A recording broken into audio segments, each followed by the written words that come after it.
orbital mechanics video.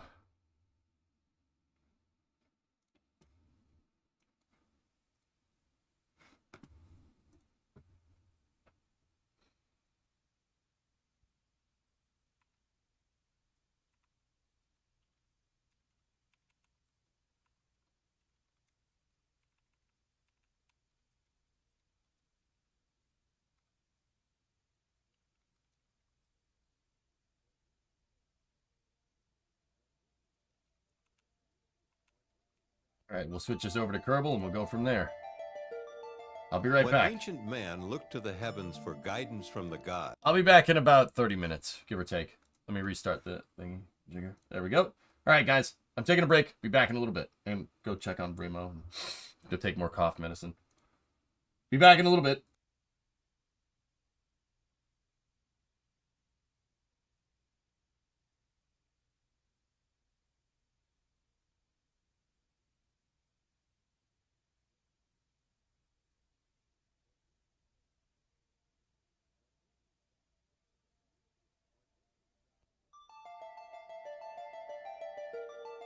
When ancient man looked to the heavens for guidance from the gods, he noticed star patterns and began to document their movement across the heavens.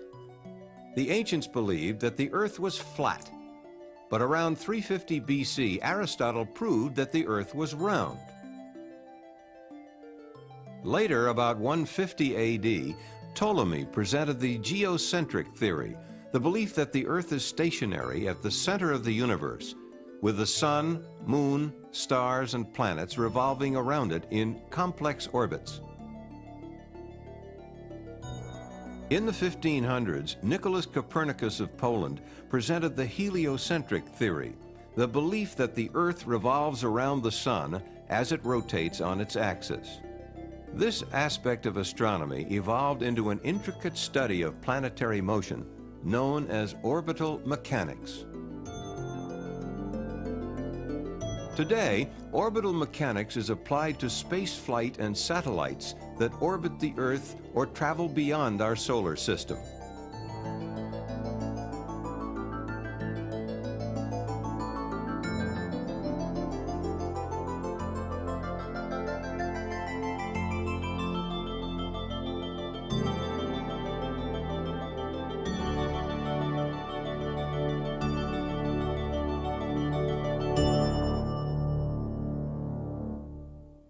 In the early 1600s, Johann Kepler, a German mathematician, using the data on planetary observations collected by the Danish scientist Tycho Brahe, developed 3 laws of planetary motion.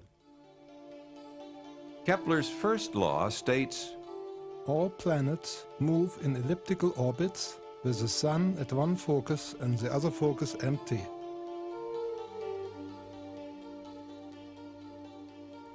Applied to Earth satellites, the center of the Earth becomes one focus, with the other focus empty. For circular orbits, the 2 foci coincide.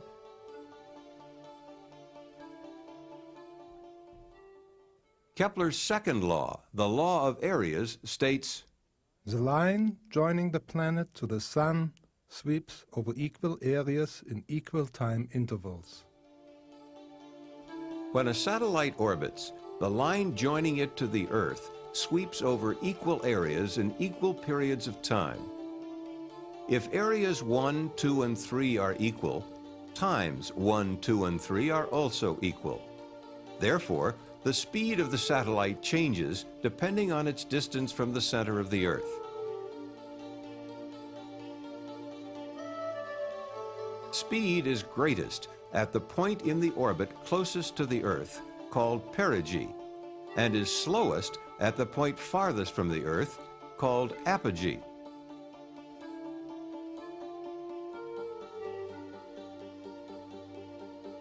It is important to note that the orbit followed by a satellite is not dependent on its mass. A large, heavy satellite could be in the same orbit with a small, light one, each sweeping out equal areas in equal periods of time. Kepler's third law, the law of periods, relates the time required for a planet to make one complete trip around the Sun to its mean distance from the Sun.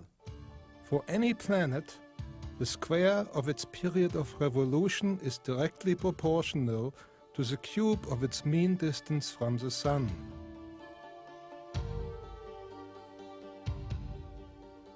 Applied to Earth satellites, Kepler's third law explains that the farther a satellite is from the Earth, the longer it will take to complete an orbit, the greater the distance it will travel to complete an orbit, and the slower its average speed will be.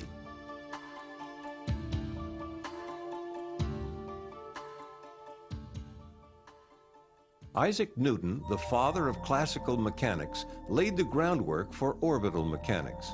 He combined the work of Kepler and others to formulate the law of universal gravitation and the three Newtonian laws of motion.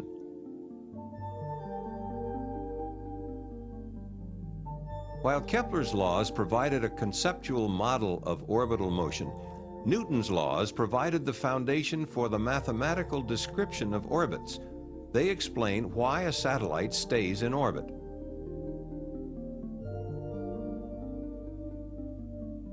Newton's law of universal gravitation. Any two objects in the universe, such as the Earth and the Moon, attract each other with a force directly proportional to the product of their masses and inversely proportional to the square of the distance between them. Stated more simply, the more massive the objects are, or the closer they are, the greater the gravitational pull between them. Newton's first law of motion. A body in motion will keep moving at the same speed and in the same direction unless acted upon by an external force. A satellite moves in a curved path around the Earth because the Earth's gravitational pull acts as an external force on it.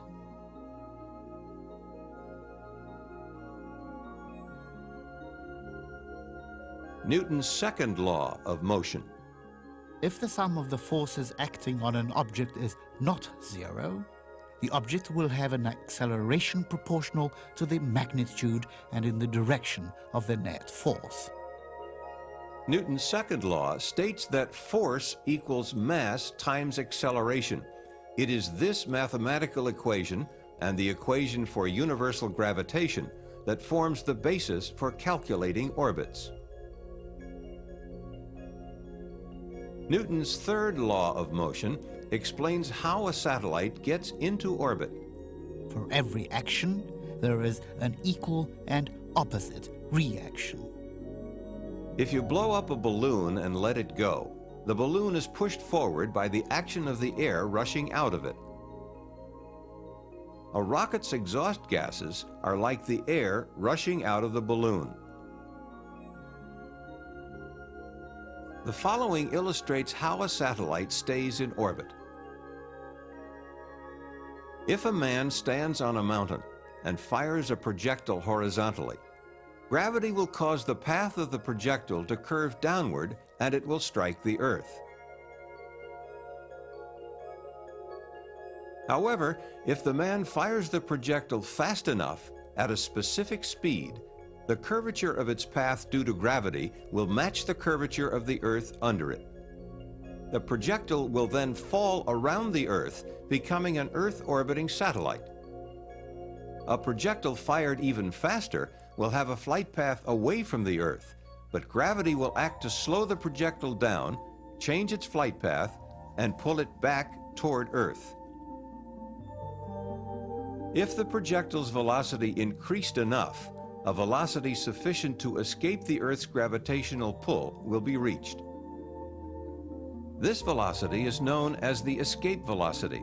It is equal to about 7 miles per second at the Earth's surface. The preceding description did not consider atmospheric drag and the Earth's rotation, both of which will affect the trajectory of the projectile. It illustrated the principles governing a satellite's orbit.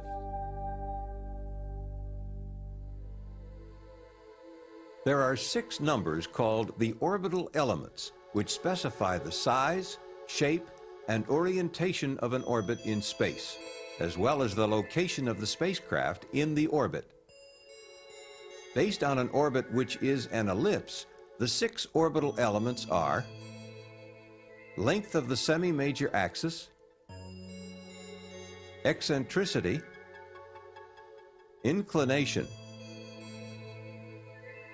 right ascension of the ascending node, argument of perigee, time of perigee passage. The major axis of an elliptical orbit is the line joining the perigee and apogee. This line is also referred to as the line of apsides. Discovery, go at throttle up. The first orbital element is the semi-major axis. It is simply 1/2 the major axis. Circular orbits have no apogee or perigee. Therefore, the semi-major axis is simply 1/2 the diameter of the orbit. The semi-major axis is used to define the size of the orbit. From this, the orbital period, or time that it takes for the satellite to complete one orbit, can be calculated.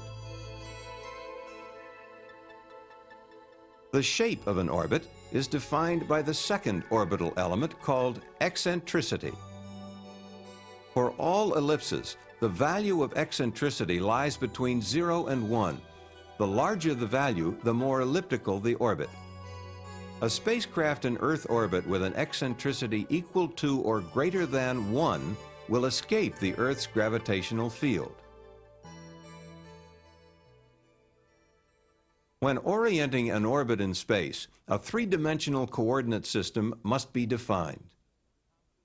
The coordinate system commonly used is the geocentric equatorial coordinate system, which has its origin at the Earth's center.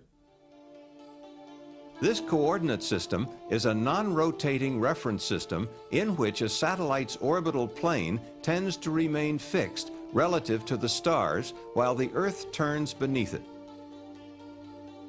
The XY plane is the Earth's equatorial plane. The positive x-axis points to the vernal equinox. This is the point where the Sun appears to cross the Earth's equator on its way north on the first day of spring each year. The z-axis is along the Earth's spin axis toward the North Pole. Nodes are points in a satellite's orbit which intersect the Earth's equatorial plane. The ascending node is the point at which the spacecraft crosses the equator going from south to north. The descending node is where the spacecraft crosses the equator going from north to south. The line joining the two nodes is called the line of nodes. The orientation of an orbit is determined by 3 orbital element angles. The right ascension of the ascending node is the angle between the x-axis and the ascending node. It is always measured eastward from the direction away from the vernal equinox in the Earth's equatorial plane.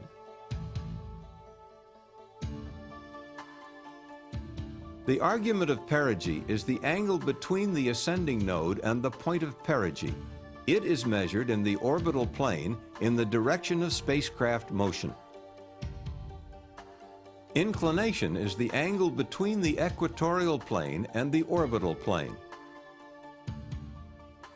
A satellite which has an eastward velocity component at the ascending node has an orbital inclination lying between 0 and 90 degrees. Such an orbit is called a prograde orbit.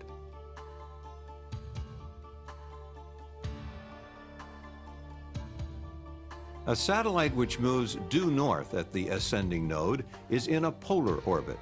Polar orbits have an orbital inclination of exactly 90 degrees.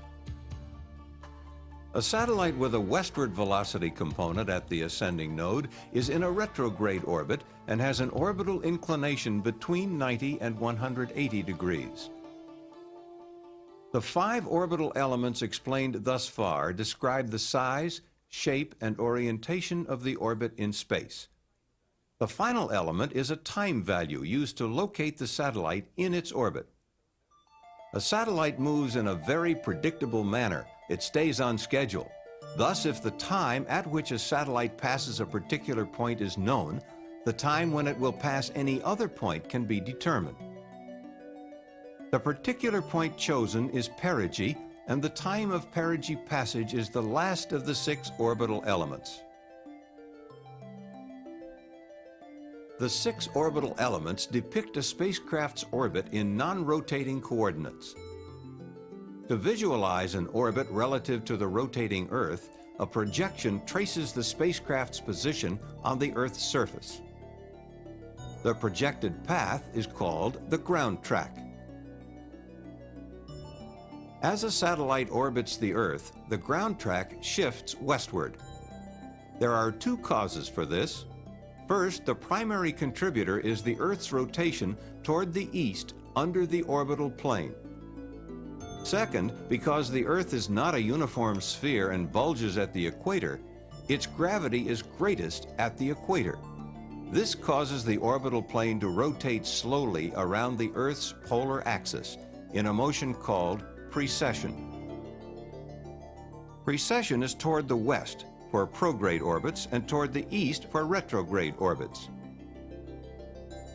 For low Earth orbits, such as those of the Space Shuttle at 150 miles altitude, the westward shift of the ground track due to the Earth's rotation is about 22.5 degrees, while the shift due to precession is only about a half degree. The inclination of a satellite orbit determines the north and south latitude limits of its ground track. The minimum orbital inclination is equal to the latitude of the launch site and is achieved by launching due east. For example, if a satellite is launched due east out of the Kennedy Space Center, which is located at 28.5 degrees north latitude, its orbital inclination will be 28.5 degrees, and the limits of its ground track will vary between 28.5 degrees north latitude and 28.5 degrees south latitude. If launch azimuth or direction of flight at launch, measured eastward from due north, is increased from due east, the orbital inclination angle increases as well as the maximum latitude of the north-south ground track. Therefore, the latitude limits of the ground track equal the new launch inclination. Similarly, if launch azimuth is decreased from due east, orbital inclination once again increases as well as the latitude limits of the ground track. The maximum practical inclination from a Kennedy Space Center launch is 57 degrees. This limit is imposed for safety considerations in order to keep the spacecraft and its booster system from flying over land masses during the ascent phase. To obtain an orbit with an inclination greater than 57 degrees, the spacecraft is launched from Vandenberg Air Force Base in California. Vandenberg offers the opportunity for southerly launches with orbit inclinations between approximately 70 degrees prograde through 138 degrees retrograde. A significant advantage of launching from Vandenberg is the capability to economically achieve polar orbits with ground tracks covering all latitudes from the North Pole to the South Pole.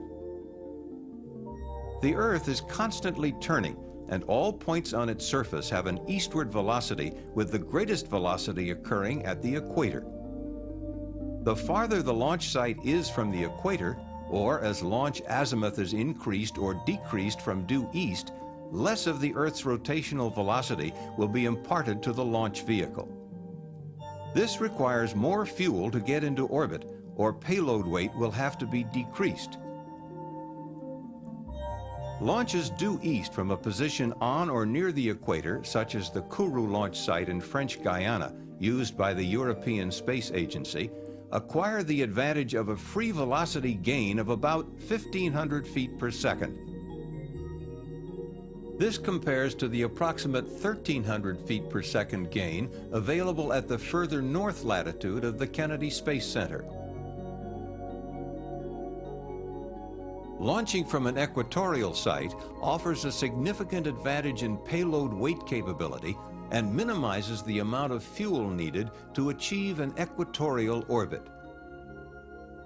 Since many satellites operate in equatorial orbits, these are important considerations.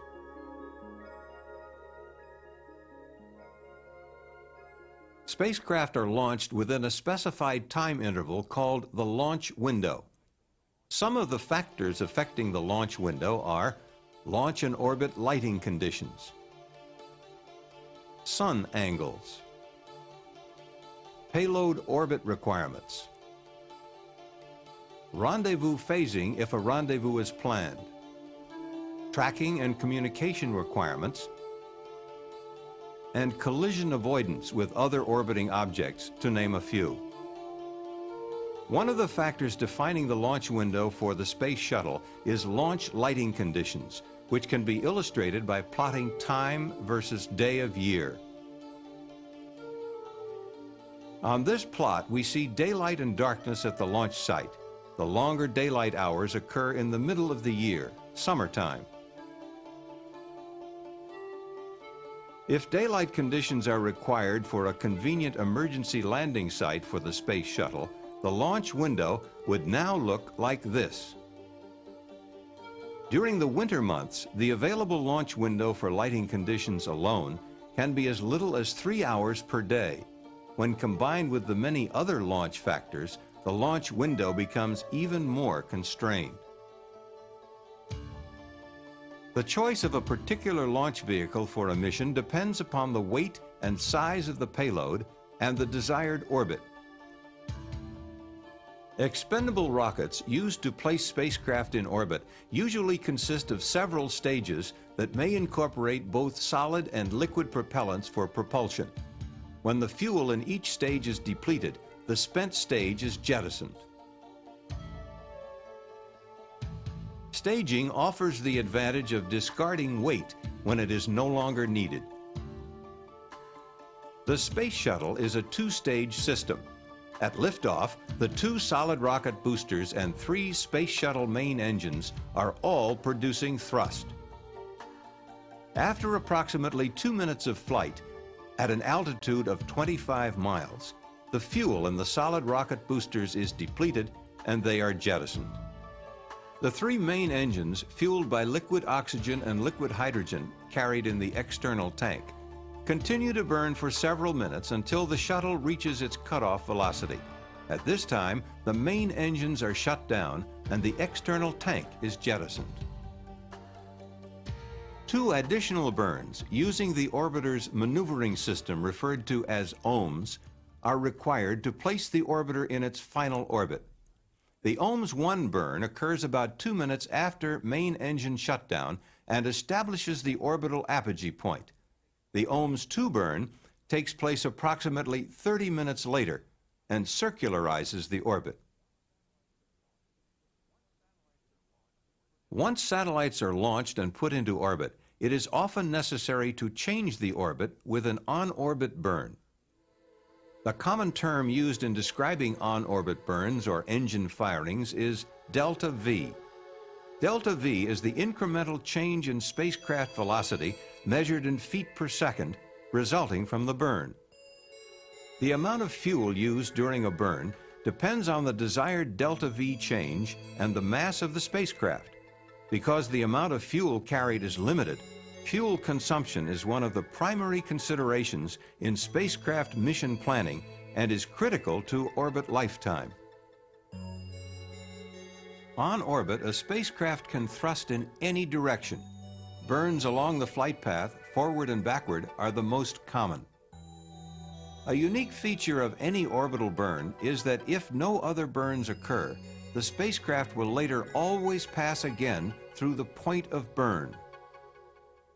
Forward burns increase the spacecraft's velocity and are known as posigrade burns. With posigrade burns, the flight path of the vehicle will be raised at all points except the burn point. Burns opposite the direction of flight, which slow the spacecraft down, are called retrograde burns. For retrograde burns, the orbit will be lowered at all points except the burn point. The greater the delta V, the greater the difference between the pre-burn and post-burn orbits. Burns can be combined into maneuver sequences to change orbit size, shape, or orientation. One of the most common maneuver sequences is made up of two burns and is used to accomplish an orbit transfer between two circular orbits in the same orbital plane.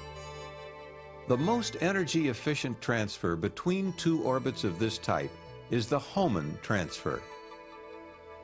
The Hohmann transfer is actually 1/2 of an elliptical orbit with its perigee in one of the orbits and its apogee in the other. The burns occur at the perigee and apogee of the transfer orbit. The use of the Hohmann transfer minimizes the delta V required, thus having the advantage of using minimum fuel.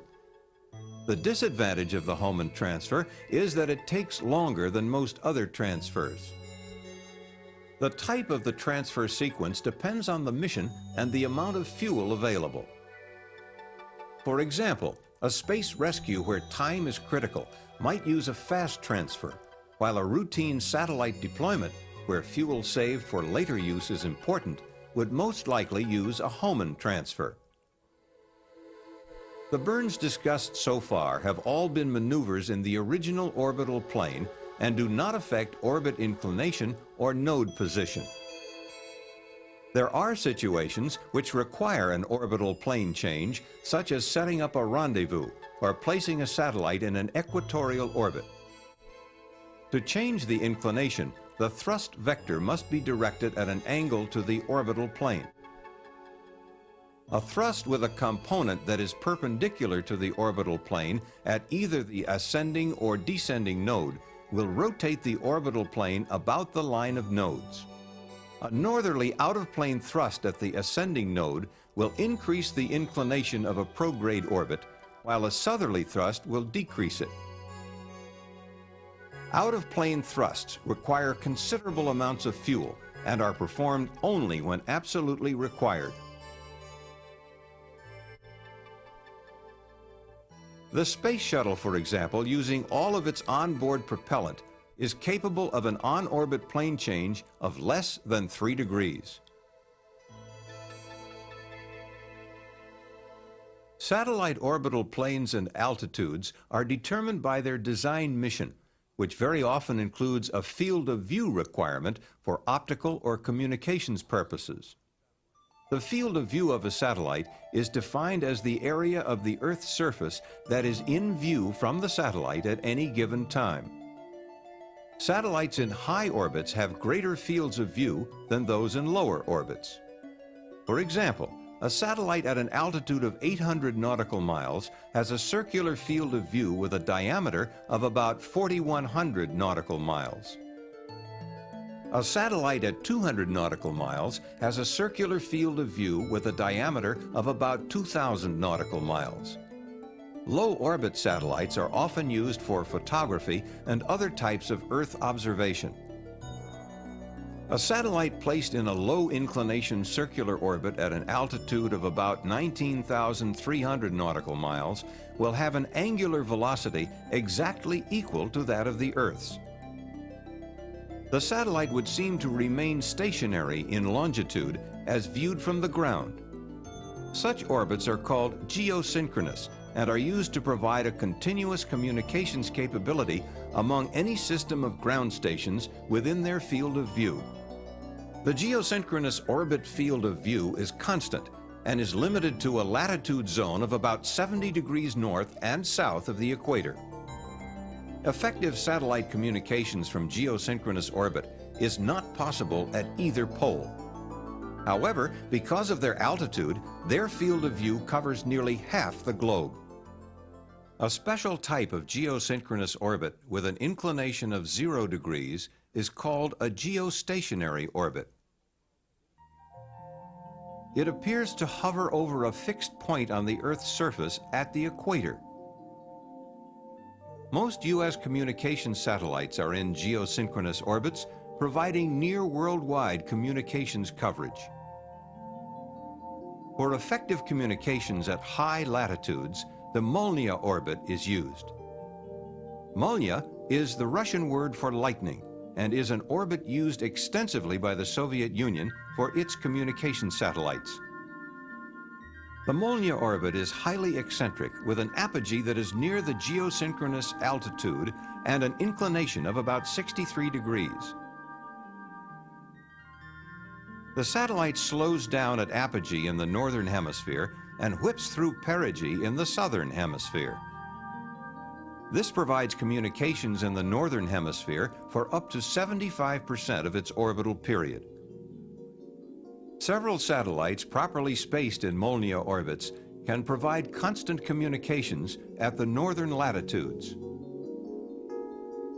Navigation satellites, such as the U.S. Navy's Transit System and the Joint Service Navstar GPS Global Positioning System, use lower orbits so that a user can receive signals from more than one satellite at any time. Another frequently used orbit is known as a sun-synchronous orbit. These take advantage of the precession of the orbital plane caused by the Earth not being a perfect sphere. All sun-synchronous orbits are highly inclined retrograde orbits which precess eastward around the Earth's polar axis at the rate of 1 revolution per year. Since the Earth-Sun line also revolves eastward at the rate of 1 revolution per year, the orbital plane will maintain a constant orientation relative to the Earth-Sun line. If the satellite's period is then synchronized with the rotation of the Earth, it will pass over the same point on the Earth's surface at the same local time at a regular interval. A sun-synchronous satellite ensures that a constant sun angle and uniform lighting exist for the same field of view from pass to pass. Satellites such as those in the Defense Meteorological Satellite Program and Landsat are sun-synchronous, imaging the entire Earth on a regular schedule.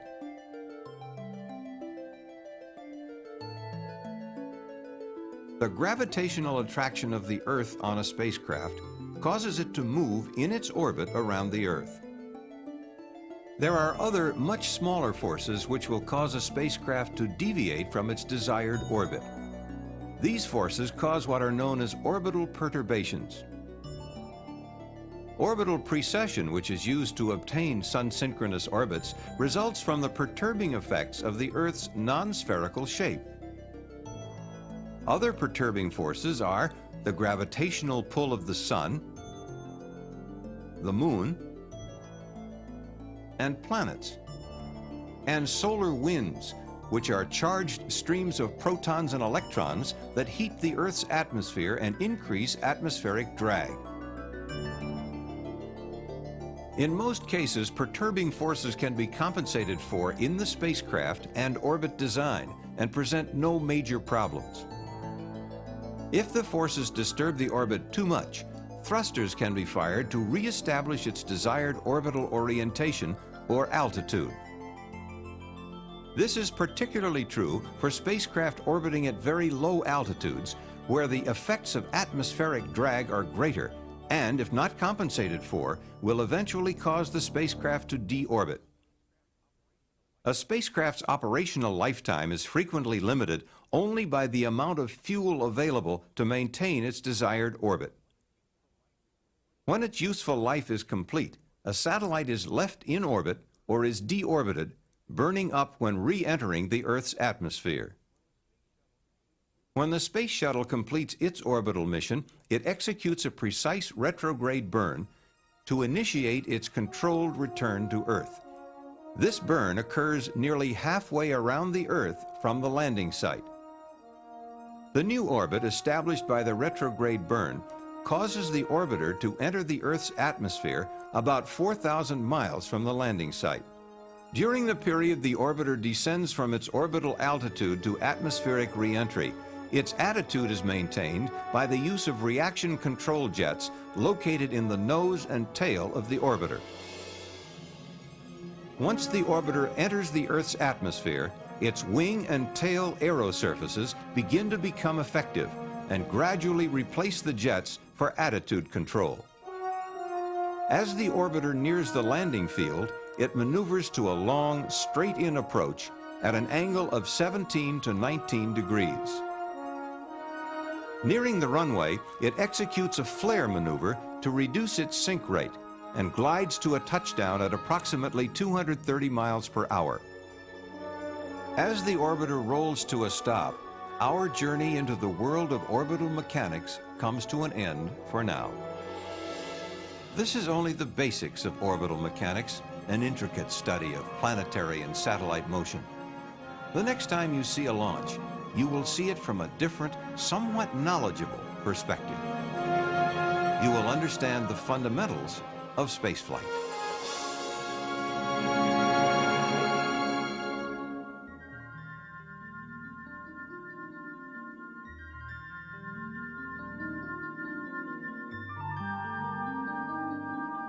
Discovery, go at throttle up.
Oh, hello.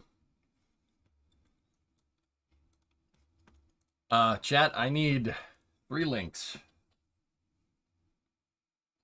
I need 3 links. Understand? 3 links. First link is for Waterfall. The second link is for Parallax. And the third link is for kRPC.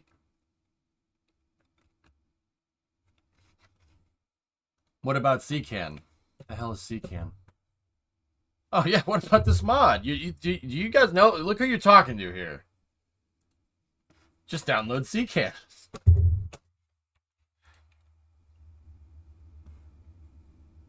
CKAN is a mod manager. Oh. Or you could just do what I asked, chat. Thank you, Banana Time. Oh, it's not a mod, it's a tool, guys. I mean, so are US, but that's, you know, aside from the point. Passing, on this most auspicious day of moddedness, those mods have dependencies. What's KSP, Rocket Guy?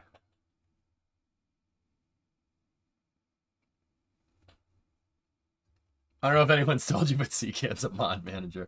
Fellas, you know, we were talking about playing KSP, and the shop is close to being finished, so alright.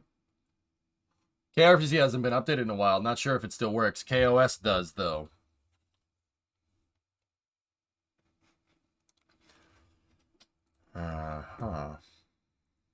Oh-ho.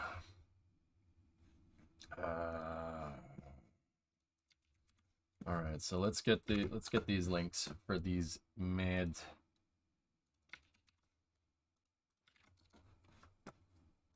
Discovery, go at throttle up.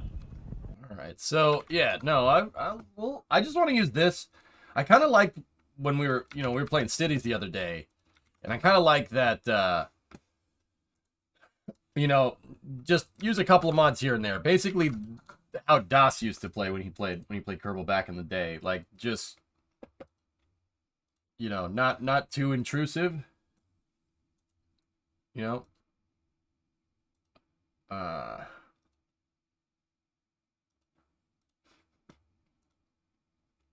Hey, Rocketology coming out of the woodwork here. So, we got to mess with that mods command. Can you delete the mods command or just make it private?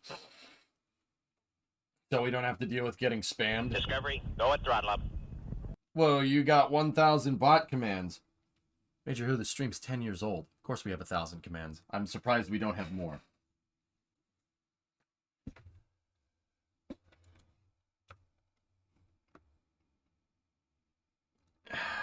I'd recommend CKAN for mods. Yeah, so I'm told.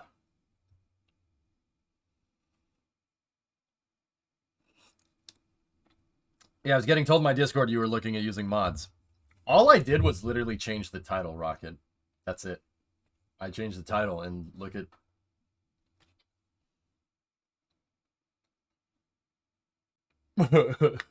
I guess that you guys are privy to those.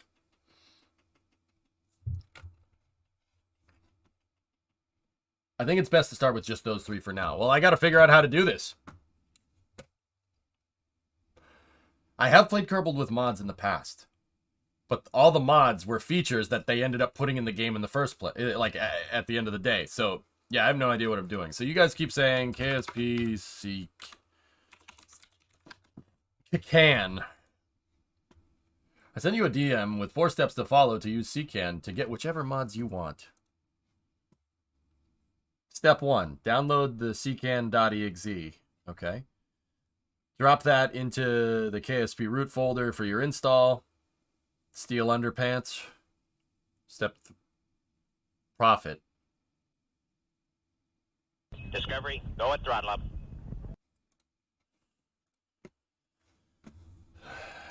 Grav, you okay?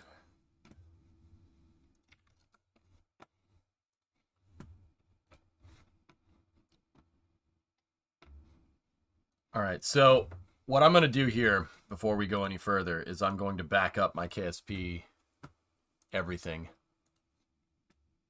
Let me back up the saves. Copy.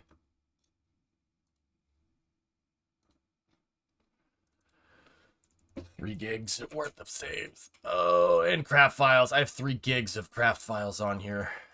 Ooh.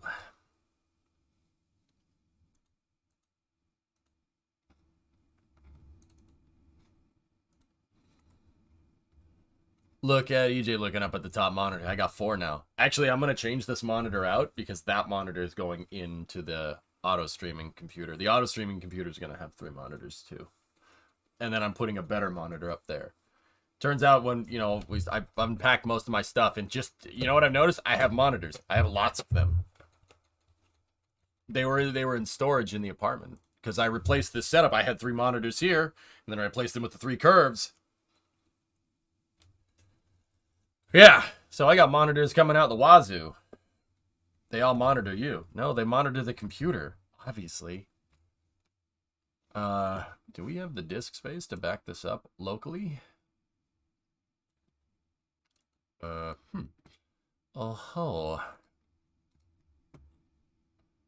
What about the entire Kerbal folder?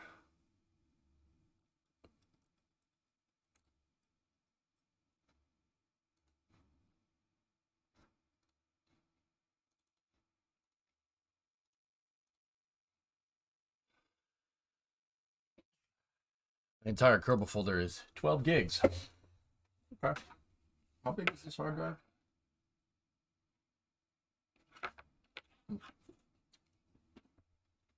Excuse me.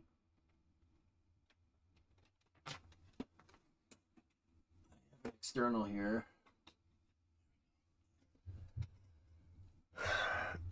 12 gigs with no mods. I don't know what that says about me.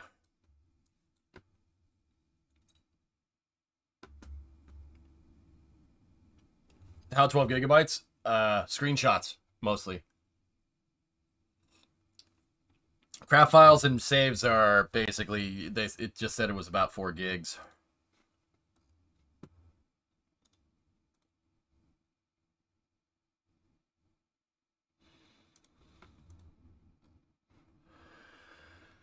Oh, this hard drive doesn't have any space on it because it has a bunch of VODs. It has the earliest VODs on. Oh, wait a minute. Hold on. Just on a quick side note. Of course. Yeah, just make a dart, doing Steve. The delta wings around a long, normal-sized one with a mainsail on the. It's already a. Dude.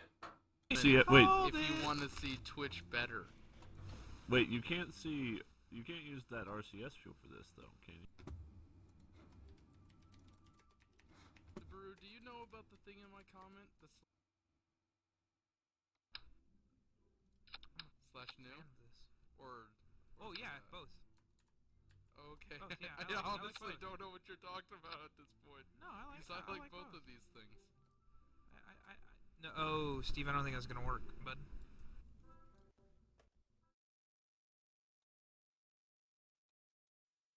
Spider Rocket VOD. Launch question. Yeah, what's up, Lenny? How are you going to fly it with only RCS fuel? Skills.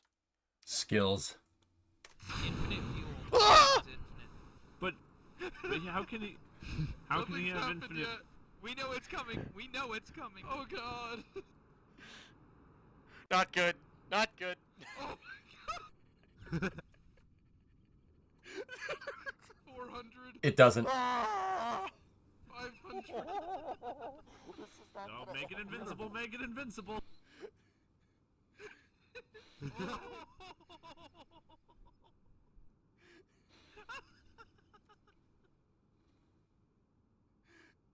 I think it's apparent that this needs some kind of lateral stabilization. Lateral stabilization. Nice. Yeah, that's what it needs. It is on. What happened? He hit spacebar. I guarantee you he hit spacebar. Oh, And that's how I started streaming KSP. Me and my buddies would just do dumb things in it. No, wait, actually, hold on a second, drummer. You know what? I don't want to. There's an IRL field trips folder.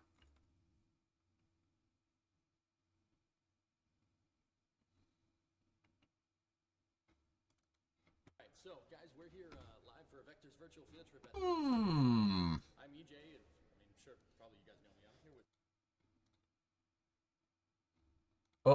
Wait, hold on. Right, so guys, we're here live for a Vector's virtual field trip at the museum. That's pretty neat. I'm EJ, and I mean, sure, probably you guys know me. I'm here with Scott Manley. Scott Manley. Hello, how are you? And then we have Ted. Hi. Here at the museum flight. And then, of course, documenting this whole thing is Cam reception. So, guys, we're. That was a good day. That was a good day. That was a good day. That was fun. That was a good time. I don't see any Space Fest stuff in here. It all seems to be. So first, welcome to the Space Fest 50th anniversary. Hold on. There's some Space Fest stuff in here. There is some Space Fest stuff in here. Look at these absolute chads.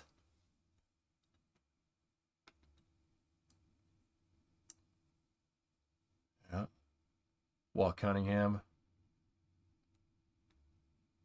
Charlie. That's awesome. Fred Hayes. Hey, that guy looks familiar, yeah.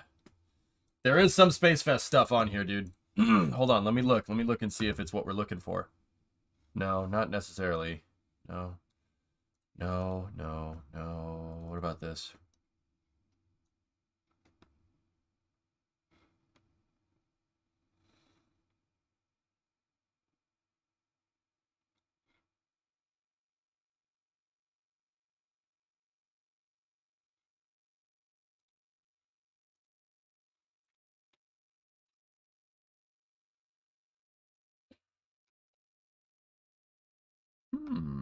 Not what we're looking for, drummer, but some of what we're looking for.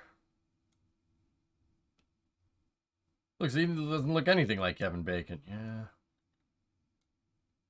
F4. F4U, I should say. Oh. Motor.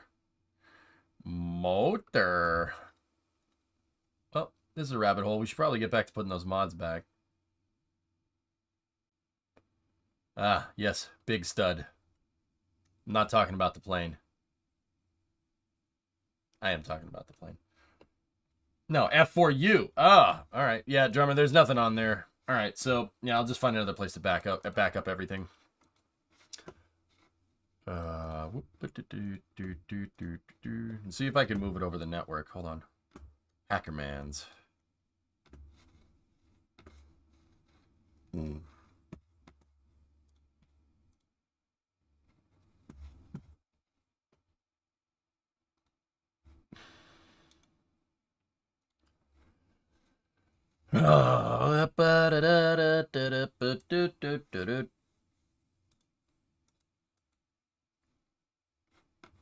Network properties.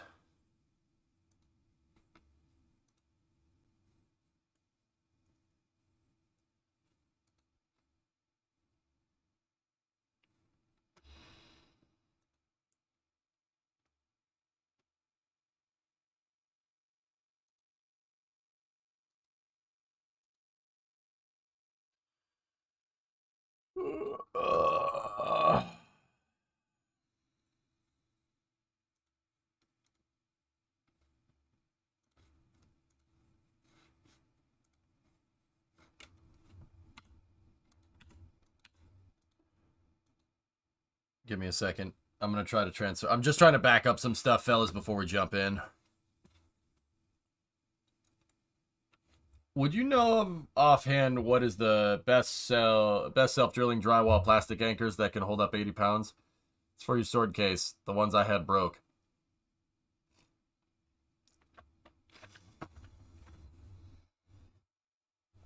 Clayton, just get something that goes into the stud, dude.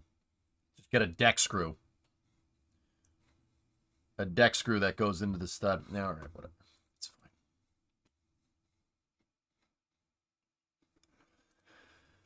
I don't feel like figuring out the network sharing. It used to work at the apartment, but it doesn't want to work now, so whatever. Let me just back up the saves folder, and we'll go from there.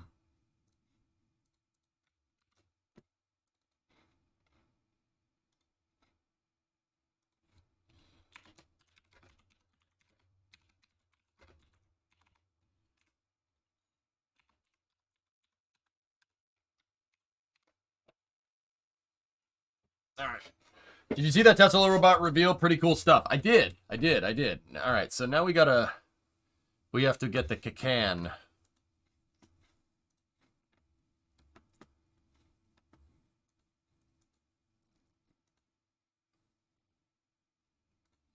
Okay, I have 3 or 4 tutorials in my Discord inbox on how to install CKAN, so that's good. CKAN, my vans. Is he even here? Will you be keeping the modded install going for a while? I don't know. Depends on how much I like it.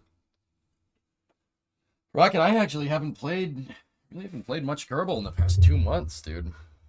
Played much. I've been busy moving and playing other games, playing cities and everything else, and I, for one, always installed mods manually. Okay. Saves are backed up. That's all I care about. I mean, the screenshots are nice, but I don't feel like backing up all that right now. So, I mean, we could always take them out. It's not like it's gonna corrupt it.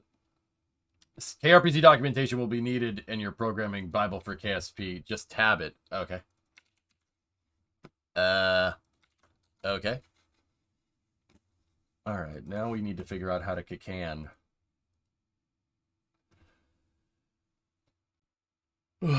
Sorry, I'm still getting over being sick.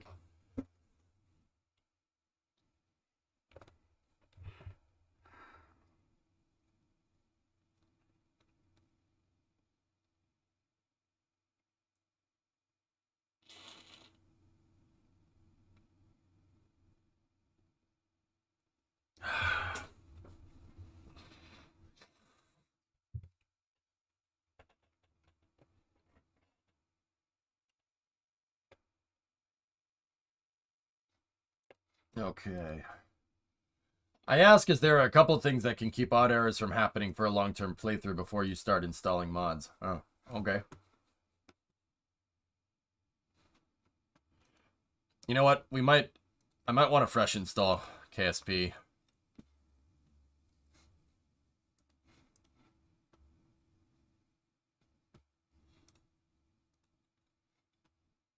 Rocket, let me handle it, dude. I got this. Okay, so what I'm gonna do is I'm gonna take my Kerbal folder, like the entire Kerbal folder, out, and I'll put it on my desktop or something, and then we'll go from there.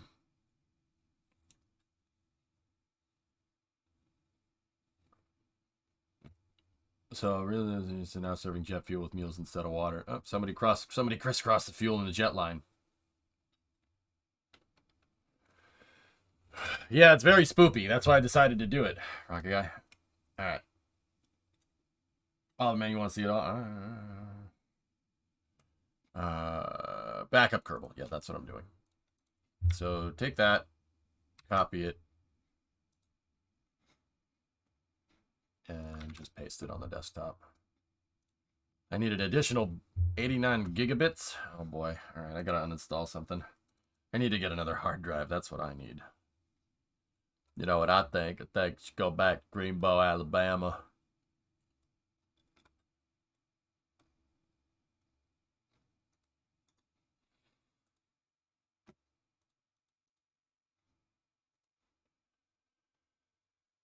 Uh, 2 terabyte solid state would do the trick. Yep.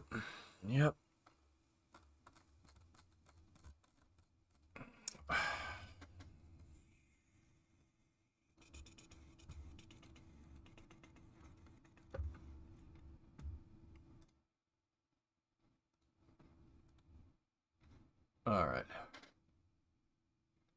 it's crazy because, you know, we have a terabyte in here and like literally Flight Simulator, GTA, and like that's it. Take up easily over 50% of that. All of my pictures, yeah, that's a lot. Sent you a CKAN install tutorial on Discord, PM, if you want it. Yeah, no, I appreciate the help, dudes. Yeah, but you and like 4 other people did too. So I think I got it. I don't know. Let me just get the files backed up and get that all figured out here in a moment, and then we'll go. I'm just backing up all the files. I didn't put anything. I haven't put anything in here, so let's go in here like this. Zip that up. I'm just backing up my KSP save because I want to do a fresh install. So I took everything in the old save and moved it to the desktop for now.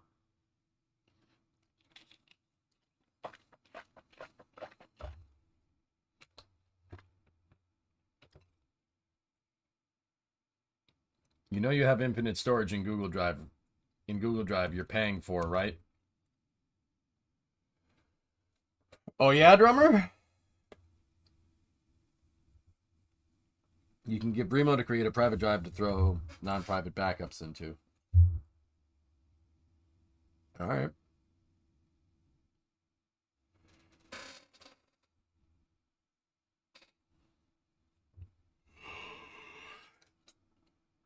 So give me a second, dudes. We'll be in a moment.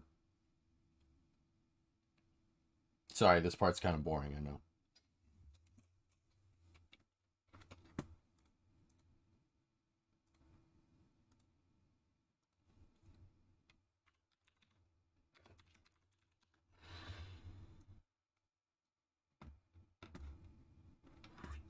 Okay, so it's all backed up. Let me just double check that it's backed up.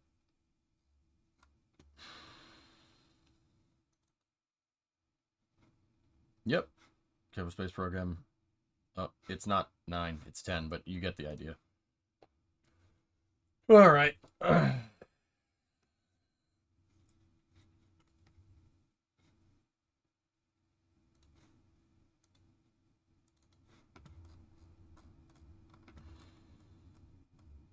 This is going to feel weird doing this.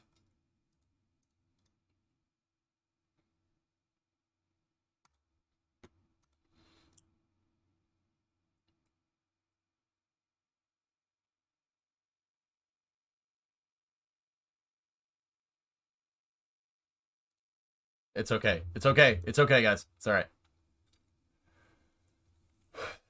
Nice, T-Man. Got a game or two, don't you? People buy me games. Like, what do you want? Uninstalling doesn't wipe the game data, though. Yeah, I know.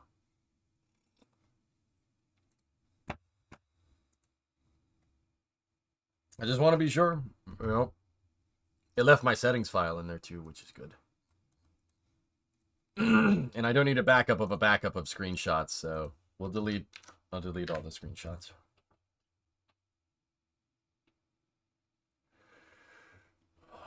Okay.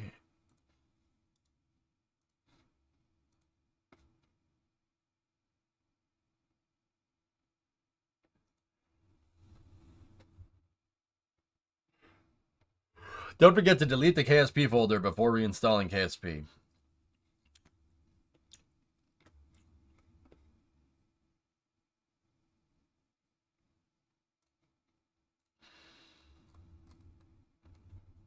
Alright, fine. Have it your way, fellas. I need to keep my settings file, though. My settings file has, yeah, what I need. So, I will get rid... Ow.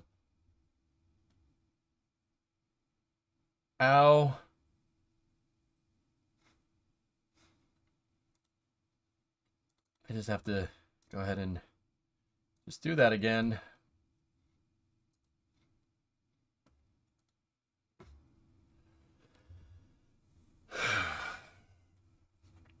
And your flags. Yep. But it's okay. We made a backup for the flag packs. Let's go in here. Backup. Game data. Squid. Flags. Copy. Kerbal. Discovery. Game data. Squid. Flags.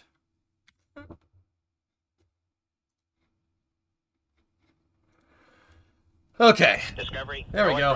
Airband has gifted 5 subs. Okay, cool. Now let's get KSP. Okay, Sniper. Yeah, we don't want that. Discovery. Go at throttle up.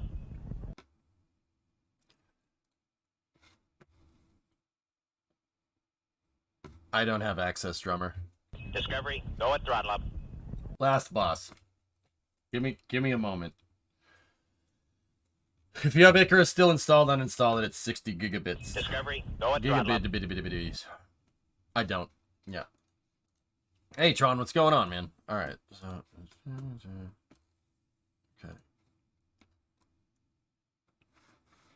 All right. Let's go. KSP. All right. So we got a nice clean install. Let's just make sure that install works by going here.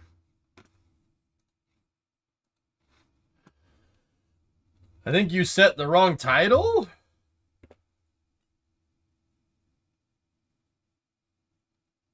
No more Icarus gameplay. They've added a ton to the game.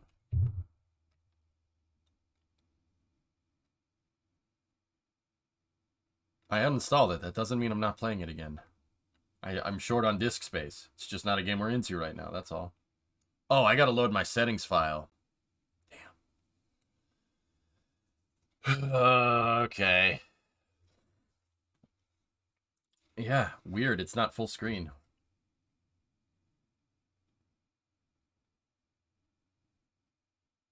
It's gonna play music. It might be loud. Headphone users. It likes to play music right at the beginning with the new settings file, and sometimes it comes in loud.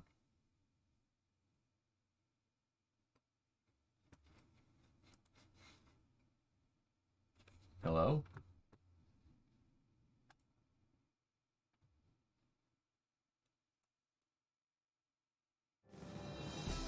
I got it. I got the volume control before it happened.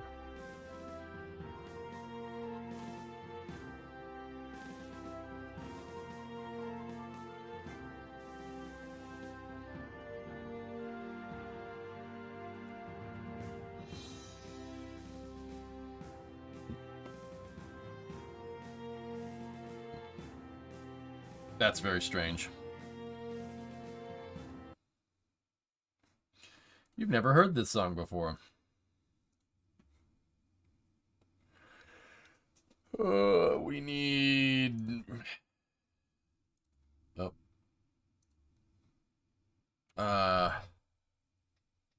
Oh, I have to go at it manually because it deleted my shortcut. Yep, that's not a lot of disk space, I know. You don't need to tell me.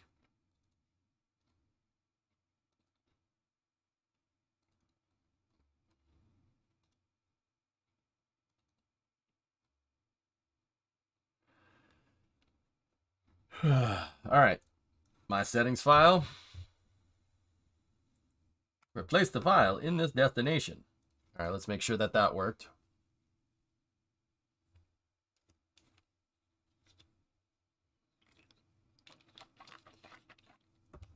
Rich, what's a parallax? I don't know what that is. Or Rick, what parallax? I hope you hope? Huff that hopium more, boy.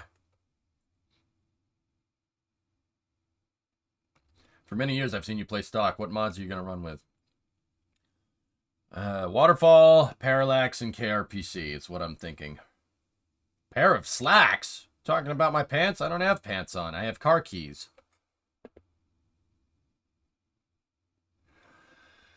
Have you considered deleting System 32? That should help clear up some space. Rick, I'm going to put... Yeah, I'm going to put Waterfall and Parallax in, dude. I'm getting a lot of recommendations right now, MGB, but I'm not listening to them because, yeah, if I listened to everybody's recommendations, I would have 150 mods installed right now. Yeah, I got this. I know, I should have known better. All right, yep, my settings file is working. It didn't play with sound. Good.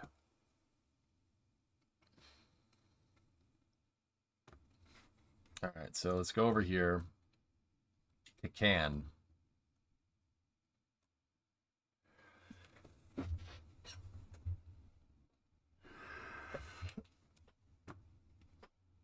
How dare you not listen to chat? Drop the CKAN.exe in your root KSP folder. Download the first exe. Okay. Extract anywhere but the Steam folder and run the exe. Okay.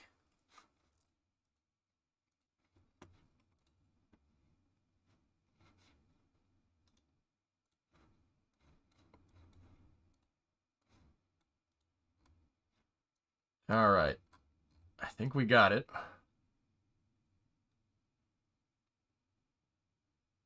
I'm shocked you have never used the graphical mods until now. Well, get unshocked?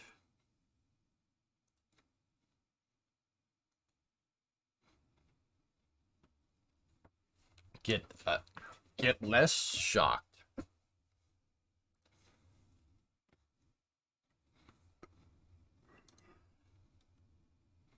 Okay. I don't know why I'm yawning all of a sudden. We're gonna need more coffee.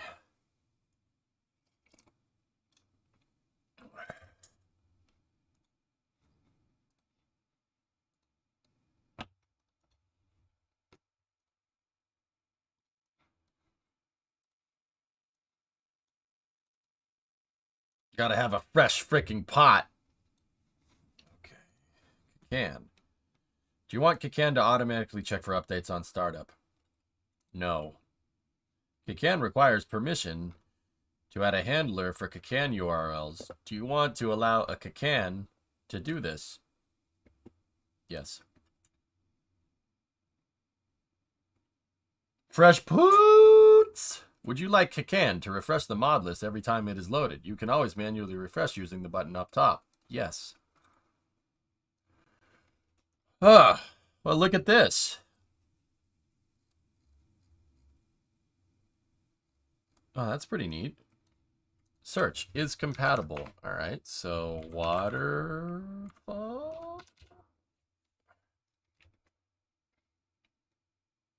This is a momentous occasion.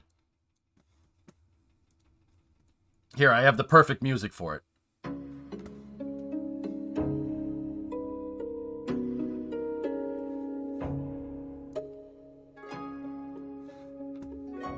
You just removed the is compatible? Oh no.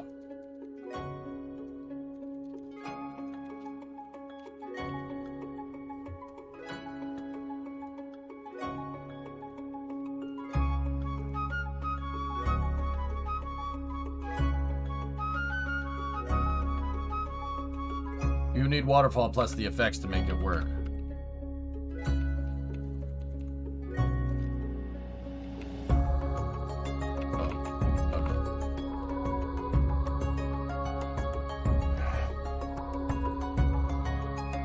So, check all those, right? Don't I need to, doesn't EJ need to set the latest compatibility? If you just select Waterfall core, it'll automatically grab the dependencies for it. No, no, no, just the core. No, just the core. Stop yelling. You guys are gonna yell and just do this off stream. No, Monica.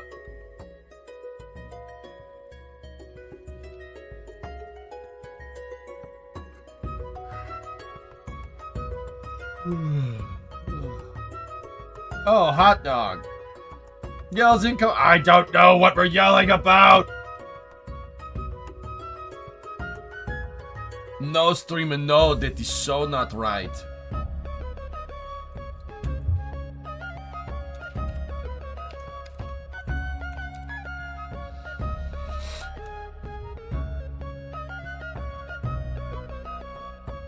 Huh? You're doing great. We're so proud of you. Thanks, Dad!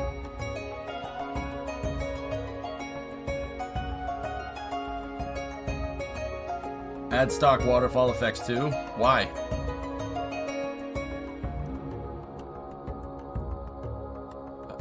I have a solid state. Discovery, go at throttle up. Hey Xeon, what's up, man? 23-month resub.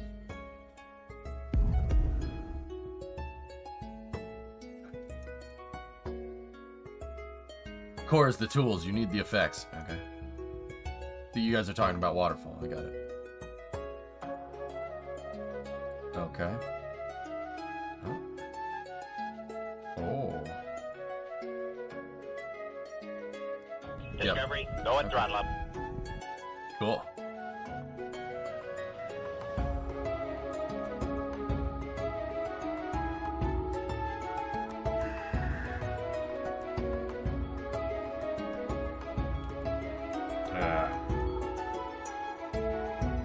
Listen to Rocket Guy IMO.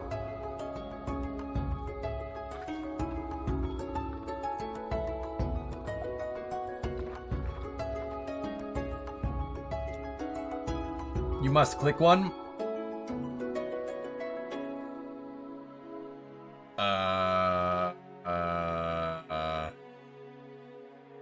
Which one should I click?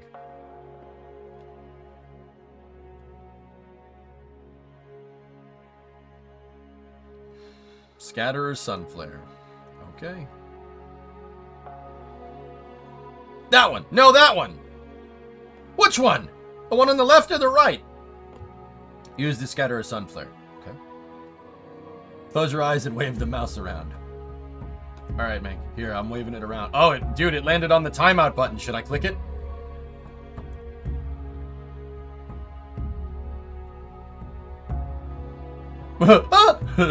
Do it!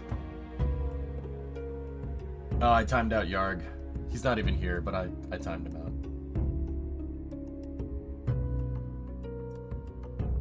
I timed him out figuratively.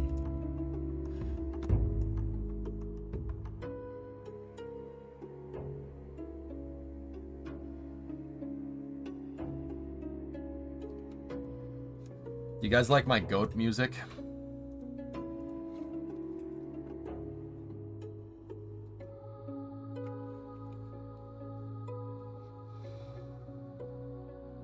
Yarg probably deserved it. Man, he's not even here. Already have a project in mind to start with? Maybe. Okay, Core. Why are we stuck? How can she slap? Oh, we're good. All right. So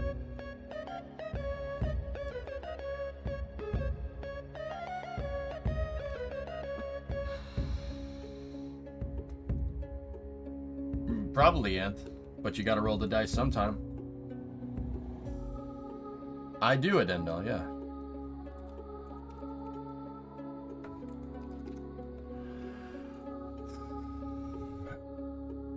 Do we want restock in there? I don't know, RT.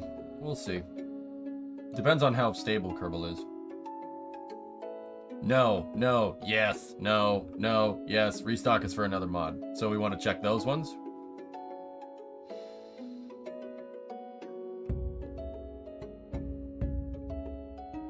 Just stock.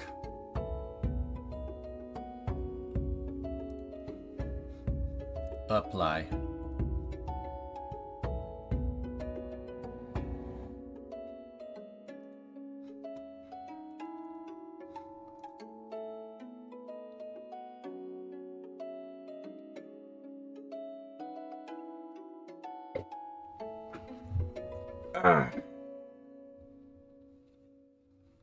The restock is retexture. Restock redoes parts to make sure that they're consistent near T. Oh, alright, right on.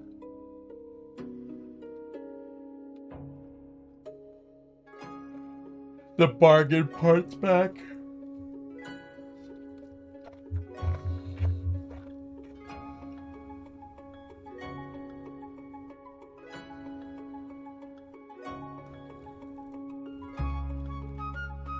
You don't have the correct compatible.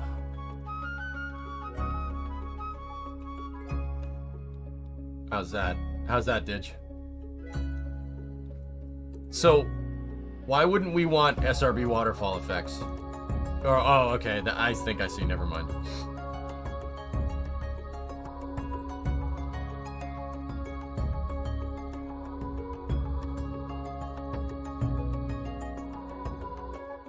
There we go. Okay. Cool. Alright, so...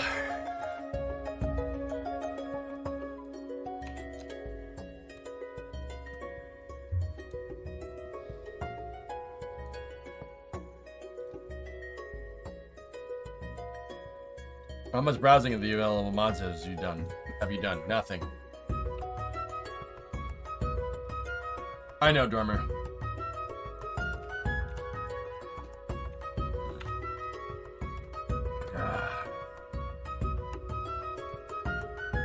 kRPC, Remote Procedural Call Server.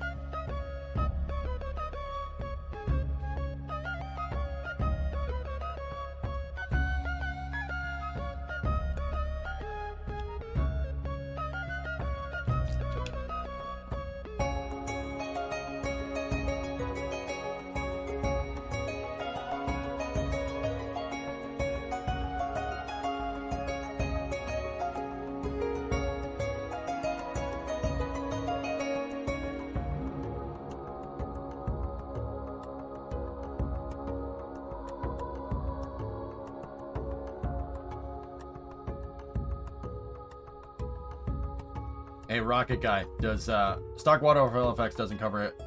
SRB's SRB waterfall. Oh, okay, Aurora, thank you. Rocket Guy, does kRPC still work?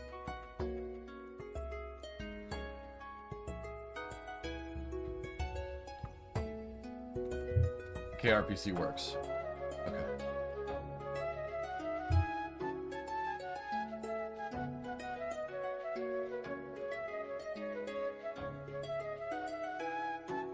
Okay, I've never touched Python in my life, so that should be good.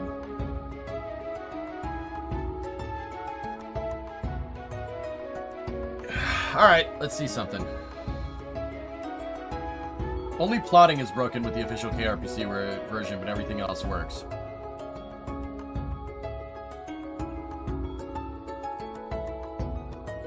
Oh, this will be excellent. I heard Python. You want to get kRPC from here, but I just got it from here. I suppose we can just launch game.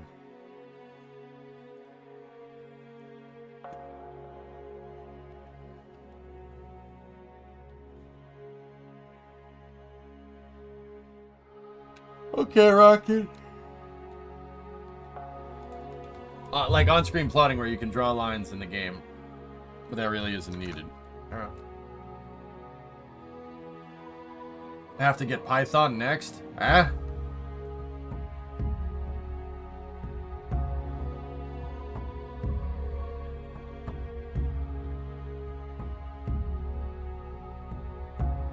Oh, look at this.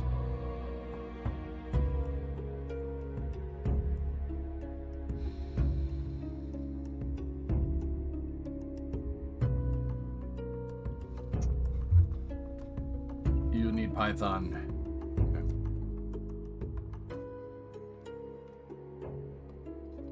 Hello? Yes, this is the mouse cursor. I would like to use the mouse, thank you. Discovery, go at throttle up. I think I got everything. I got all this stuff. We put it through KKAN. There's the documentation and Python. Notepad++ is enough for him to get started.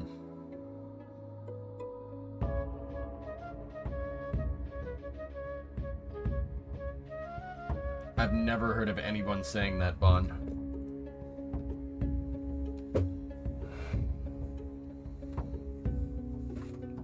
No, I'm good.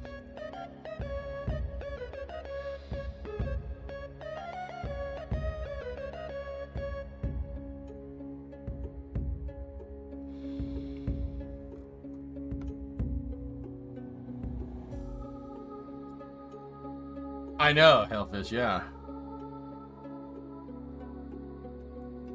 The latest one is good, so this one? Or that one?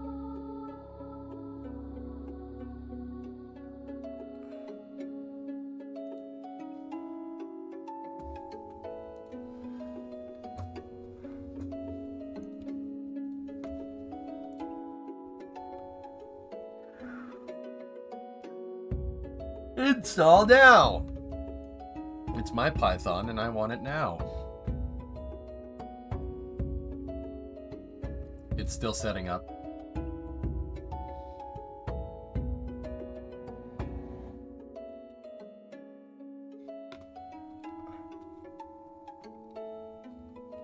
So we need VS Code, whatever that is.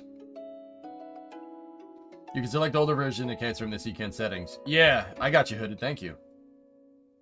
Maybe Rimu could help you with Python? Nah. No, drummer. I'll figure it out myself. It's what I like doing. One step at a time. Yeah, I'll figure it out. Seriously, how hard can it be? Any ID is good. You only be working with Python, then PyCharm might be better for you.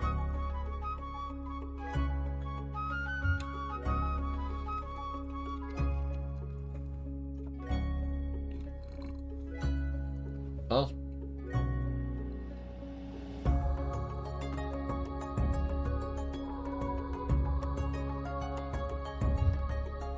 I kinda... Do I have Notepad on... I have Notepad. Could I... Notepad Plus. Could I just use this?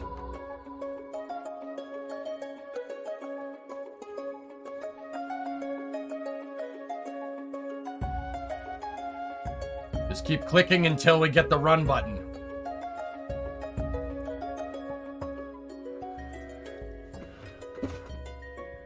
Notepad Plus is good yet. All right, cool. So I won't get JetBrains. Rocket Guy, you said to leave this open, so I have it up on the other computer. Also, fellas, just on a side note, you guys, we saw something with the staging last night, right? You remember? We saw something weird happen during the Firefly Alpha staging. Firefly released this picture today. Watch. You guys tell me if the staging is good.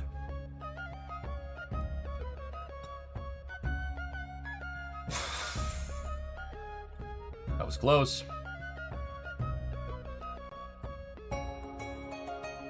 What do you think? So, what we saw last night was bits of interstage getting blown off because that thing missed the nozzle by not a lot.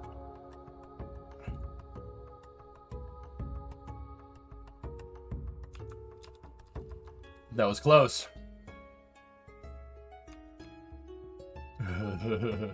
It looks like it's past it, judging by the shadow, but not by much.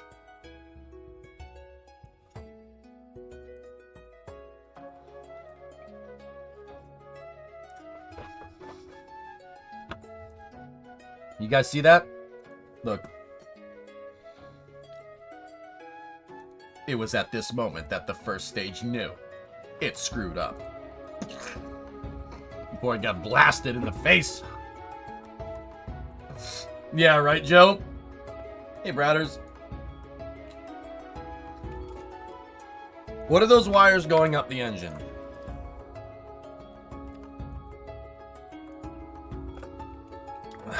The wires going up the engine. Do they recover first stages? No. Electrical? These are electronics to actuate the separators. I don't see any pneumatic systems here, but they do say they have a hot gas separation mechanism, and I don't know exactly what that means, but all right. Yep, that's the wiring for the separators. 1, 2, 3, and 4. PyCharm has functionality that'll be super helpful to me. PyCharm has functionality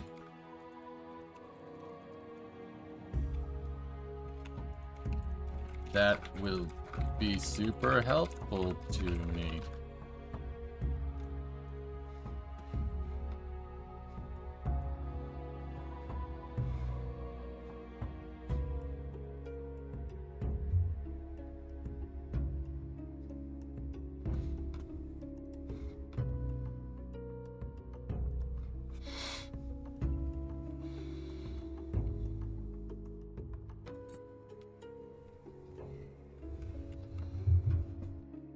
No, Arrow took the stage, Jim. Upper level winds pushed it sideways. Or it was just, I mean, maybe one of the steps didn't go. You might be right. Who knows? How about a faster separation instead? Well, you got to make sure that you, whatever manner of separation that you're using, Wiley, you don't damage the second stage too much. Because I mean, it's kind of a pressurized tank. If you push on it a little too hard, you could pop the balloon, so to speak. That's... Discovery, go at throttle up. It's frowned upon. Hey, Parallax, 51-month resub. Or the propellant dynamics timing was right for it. Yeah.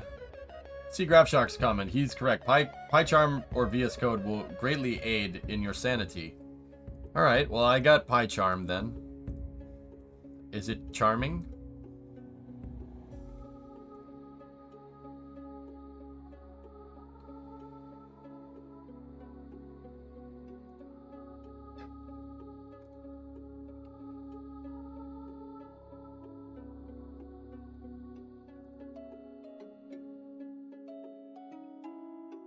Only a little bit? Would retro rockets work? Of course. I didn't mean an explosion. I gotta run. But you have plenty of good help in here. Have fun and good luck. Okay. Okay.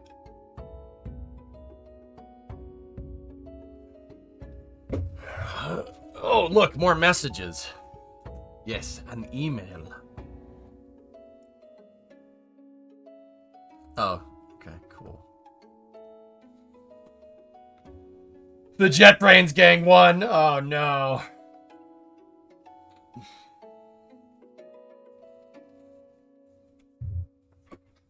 Yes, here I go once again with the email.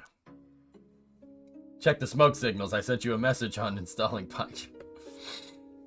Run PyCharm. Alright, just put that over there. Discovery, go at throttle up.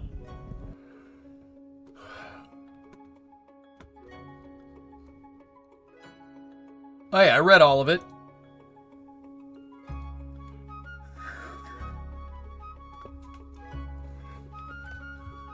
I go for VS Code. It's free. Did you wait until after I installed PyCharm to say that, or?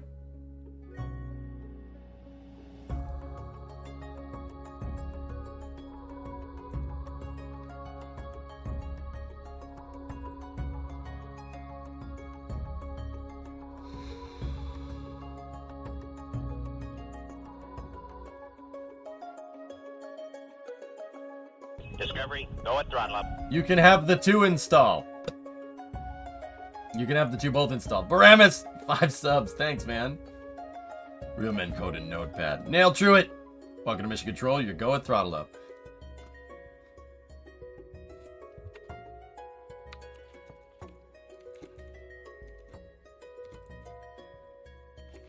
Discovery, go at throttle up. There we go. You're learning to code? Oh, yeah. Hey, Neil. Thank you for the sub. I do appreciate it. Swag! Wow, we got all the old crowd coming out of the woodwork here. What even is a plonker? Drummer. Alright, fine. Drummer is a pillock. There we go.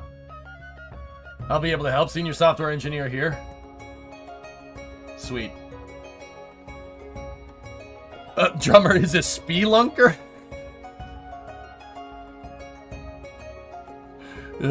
Eat penguin poop, you butt spelunker. Come on! You clunker, Rodney.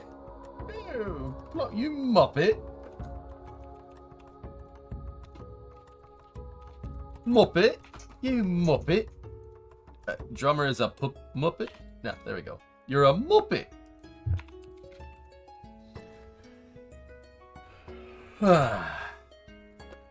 Alright, cool. Let's create that project.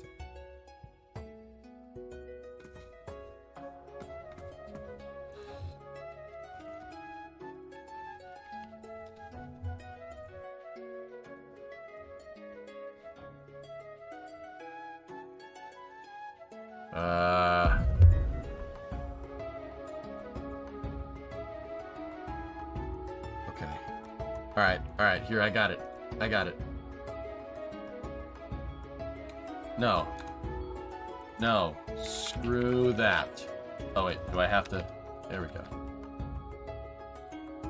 Oh, it didn't like that. There we go. Ah! I'm a pro. Ugh. God damn, I'm good.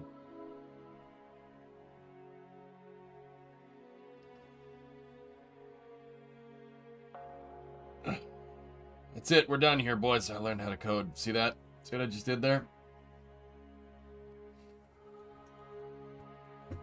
They single quotes for block quotes, multiplying for single quotes. So, I remember when I used to code with Java back in the day, if I wanted to add something like documentation or whatever, you terminate like that, but that's Java. I know Python is different, is the hashtag #. Do you see what you did there? Yeah, hello world. So if I wanted to type my favorite character in World of Warcraft is Grody McBoogerballs. It's just a comment, right?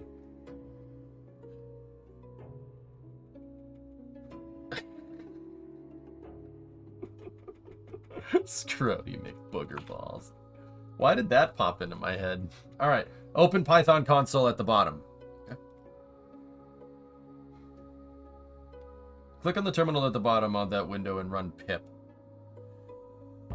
Pip! Okay. You can also use quotation mark docstring, 3 quotes, and those can be multi-line comments, okay? Hip hip hooray. Alright, so that's the console right there, got it. You made me remember this. Right, I'm Mr. Bucket. I'm Mr. Bucket. Toss your balls in my top, I'm Mr. Bucket. Out of my mouth I will pop, I'm Mr. Bucket. We're all gonna run, I'm Mr. Bucket. The game's Mr. Bucket. The first to get their balls into Mr. Bucket wins, but look out, because the balls will pop out of his mouth. I'm Mr. Bucket. The balls pop out of my mouth. I'm Mr. Bucket. A ball is what I'm about. I'm Mr. Bucket. We're all gonna run. I'm Mr. Bucket. Mr. Bucket from Milton Bradley. Buckets of fun.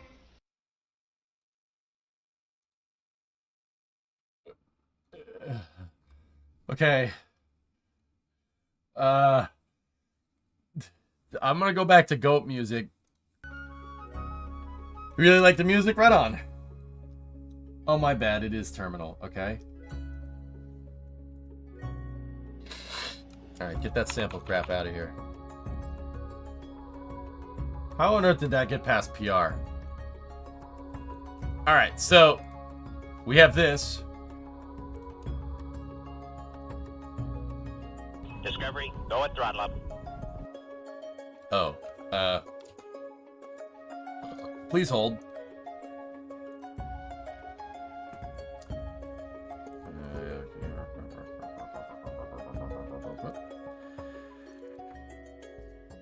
Do I have the saves? I backed up the saves somewhere else, right?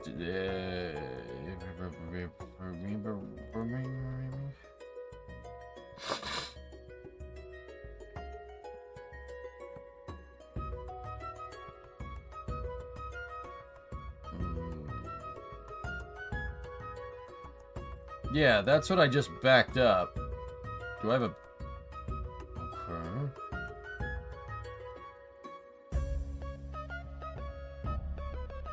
I just need that. Actually, yeah, we just need this one.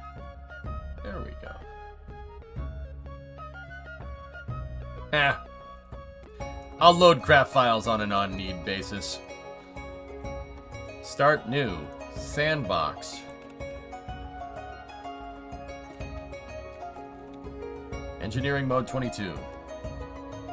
The flags did load. That's good.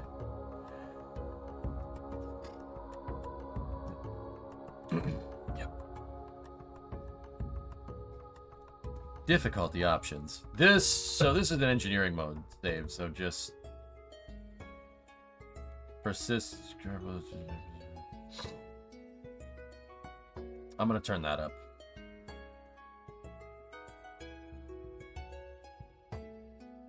We want part pressure, G-force, and Kerbal limits. And I think in mission mode I had this down somewhere.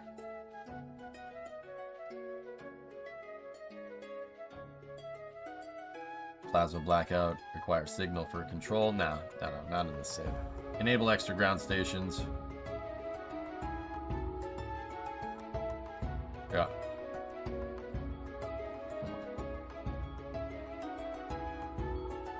I undid it because I'm a moron. Allow reverting, allow quick road, missing crews, respawn, 1 hour. Turn the re-entry heating up.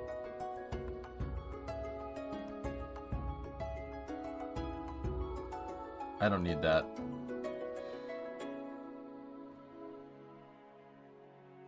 Plasma blackout. Yeah, okay. That's good. Fine.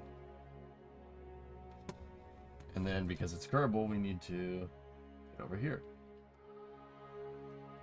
Alright, let's take a look here. What do we got? What do we got?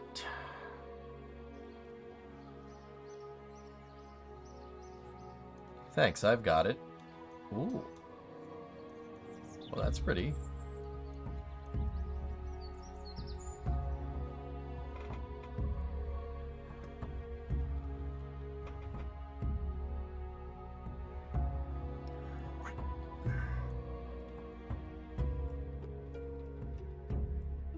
Please don't kill Jeb, okay?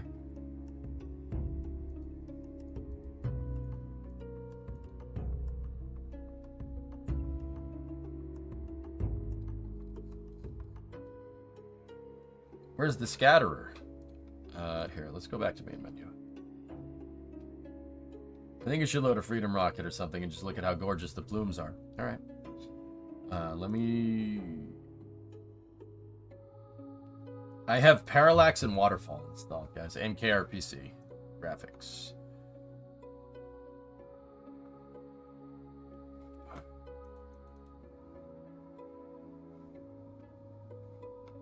Okay, the scatter is up. Low FX quality, reflection rate, refresh. Yeah, okay, that's all good. Scatter is at bottom right in the KSC menu. Oh. That already does look nice. Look at that. Alright, so let's go over here. Load. Parallax doesn't render in the KSC menu. Okay. You need to go in the main game setting and max out everything, or some of those mods like Parallax won't work.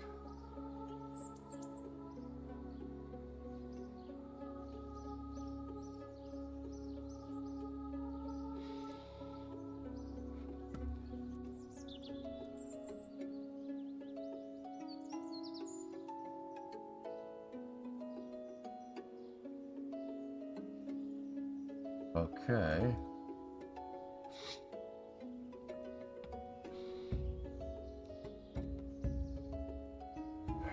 All right, so get out of this and let's go over here. Rip that GPU. Yeah, what's the worst that could happen? Saves, engineering mode, ships, SPH. I have no idea what I was doing in here.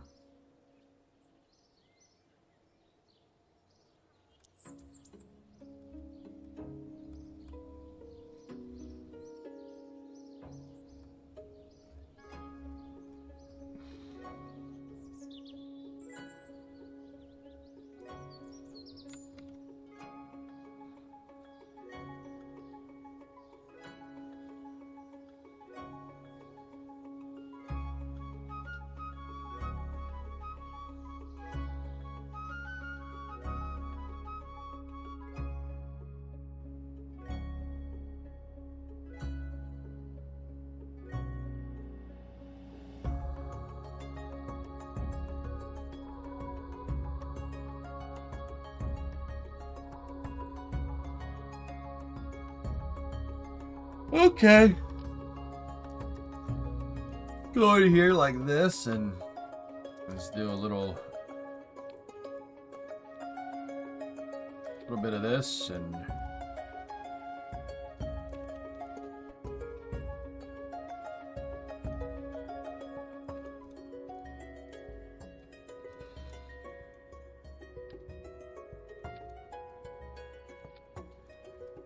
ooh, it's gonna take me a second. There we go. Alright, so let's go back in here and just do that. Alright. Switch editors.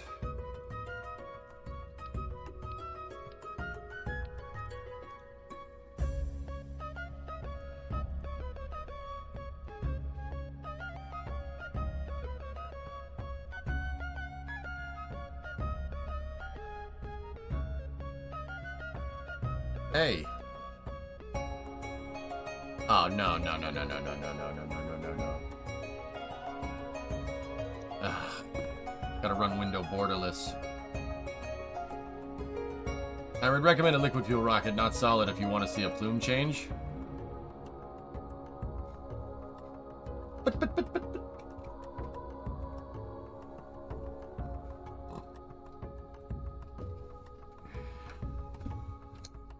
Alright, fine, I'll find something else.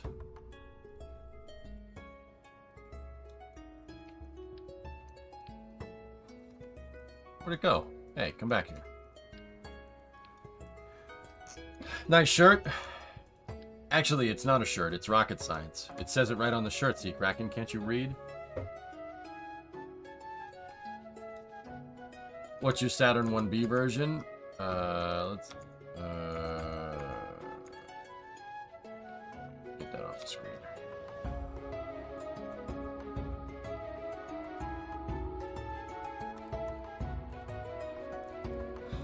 Please hold.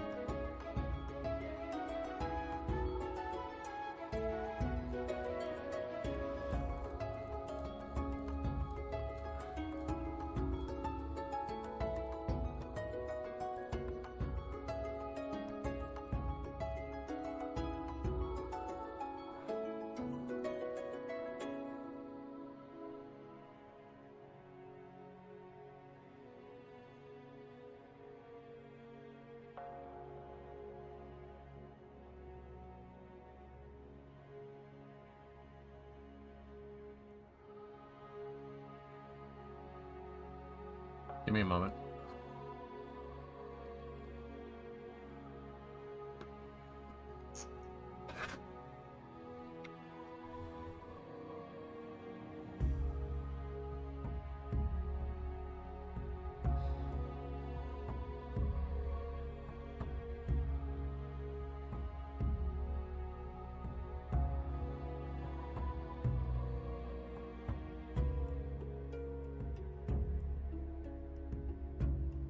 Hey, how you doing?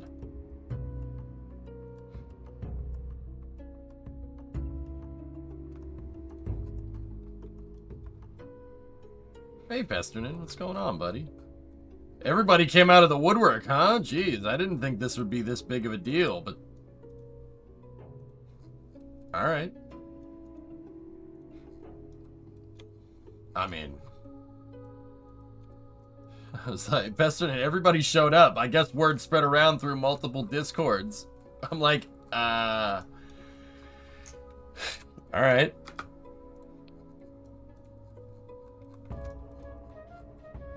Okay, well, let's see if I remember how to fly this. It's been 2 months. I've heard for years that EJ would never mod KSP. Don't talk about our woodwork. Why not? The Vanilla Man is using mods. Yeah, big deal. They're just visuals, though. Oh, the UI. Thank God. Alright. Alright, let's see what all the fuss is about. Make sure we're controlling from the right point. I don't think we're carrying any payload. Oh, no, we are. Alright, cool. Where's the avionics? Avionics is right there. Control from here. Ooh, trees. Whoa, whoa, dude.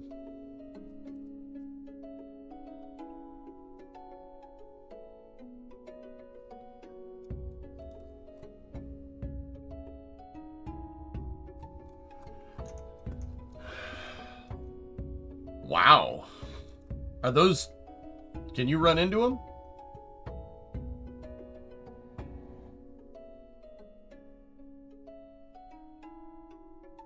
Yeah, I was thinking about it, Tessa. Yeah. I believe so. Does it change the map view? I would say Ben no, but Ben yes. Or we could say Ben wow. Trees are not collidable. Discovery, go at throttle up. Angelo, ciao, come stai? I hate how Kerbal minimizes. I gotta really see if we can... Is the option for running it in windowed full screen in here? I don't think it is. No. Alright, well, we'll make do with it. Ready? Rocks and other things are on other celestial bodies. Right. Can't do it from here. Yep.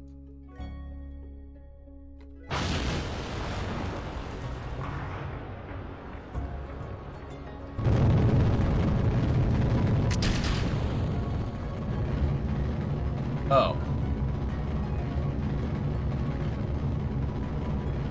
Oh. Okay. Yeah, I got you.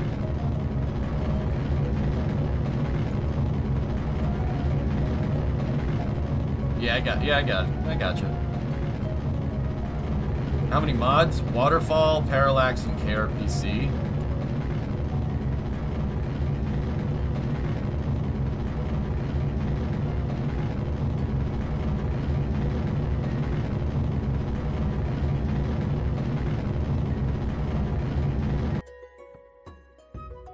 It's all manual. Okay. Manual sequencing.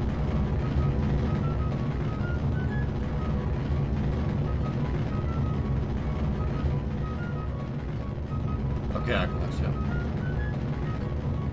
How's the performance? Seems alright to me.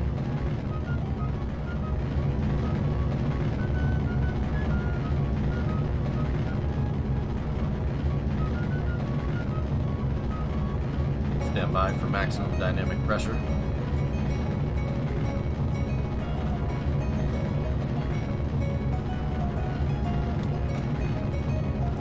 We have max Q. Oh, okay. Yep. Alright. Yeah, I see. I see what's going on in here.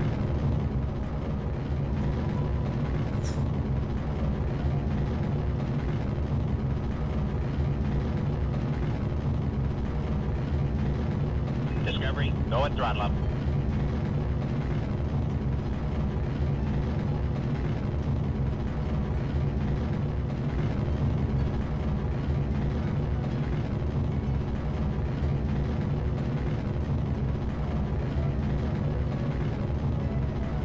Stand by for me, go.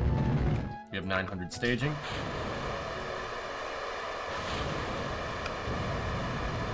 Upper stage ignition was good. That's pretty cherry right there. Stand by for fairing separation. It might explode. Fairing separation confirmed. Switch back over here.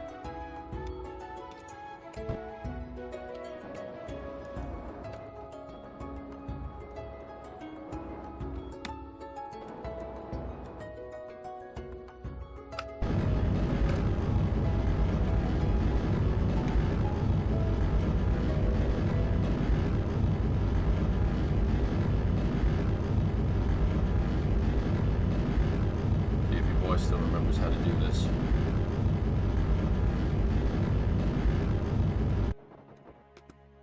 Okay, that looked good. Enable the control surfaces.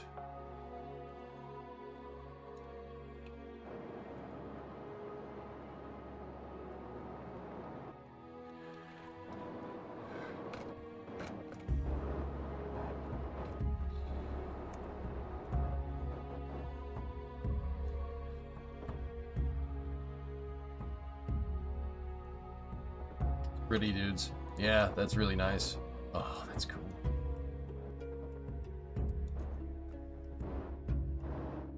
Wait till we get above 70. Is this meant to be an RTLS thing? It is. Yeah. I pioneered first stage landings in Kerbal 2016, 2017. I wouldn't say pioneered. I wasn't the first one to do it, but the ascent trajectory. Well, that's pretty neat.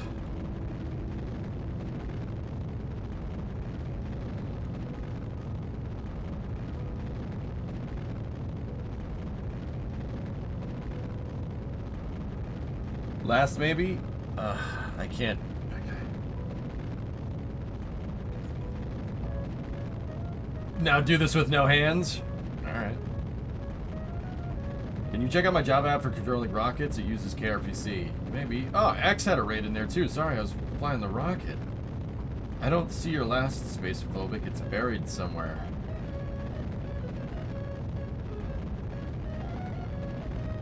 Yeah, EJ's using mods, so this could be evil EJ.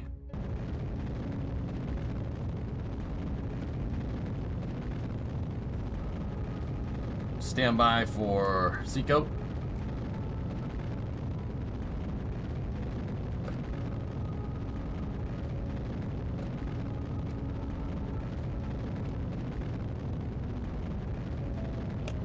We have second stage engine cutoff confirmed.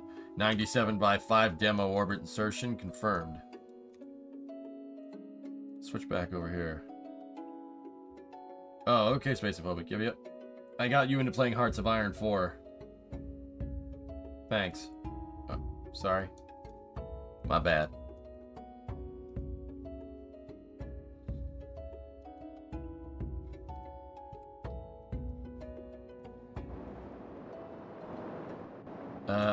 We have no target reference here. Switch to surface, then.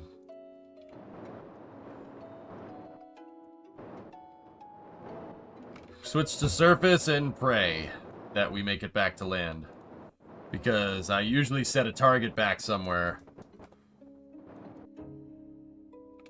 Just tap it in. Just tap it in. Just give it a little tappy. Tap, tap, taparoo. I don't know how we're going to get out of this one. Oh, we don't have control. We have plasma blackout. Uh-oh.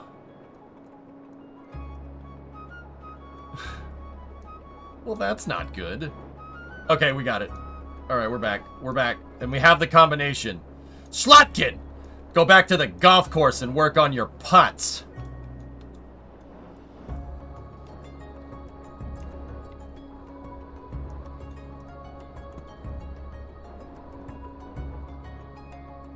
Come on, fly.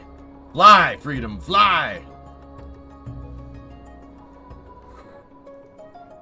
Wait for it. Wait for it. Wait for it. Radar altimeter is on. Wait for it. Wait for it. Now.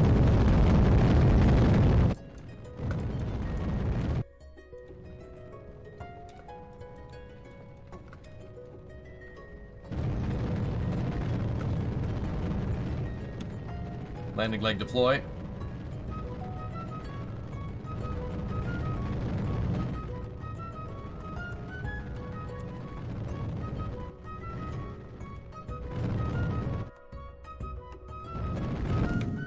Oh!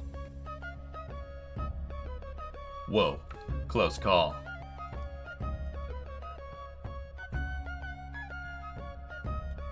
Discovery, go and throttle up.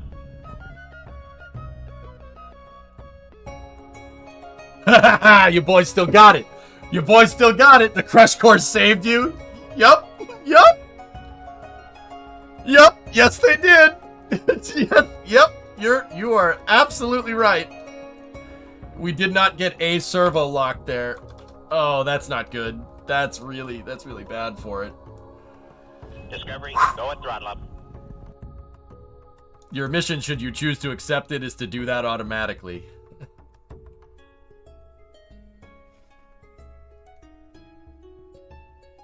Alright.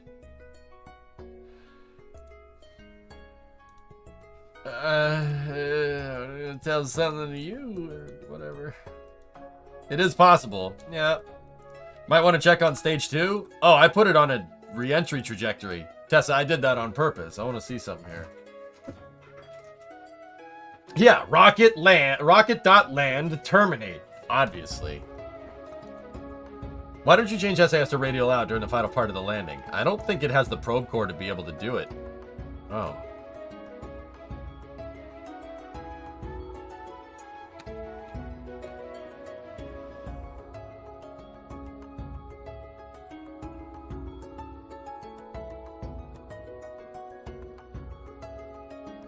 Alright. The burn is easy to code. I don't know how to do the guidance, though. Oh. Okay. We've hit apogee. Alright, let's see what happens here.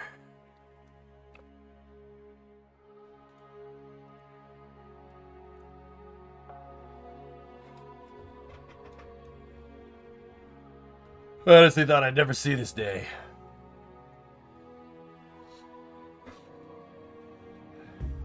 It'll be fun watching EJ's brain melt. Hey, it doesn't melt, it just buzzes, okay? You know, like when you hear, you know, like something like an electrical transformer, like that noise. Yeah, that's what it does. Believe me, I'm here. I know. It may be a little bit of smoke. You might let some of the freedom out, God. That does happen. Yeah, the...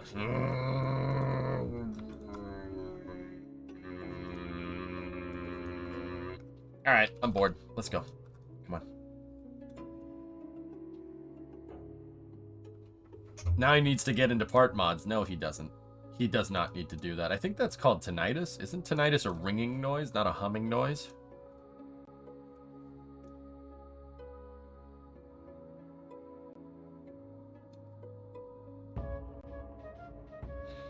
It can be both! Sorry, Caps. Alright, cool. That's all. It's all good. Re-entry looks about the same, though. Yeah, you can't let the freedom out, Jason. It doesn't work that way.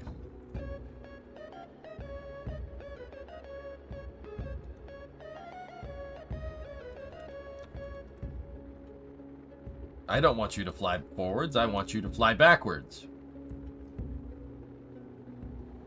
Thank you.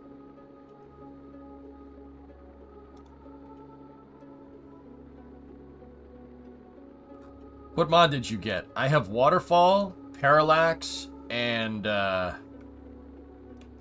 Hey.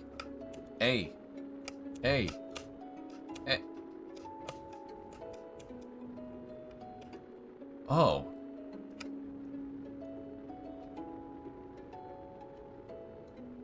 Whoa. Cool. What are these mods? Visual. Look at the plume. That's pretty cool.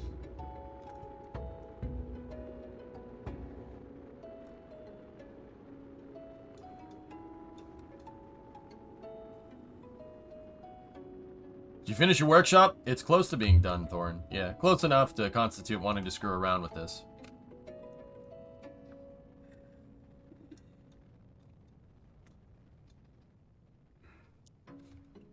Supersonic retro propulsion.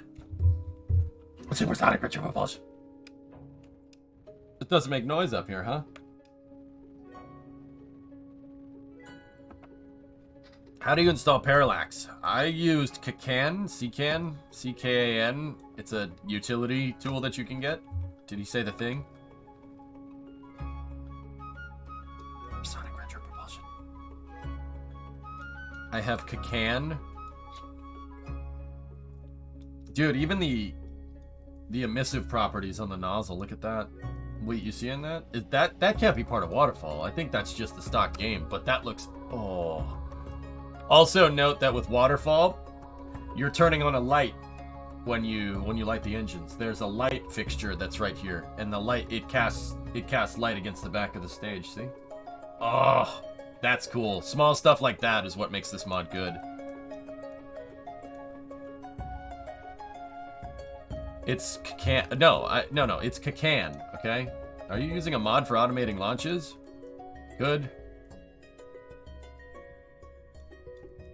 No, I don't want to mess with restock. I'm calling it KAN, okay? And since this is my stream, I can call it KAN.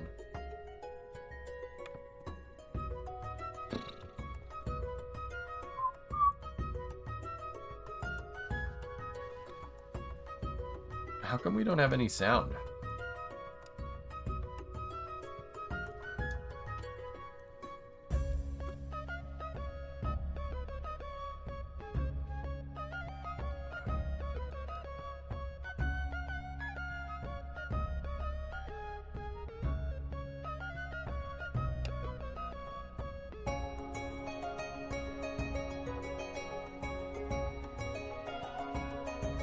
Yeah, that's pretty good. Oh wow, look at the forest. Look at that. That's pretty neat. Yep, that tree is treant. Wow, look at this place. This looks inviting. Bonk. Bonka.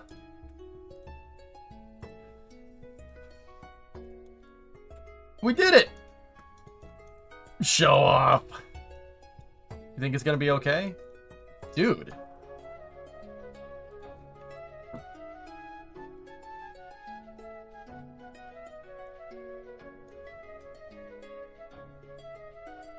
Would be pretty neat to integrate a crew vehicle with the second stage. Pigzig, you remember when I said I designed the MLV for crew rating capability down the road, and so I would make a reusable second stage for it? What if your boy knew that Susie was coming? What if I knew it was coming? I didn't know it was coming, it's just a coincidence. Yeah, just a coincidence.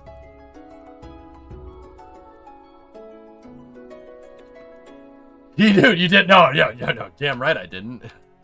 No, that was just a coincidence.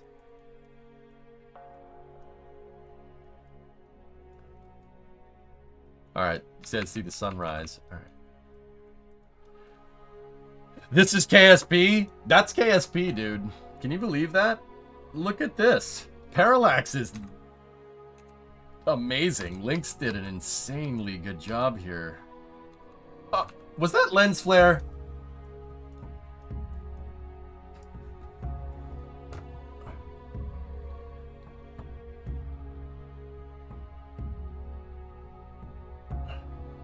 Can we see Jebwords? Yeah. It's crazy, AirJ. You see this? Sky effect is scatterer? Yeah. Wait until you get to other celestial bodies. Yep. Yeah, that's cool.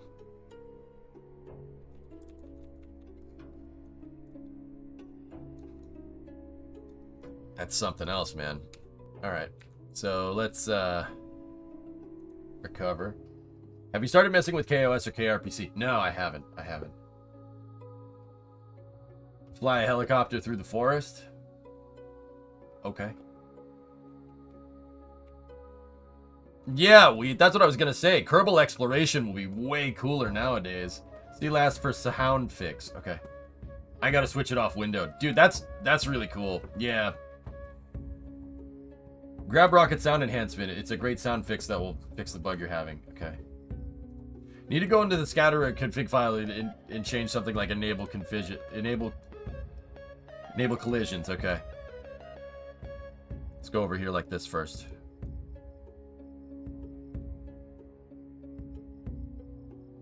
No, they didn't. Skyrim KSP. Mank, it just works. It just works. All right, let's go check on this thing. Are there clouds? No. Nah. Yeah. Back in the day, you used to love being flushed. Every night. You'd be like, flush me, EJ, flush me. I'd be like, nah. With Eve, you can get clouds. You're a cloud.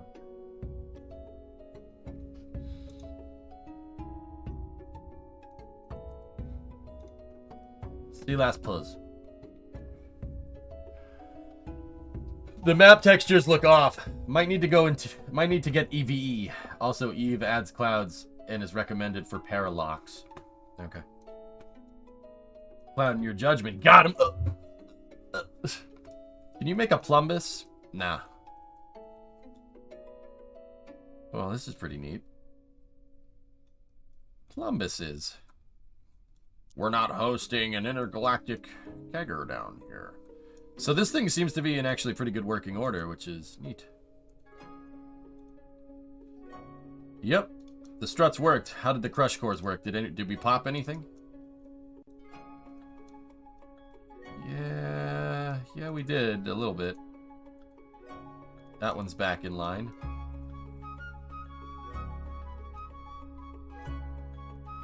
Where's that one? Just gotta make sure. Oh, yeah, that one broke. Yep, yeah, that broke. Yeah, it's not supposed to be there. But it worked. Yep, that one's broken as well. Yeah, see how it's like, oh, Beavis and Butthead, you shouldn't have landed that rocket. Oh. Sorry. That one's fine. With that sort of flex in robotic drift, that isn't going to go well, right? It doesn't drift. Those bent on purpose. These don't drift. It's hybrid tech. It's hybrid tech, it won't drift. Those, dude, I might even be able to fix those. Hold on. Let me go there and... Okay, we gotta...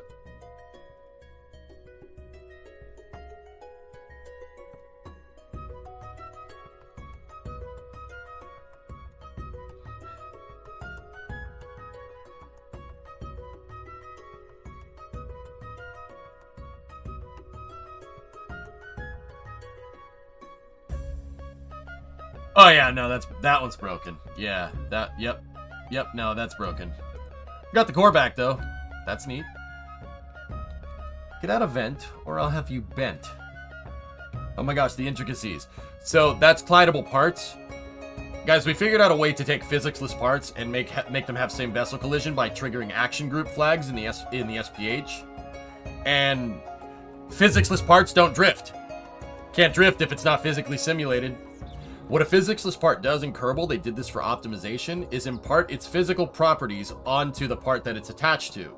They did that for sim optimization, because why does the RCS ball need to be simulated? No, so it imparts its properties onto the part that it's attached to. If you attach a bunch of physicsless parts to a physicsless part, and then trigger the action group same vessel collision flag in the SPH, you can make hinges that never drift. And then you can use the robotics to actuate them. Yeah. Yep. That was my last big breakthrough, Pestern, before I stopped playing, like, in August. That was my big breakthrough, dude. I can make stuff that beats the robotics. No problem. It's really easy, actually. Yeah, just thermo bearings. All the old school stuff, Pestern, and I know you remember that stuff from back in the day. It's all the old school stuff. It works. So here, let me let's go for a little flight around here.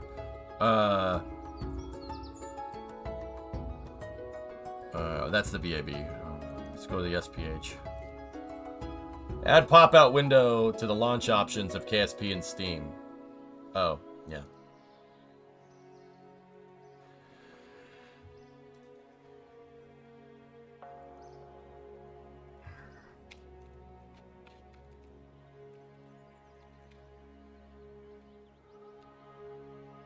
Thank you. And the shortcut should still have it. Yeah, it does. Okay, cool. It's just launching it out of CKAN. Launching it out of KKAN.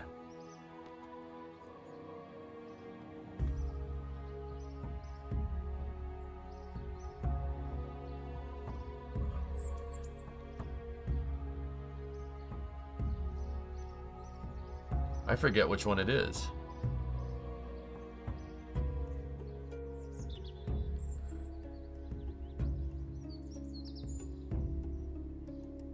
Which one was the...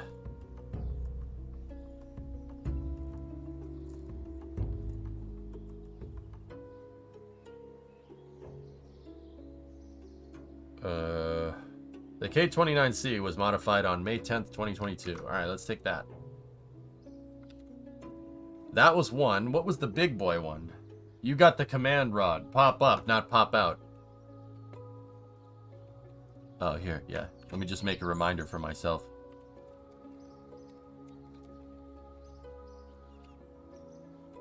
Oh, sorry, that's the wrong program. Sorry.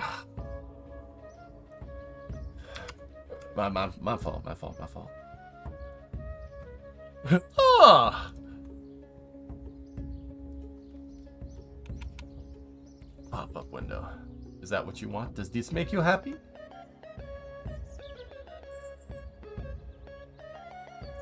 So May 10th. We're gonna find something that I modified here on May 10th. May 10th, 2022, I should say. K70R4. Maybe it's that one? I don't know. We'll find out. Let's go over here. Go here. Recover. Oh, the other one I want is the one that where you can put down multiple launch pads and have pathways to them, because if we're gonna do this, I want flat space to build launch pads on. It's me, guys, obviously.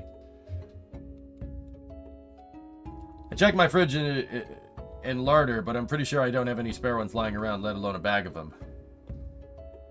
That's not it. Yeah, passing. Okay. Yeah, I got you. That's not it. Nope. No, that's not it. That's not it at all.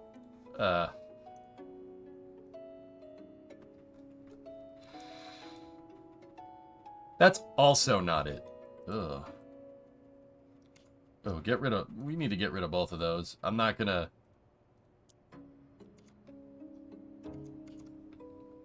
Let's go over here and just...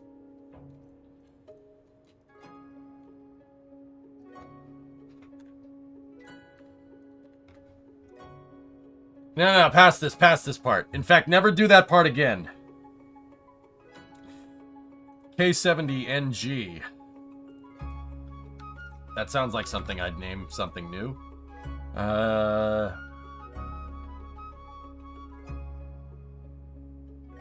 trying to look for stuff that I modified earlier in the year. 525, K29AGR2. Okay. Let's try these ones. See if we can go for a flight. K70NG. That's only 43 parts, so that's definitely not what we're looking for. What about you?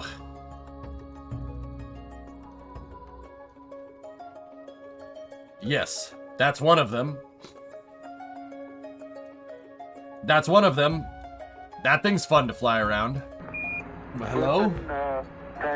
Version? McVersion? Version? What's up, dude? What up, playa?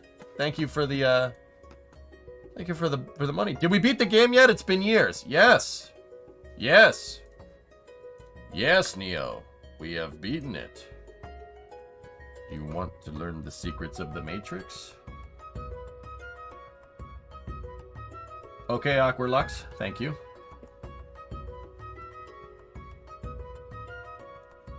Alright, let's go in here. Yeah, okay. Yeah, I got it. Saves, engineering mode 22, ships, SPH. I gotta find the big boy. Where's the big boy?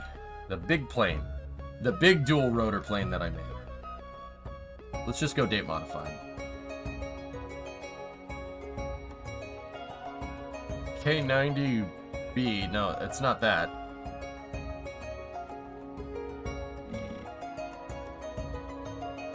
We were working on Yeet Stick.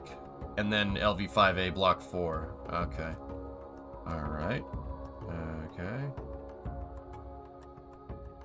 K92 R2 on June 7th. Let's try that one. K92.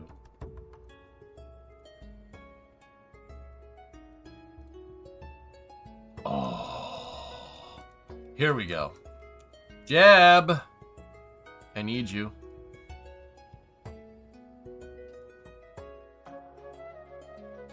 Check the thumbnails folder so you can see what is what. Okay. Nah, that information is stored in mi cabeza. You know the cabeza, Ivan?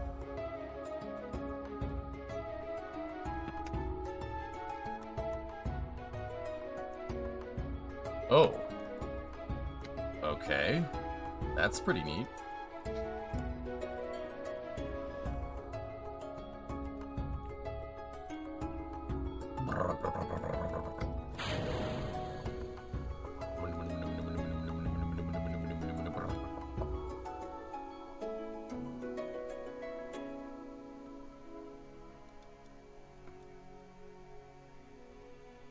Cool. This thing still works. Can you remember the mod with the extra pads? I don't remember the name, dude.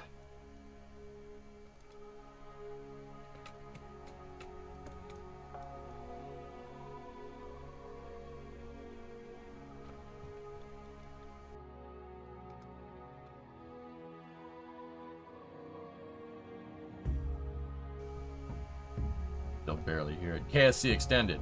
They remember the name. Ooh.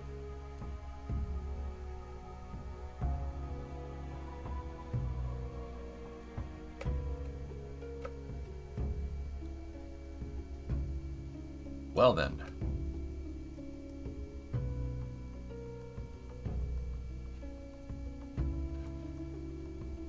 Yeah, Pesternin, that seems to be the case here.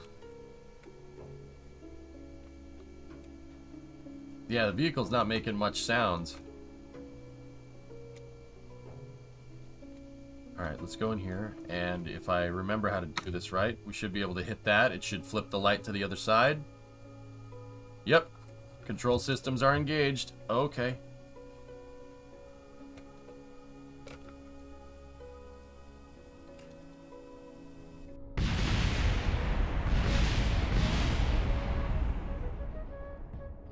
That was the right command, I just don't think the vehicle was doing what I wanted it to. The flag is still standing.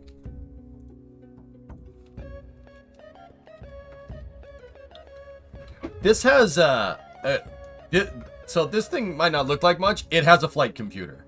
Yeah, there's a flight computer in it. It changes the flight mode for you. This thing doesn't work exactly like a V-22. It's an autogyro.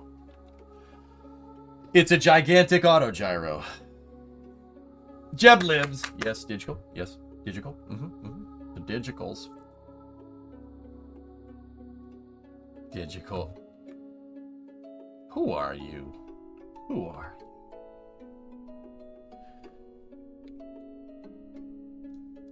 you? The proof is in the pudding. Yeah, dessert. Yep. Perdongles. Hi, Perdongles. Good morning. How are you? How's your life?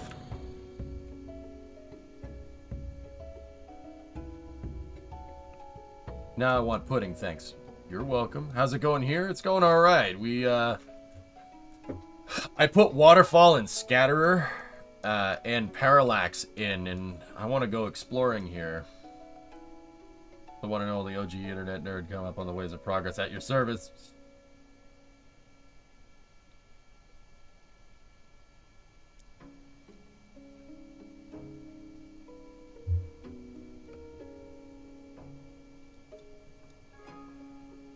We gotta get some forward velocita going here.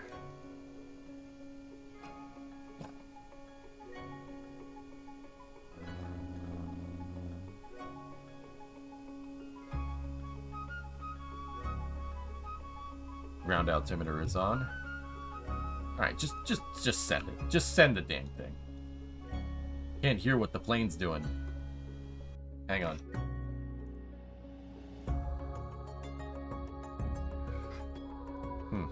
Okay. I'll turn up the volume here. There we go. Had to bail shortly after Firefly launch. Did they acquire signal? They got it. Yep.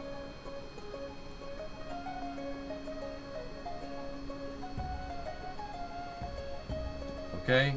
Limit the torque there. And then, alright. We should be good to switch flight modes here.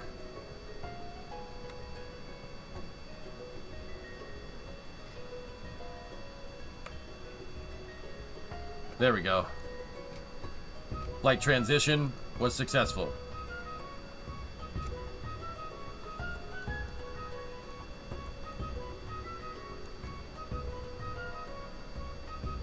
The hell's that?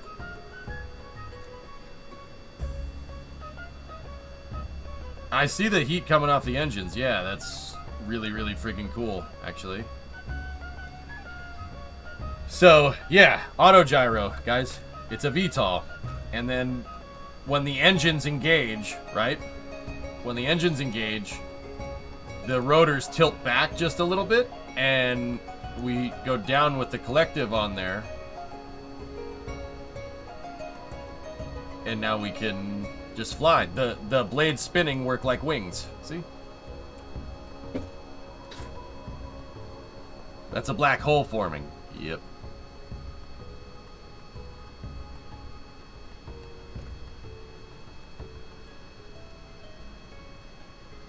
And now it'll just fly like a regular airplane.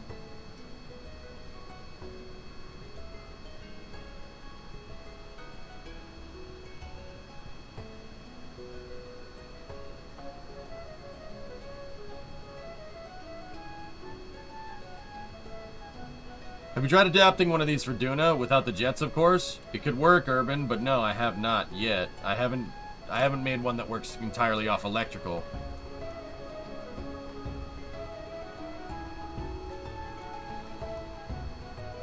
But this thing does work really, really nice.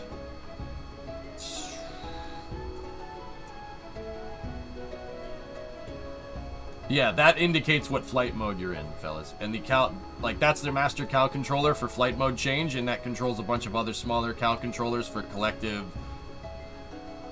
control surface lockout, bunch of other things. Did you see they're adding a penguin to flight sim? Oh, no, I haven't.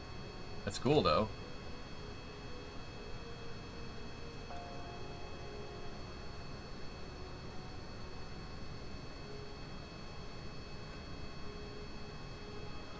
No, not yet, Bree, but look at the graphics.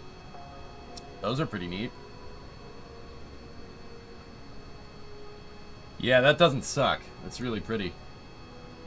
And you guys said the cloud mod, right? You want Eve, or whatever it's called?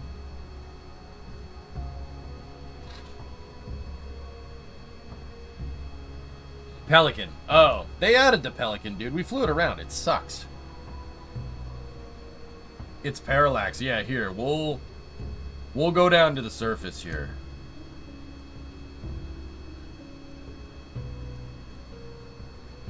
Alright, close that up.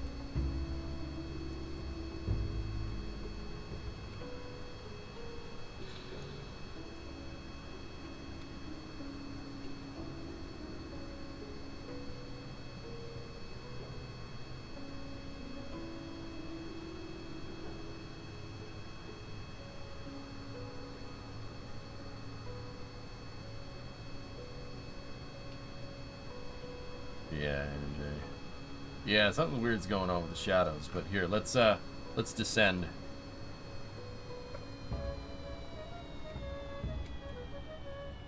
Switch the flight mode.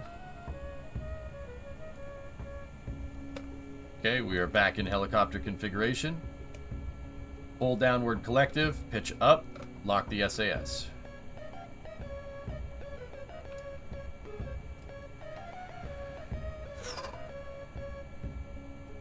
We gotta get blade RPM up right now.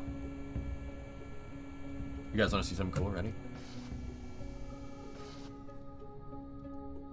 No torque, no power. Watch this. This song is not from KSP. This is from Goat Simulator.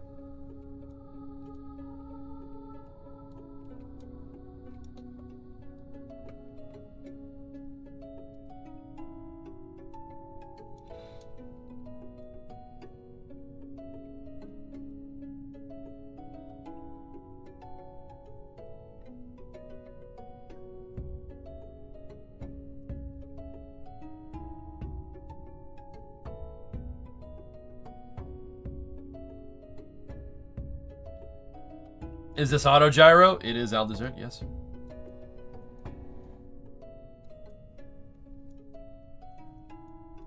Sorry, Predominant, with the yawning. I'm still sick.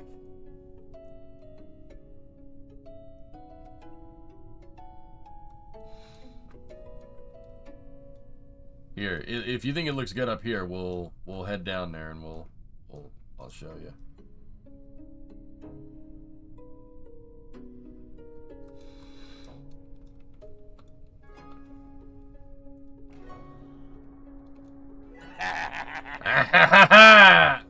Does this make this song the goat hymn?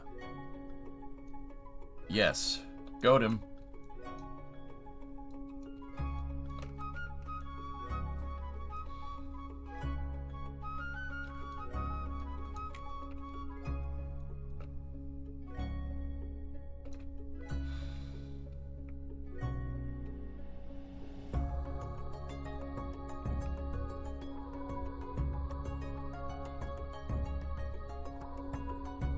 Alright, we're gonna bring her in, see if we can aim right for that plateau right there.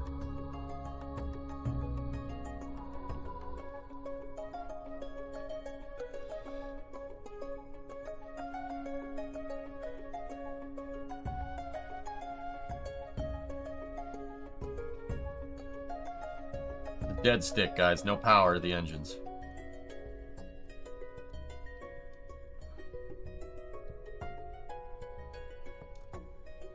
Ready?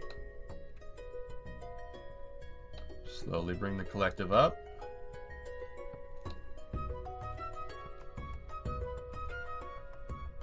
Zeroed out the collective, brakes.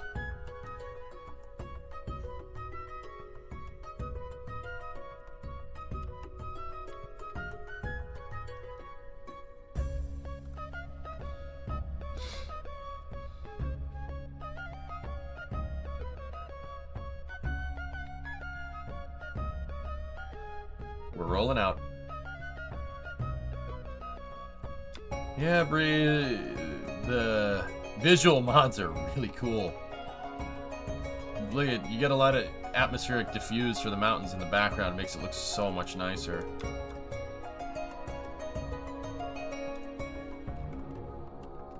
Time to hunt some wabbits.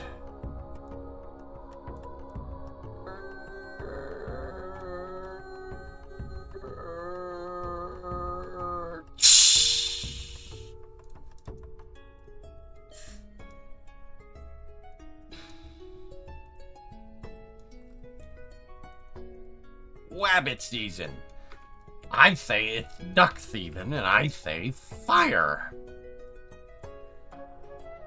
Be very, very quiet. I'm hunting wabbits.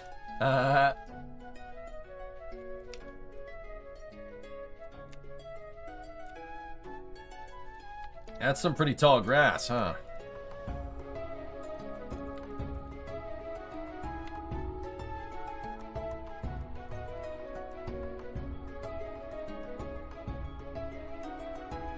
I bet you don't need the engines that big for this. The Goliaths might be overkill, especially with the auto gyro. I mean, Loopy, I have the Goliaths on this for high altitude flight. This thing with the rotors spinning up at the high, up there. This thing, I mean, it can fly really, really freaking high. This thing, what we engineered here with the with this plane, the K92, is insane. This one doesn't have a synchronizer on it like the smaller one, though. I should put a synchro on it. If we put a synchro on it, it'd be even better. You can put a Kraken text, Hybrid Text synchronizer on it by putting cog drive here on both sides. Oh, it would really, really make this thing a lot. Like, you get sync in the rotors and the vehicle wouldn't wobble around as much. Wouldn't it want to fold? This is not a V22, guys. It does not fold. No.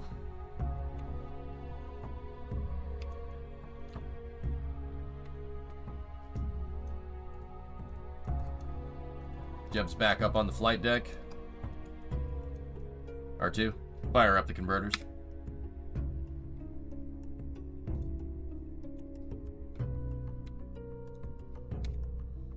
What was the AG to start those?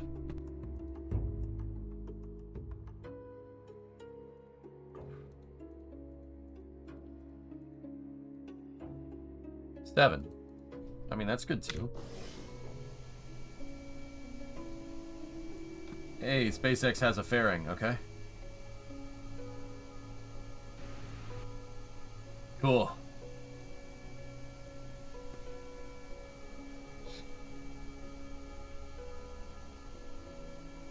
Okay.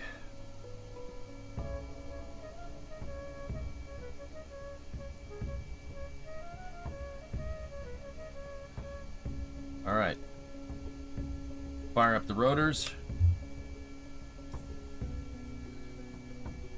Switching clutch drive to the rotors.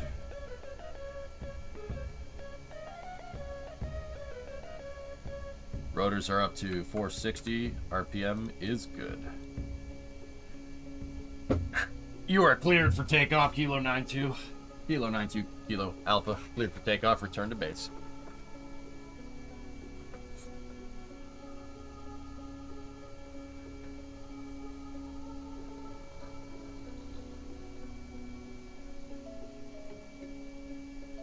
Okay.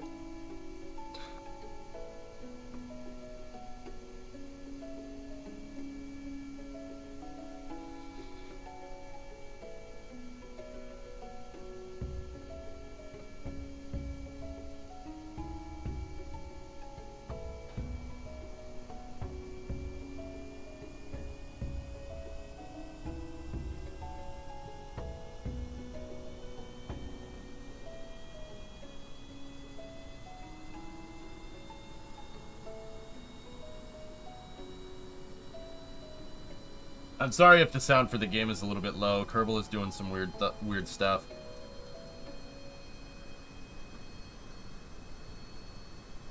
Okay, we are above 100 meters a second, switching to flight modes.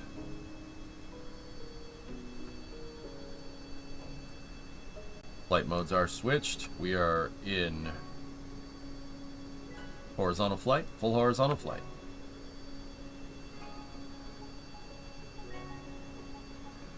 How do things like helicopters and everything else powered by turbines get the axial power from the turbine without interfering axial power? Shaft horsepower from the turbine without interfering with the airflow or the turbine? Question.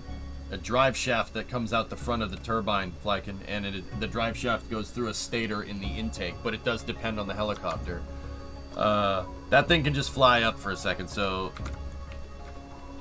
there's a gearbox usually. Helicopters have transmissions, kind of like cars, but they're not like a transmission like you can shift gears. If you look, gas turbine there's that nose cone up at the front, and then there's a stator that comes out of the nose cone, and the drive shaft goes through that stator. It's a little wing. It's wing-shaped. And that goes into a gearbox, one of the most ridiculous gearboxes you've ever seen. That gearbox has double drive shafts, double input drive shafts, and double output drive shafts. You have transverse input from either side, and then transverse output longitudinal output. So the crazy part about this is that how that gearbox is designed, this can spin at a different RPM than that. The left engine can spin at a different RPM than the other one. The left engine could be off. The right engine could be blown off and separated, and one engine will still drive both of the blades. Yeah, crazy. But here's the thing. The longitudinal output shafts, the one that go to the forward and back blade on the Chinook, those have to be synchronized. If those aren't synchronized, Chinooks will rip themselves apart. Literally rip themselves in half. You start desyncing those 3 rotor blades, you'll get a resonant vibration, and it'll literally rip the back of the helicopter off. True story. So think about that. Think about that from a mechanical engineering perspective. That thing has twin drive shaft inputs, twin drive shaft outputs. The twin drive shaft inputs can be desynced. You only need one to power both of the blades. It's two fault redundant.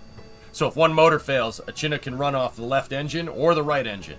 So you have differential RPM input on 2 drive shafts and synchronized drive shaft output front and back. It's nuts. There's a reason why we still use the Chinook, because it's ridiculous.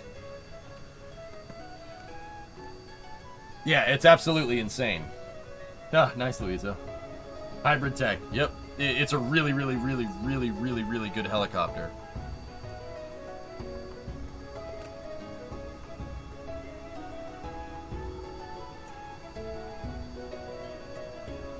Dude, I love the heat signature. The heat coming off. Oh, that's so cool. That's really neat. Yeah, Hank's link will have what I'm talking about. I'm just flying around. I want to see Parallax. I just want to see how cool it is.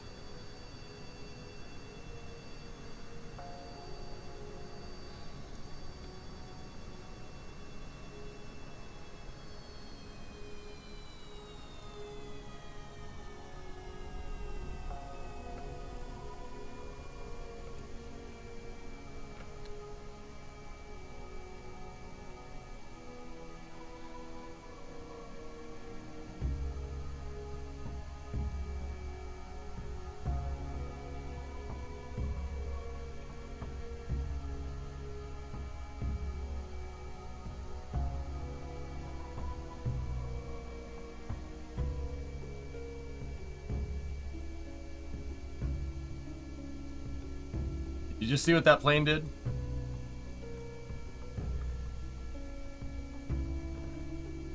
The water should be new. Alright, let's go take a look. Did you just Cobra with it? Pretty much. Differential collective. Gives you really good thrust vector control. Well, actually, it's not differential collective. It's just the collective. Pretty sure that would have ripped the plane in half. It's fine. I don't know. Chinooks are pretty nice, but Apache longbows are still your favorite. That's fine if you enjoy slower helicopters, Flacken. Yeah, Kuro, there are waves. Do you see them? Yeah, you heard that right. Chinook's faster than the Apache. Way faster.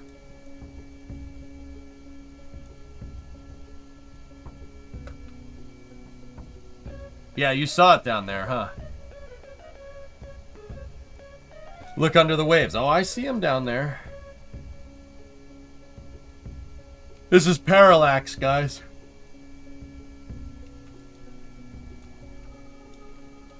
Yep, there's freaking seaweed.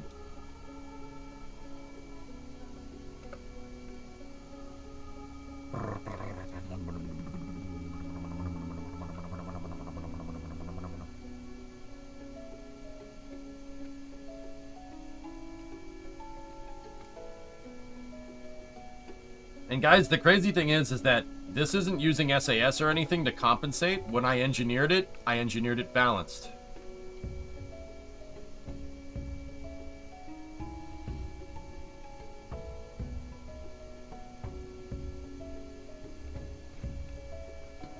I wonder what the desert looks like. That's our next stop, actually. Yeah, the only reason why it kind of started going to one side is because my rotors are desynced. That's what I mean about the synchronizer, Pestrinen.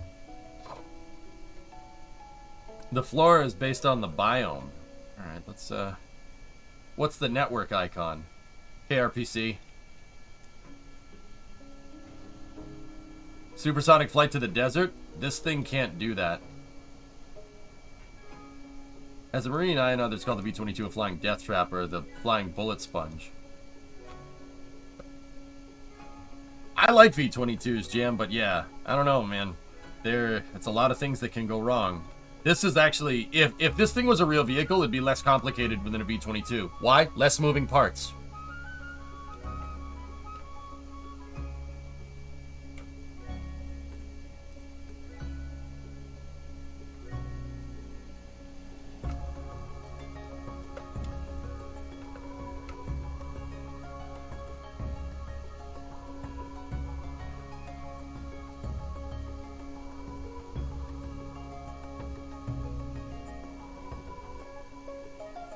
Hello.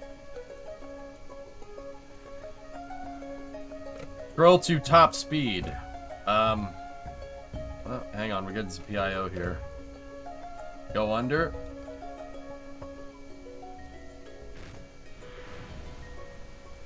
Whoa. Cool. Dude, even look at the thing just sitting there. That's freaking sweet, dude. Did you get inspiration from the Mill V12? No! Believe it or not, dude, no. No, this is kind of my own thing. The closest design to this is a,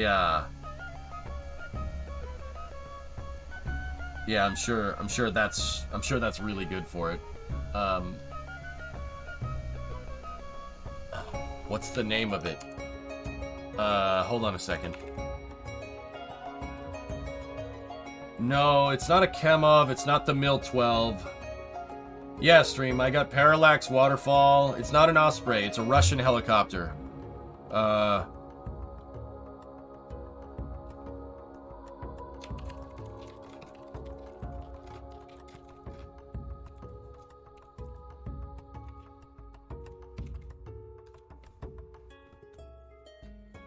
It's not Mil, it's not Kamov. It's an... what's the name of it? It's not Tupolev. Tupolev doesn't make helicopters. And I know everybody thinks it's that. It does look like that, but it doesn't work on the same operating principle as that. It's an auto gyro. The helicopter, the Russian helicopter that I'm thinking of does look like this, but I forget the damn name. That's not an auto gyro, guys. That's just a helicopter. It's just a helicopter with 2 blades. It can kind of do what I'm talking about. So like the engine pods on either side, you know, it's up like this. The engine pods on either side can move back and forth on that thing. There's also a Havoc sitting in front of it and a Mil-17 right there. That's not what I'm talking about. There's another helicopter that looks exactly like this, and I forget. It's not a Yak-24. It began with an...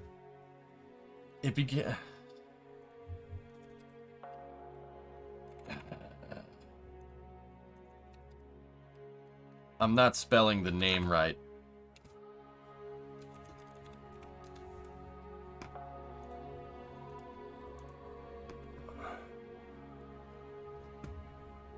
Maybe it's Illusion, I'm not sure.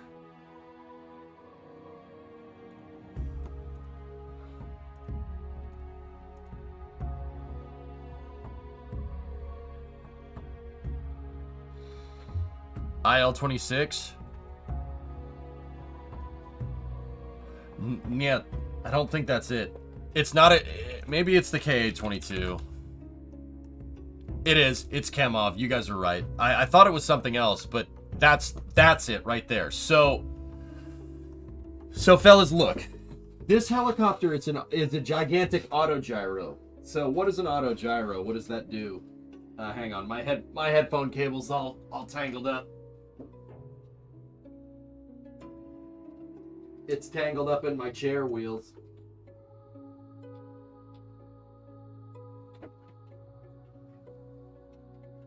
How did this get this tangled? Chat, hold me.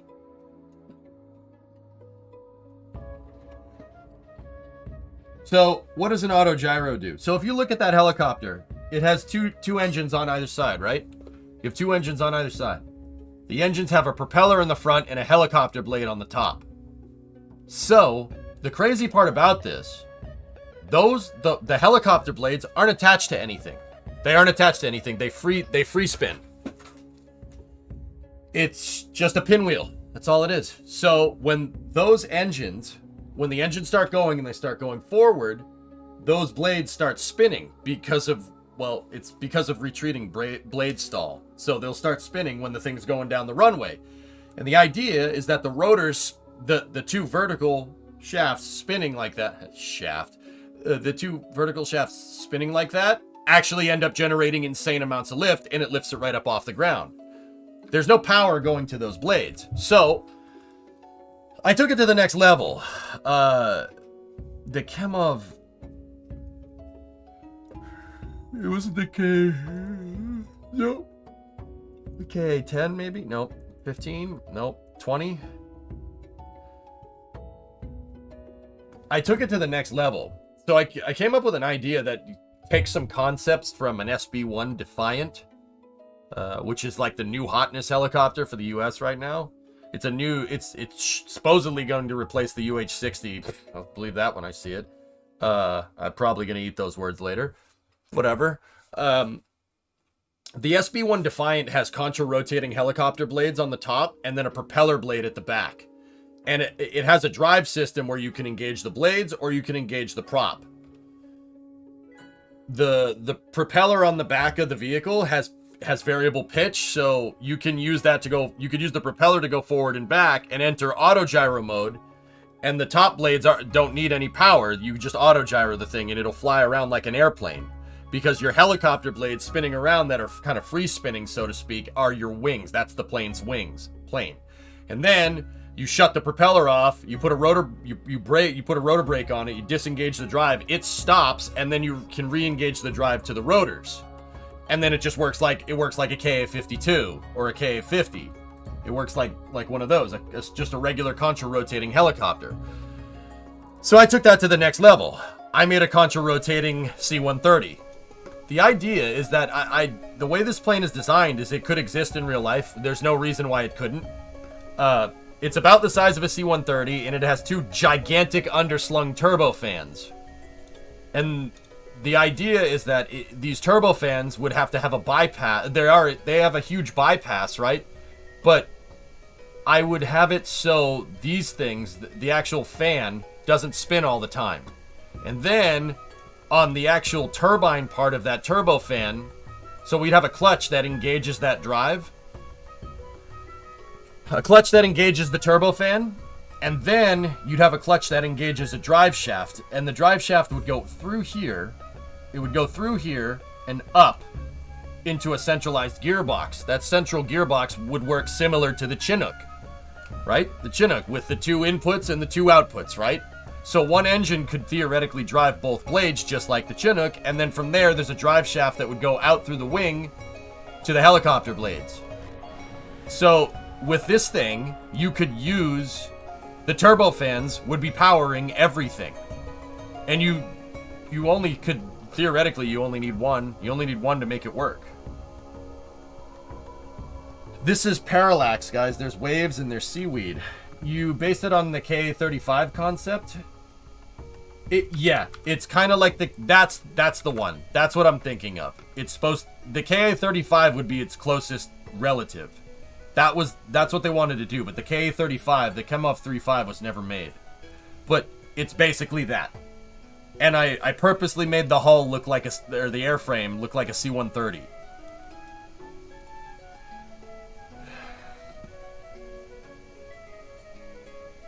What's that?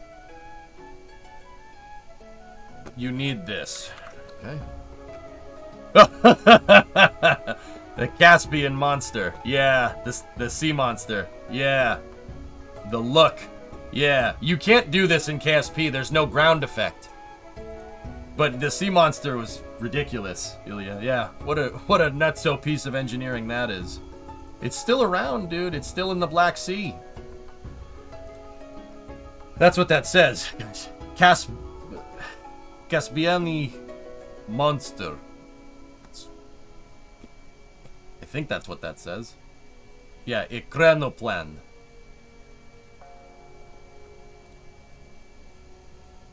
Alright, let's take off, dude. Look at the water, man. Alright, let's get out of here.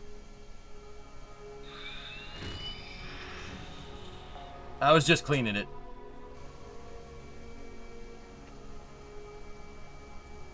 The last. What's up, Theix? Oh, yeah, that's right. This plane is super stable. The city is where the 903 stays. Yeah, it's just sitting there doing nothing, which is, that's unfortunate, Ilya. I don't like it. I don't like seeing any abandoned kit like that, especially something that was that difficult to engineer. It pisses me off. Just like Buran. It's, You can sort of get ground effect with ailerons. Yeah, Digital, you can fake it. Saltwater cleaning, really? Who says Kerbal was saltwater? Those could be freshwater lakes. It's not Earth.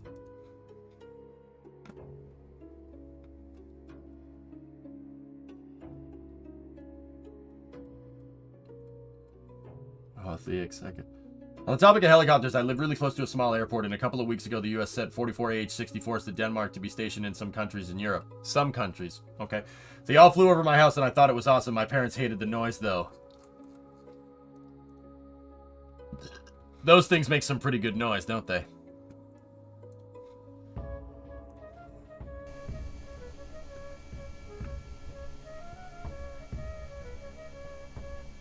All right, let's bring her back over.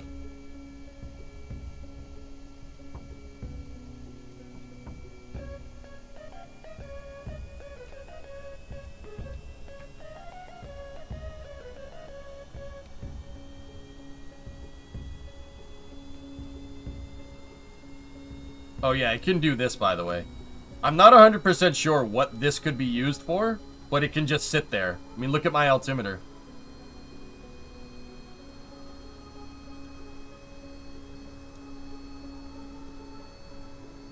I'm not 100% what that's used, why we would want to do that, but it can do it.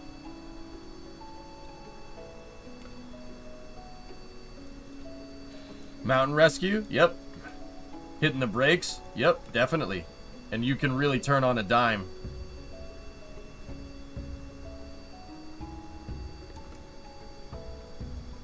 Hover pose to assert dominance. That's right.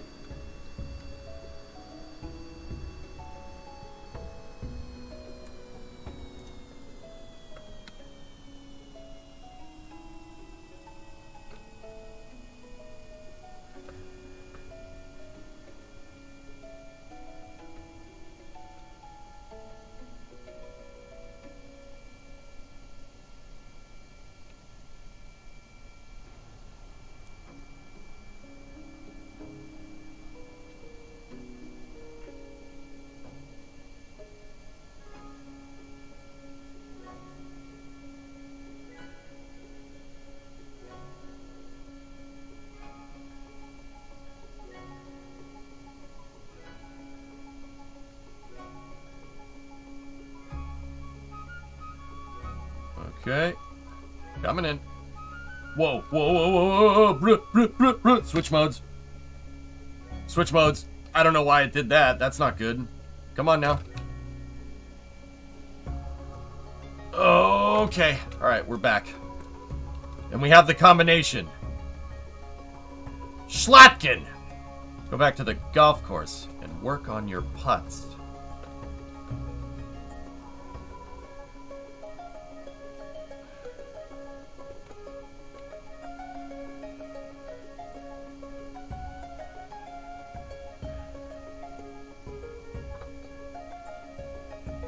I think one of the axles may have bent.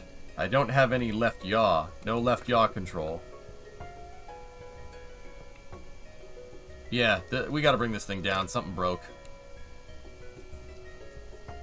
It probably had something to do with dunking it in the water. Yeah, it just always wants to yaw to the right. We have no left yaw. Okay.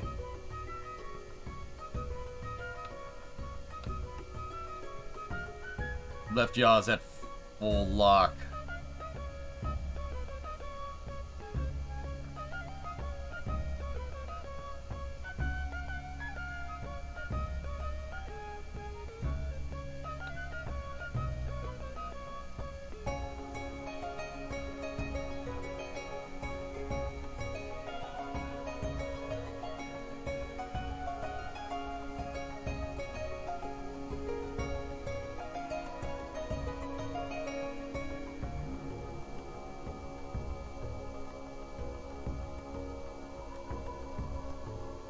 Left rotor hit the water. Yeah, something is desynced with the rotors. Let's take a look. Are they bent? Nope. Nope. Not bent. Just, I mean, we are getting desync, so.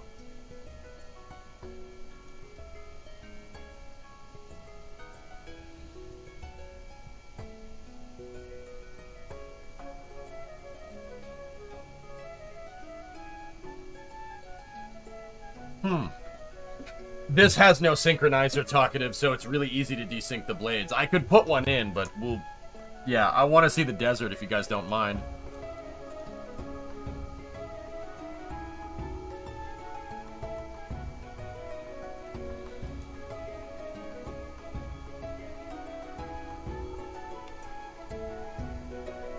Get Eve first?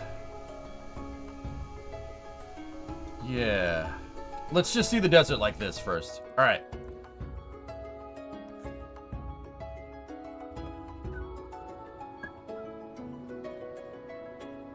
Desert airfield. Let's take the same thing out there.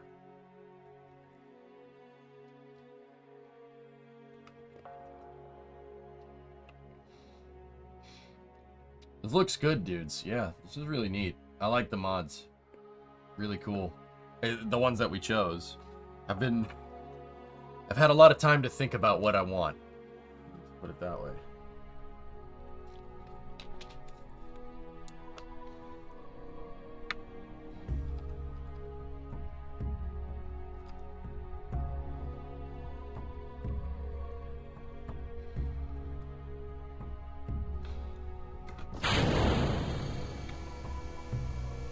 Let's send an atmospheric probe to Eve, a small glider.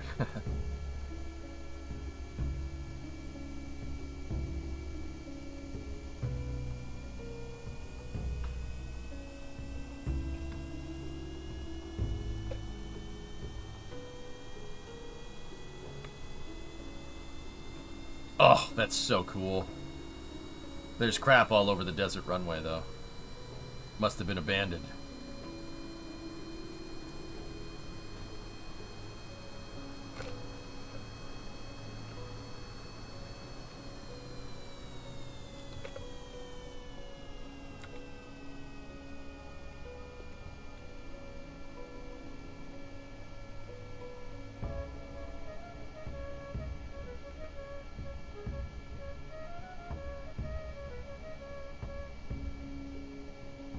Help. Help. Switch to helicopter. Thank you. I have to go to dinner. Nice to see you using kRPC. Hopefully you have fun stuff with it. Yeah, okay. Let's just take a quick zip around the mountains, guys, and then we'll, yeah, we'll switch over. Any big plans for a modded playthrough? Or just testing stuff out? I'm just messing right now, guys. No expectations. Just having some fun. Ramp.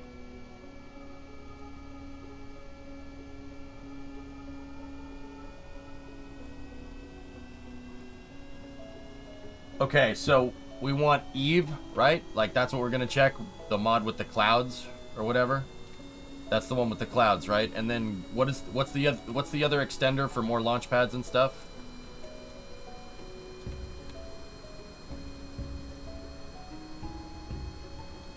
Rocket sound enhancement. Nah, Sparrow, I'm gonna hold on that one, okay?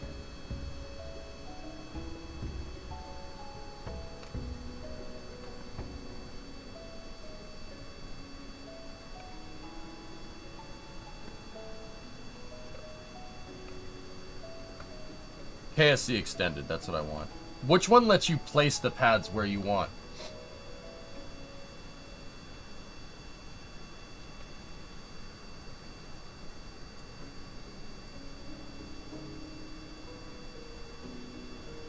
Kerbal Konstructs. Okay, cool.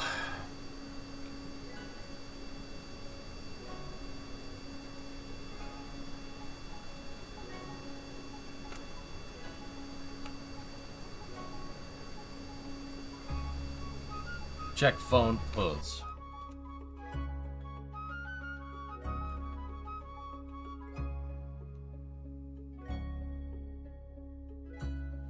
What? All right.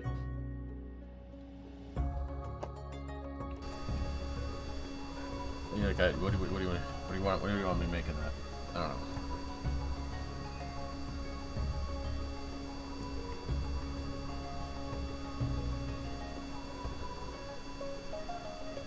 Kerbal Constructs also let you terraform, I think.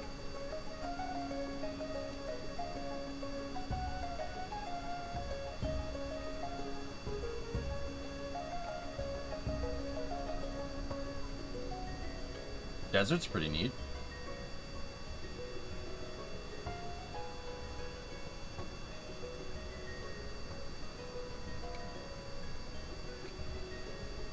I always wanted to pad downrange on the peninsula to land rockets for full recovery. I want you to tell them what the plan is. We're going up at 1. That's the plan.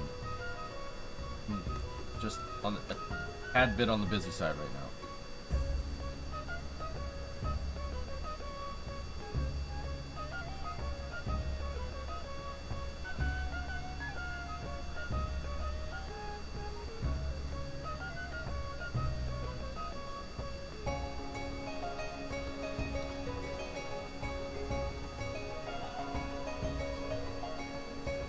There we go.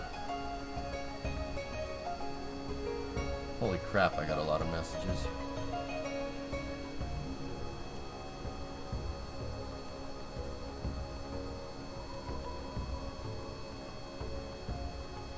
There we go, that's where I want to be.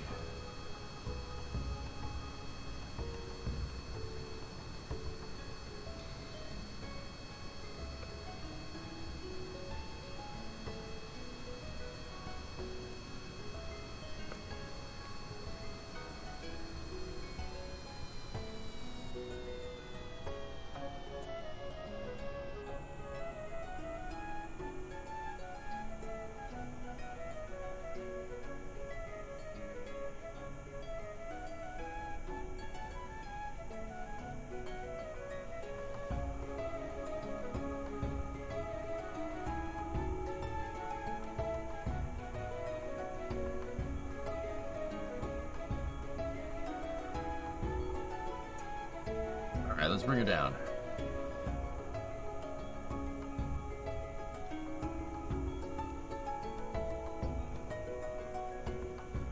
Bring her down to the pyramids here.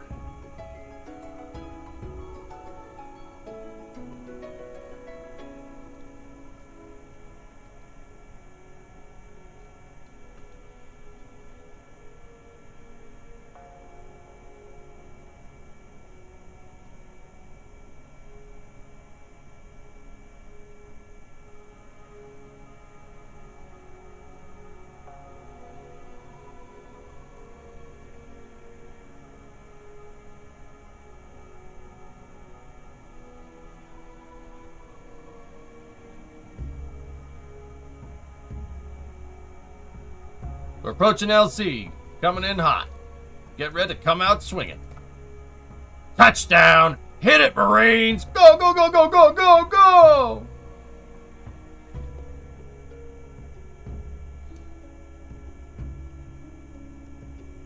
This is Pelican Echo 154. Anybody reading me?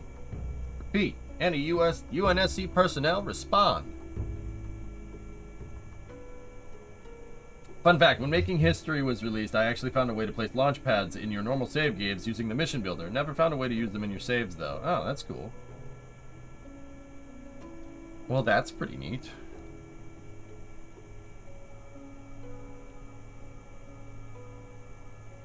Good for liftoff.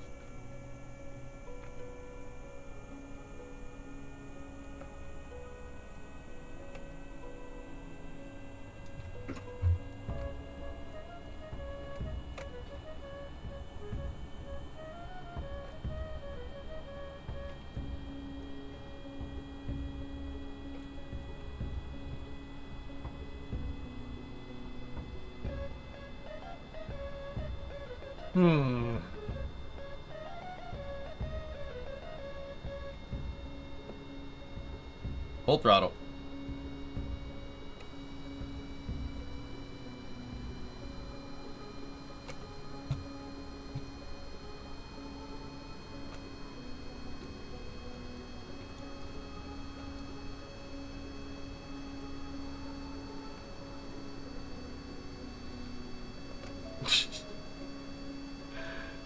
I don't know why this is useful, but it can do this.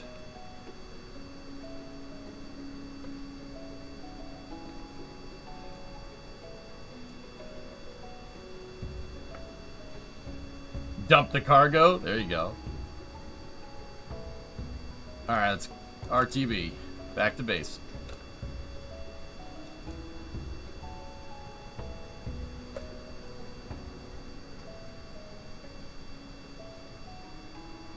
It'd be useful to dump the payload.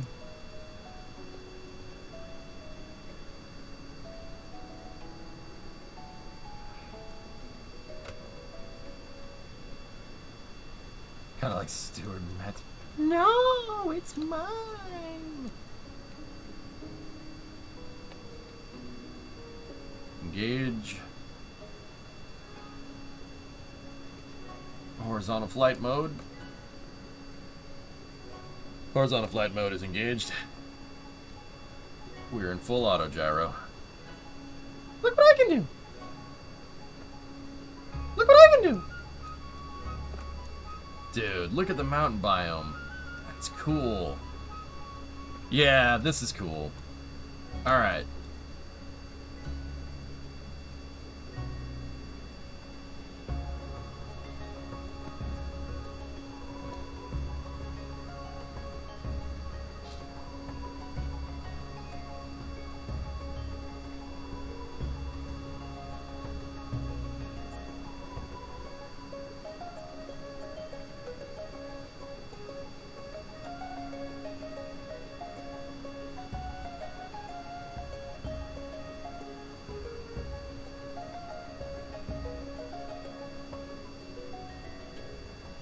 Go, go, go. Jump, jump, jump.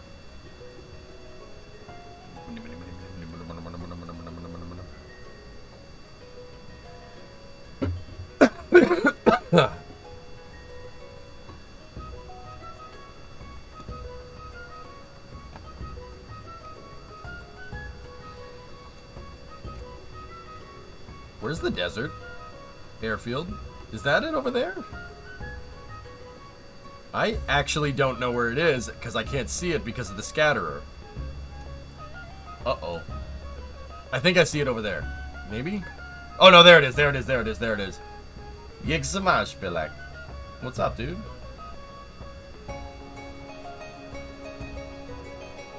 I'm not saying that right, but you know, you understood what I was saying. Ooh, nice. Dobre. Dobre va. Yeah, you good? Right on, man. Alright, let's bring her down.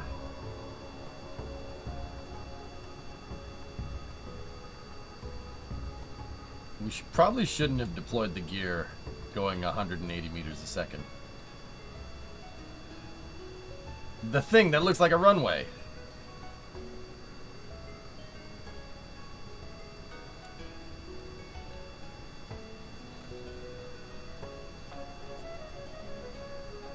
You like when I play Kerbals? Oh, thanks, man.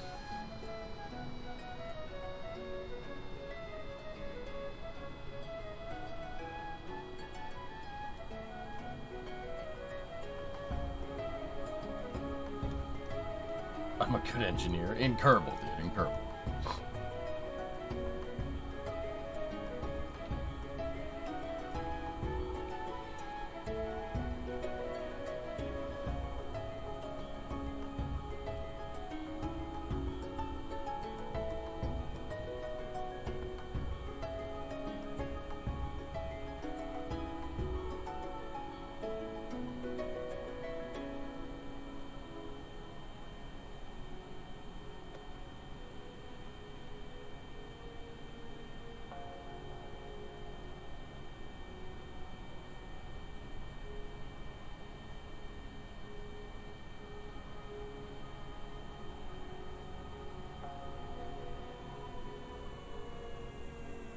We passed them! Stop this thing! We can't stop. It's too dangerous. We have to slow down first.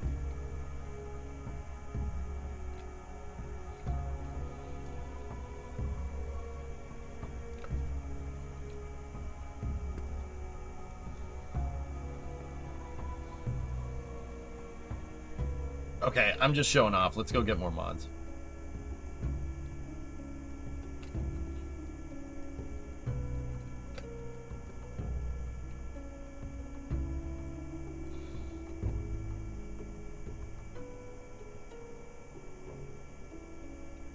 You'd hate to be in the back for that maneuver? Yeah. Yeah, that's fair.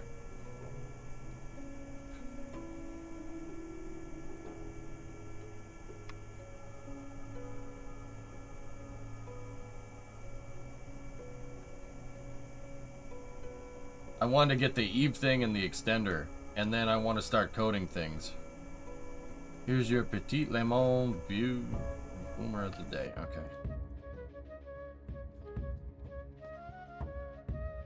Oh, he tripped over the tire.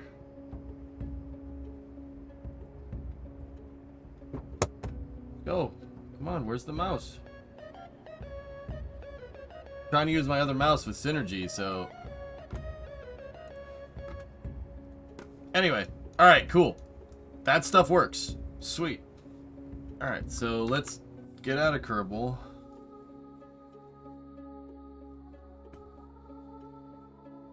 Hey, Chosen One. That's cool, man. Alright, fellas, what's the one with the,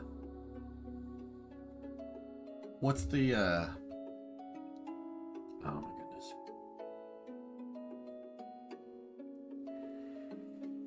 Kerbal Konstructs and Eve. Yeah, there we go. That's what we want. Oh, look. It still takes forever to X out of Kerbal. Lovely. And then we gotta, that's the sea monster. Okay. KSP. Discovery, go and throttle up. Feeling better? Nah, not really. I'm kind of just putting on a brave face, dude. That's why I'm not more like, you know. Hey, Nefodia, 16-month resub. We gotta go in here and then make sure that our KSP settings shut all this off.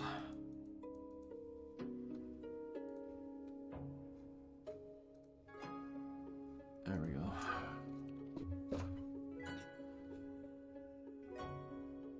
Oh my gosh, this is actually funny. Yeah, that was linked already, Bandit.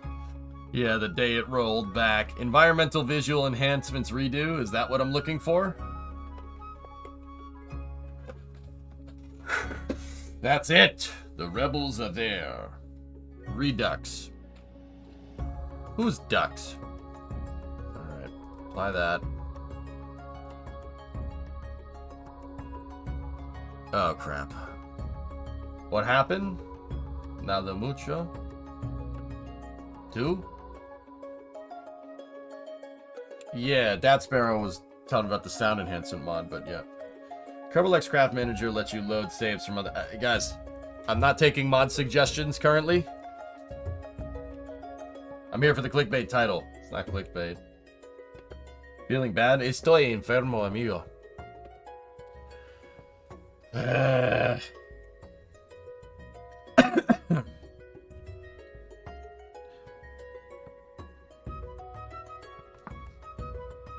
Just hit continue. Alien versus Predator is good. Gracias.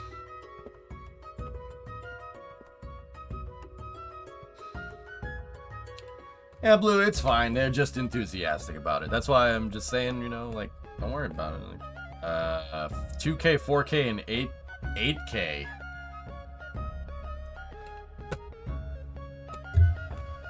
Sometimes, chat, you just have to look out at the sea and say, when in Rome. When in Rome.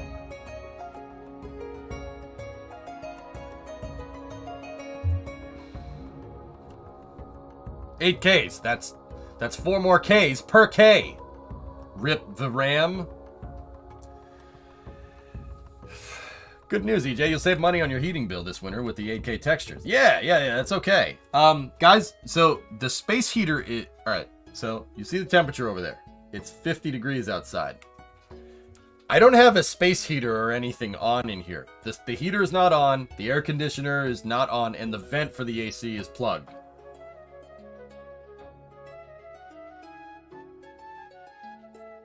The computers are heating this room just fine.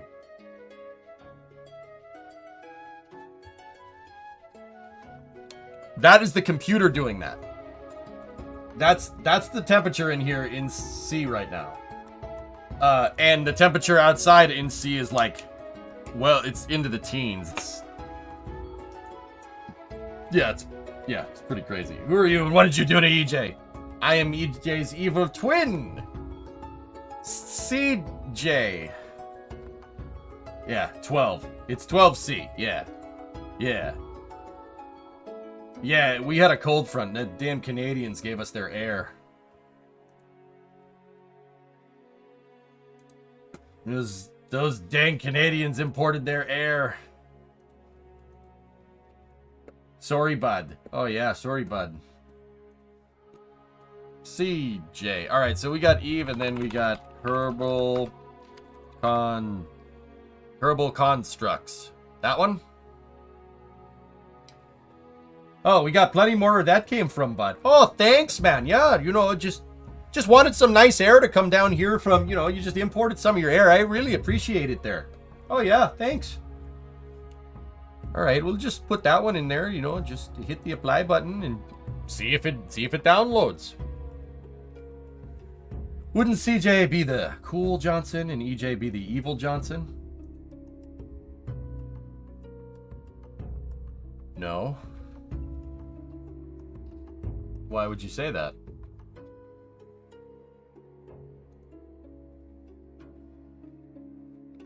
You should put tariffs on that damn Canadian air. Oh, I'm with you there, friend. How about that weather, eh? Oh, yeah.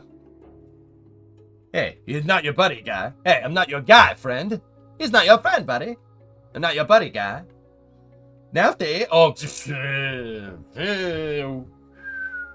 no.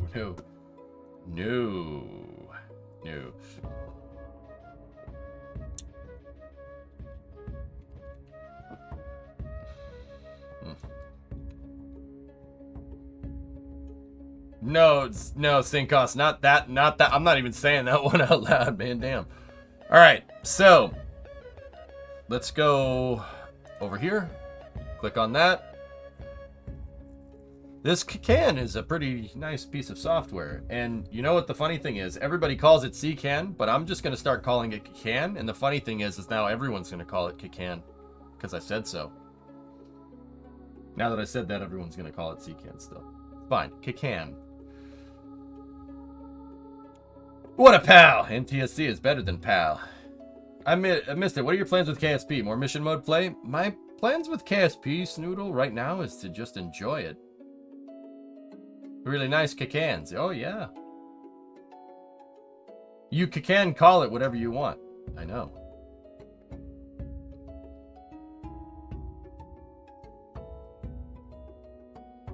It's fine. You call the stream Edge Saw. Yep. That's also fit. Also fair. Sorry, friend. It's KSP. Yep. No, 2020. No.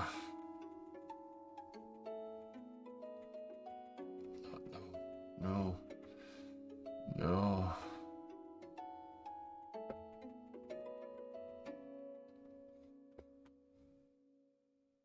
People enjoy KSP? I can't do what you say this time. Sorry. Yeah, that's fair. Guys, I saw a frog. Speaking of KSP, I saw a frog outside of my door. I see all kinds of critters out here in the woods. What the hell?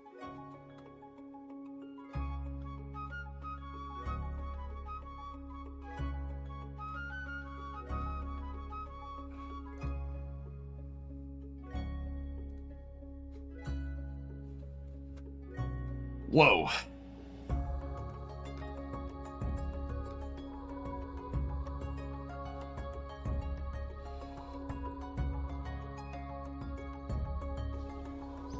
Oh, Rocketology sent me a huge guide for tips for modded installs. Dude.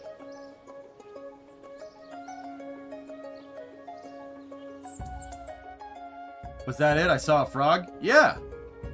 KSP. I saw a frog. No? Alright. Peepo? The stupid frog emote? No? Alright. Okay. Get a jet up there? A jet. Okay. Let's see what I have in the arsenal.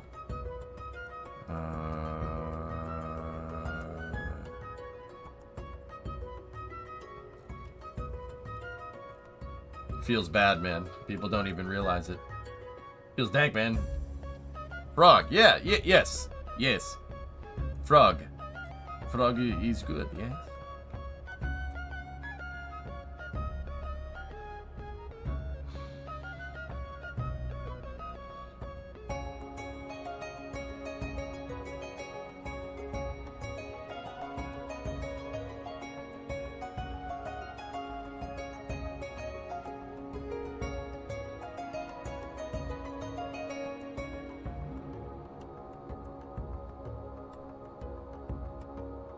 You said you wanted to fly. We need the Rio.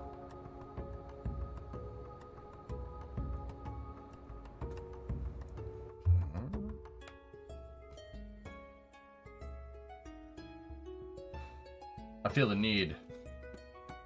Need for speed.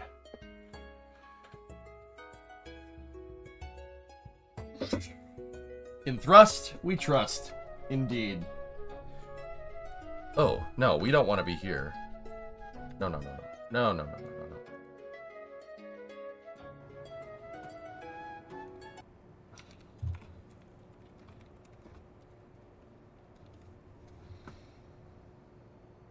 There we go.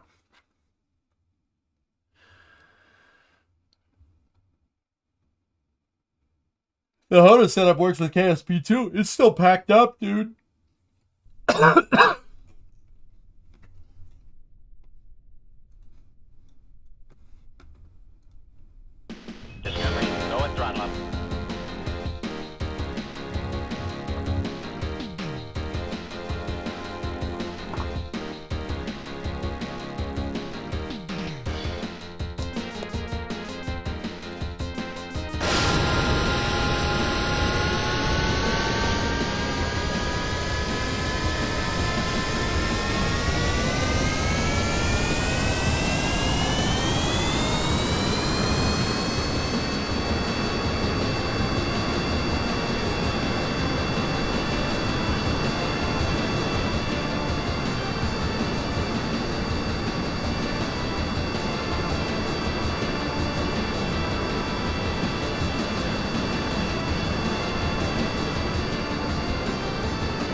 climb.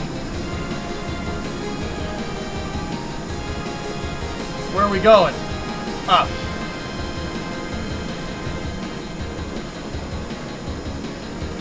Oh, no, this should not have thrust vector. No, get rid of that.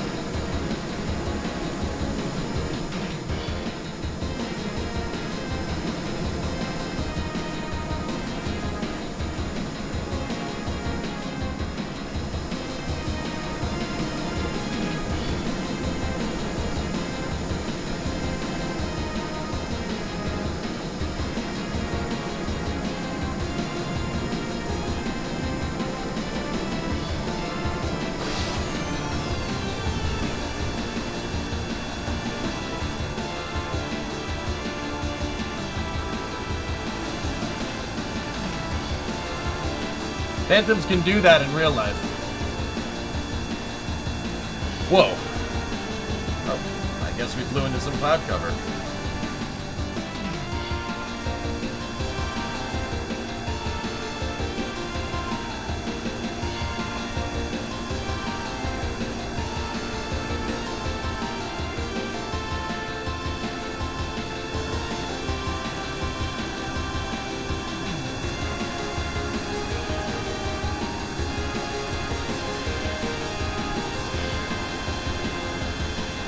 I like it. This is cool. What year is it? Yes?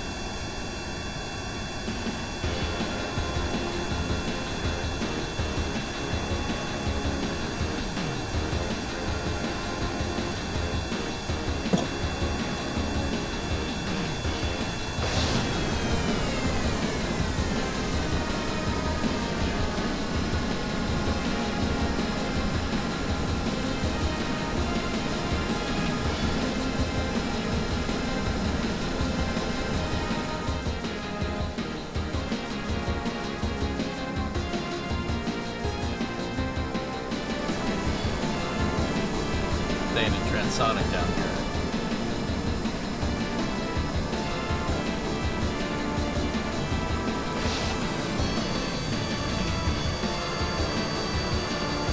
Odd shadowing. I don't know why yours is doing that. Haven't had that issue. Yeah, it's a little strange, Rocket Guy, but whatever.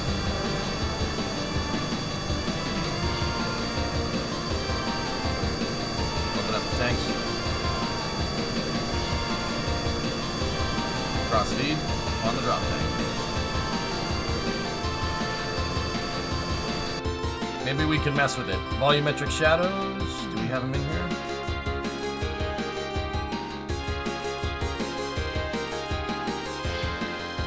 Shadow Cascades 4. No way! You installed mods! No, I didn't, bro. Bruh, bruh, bruh, bruh, bruh, bruh. Damn, bro.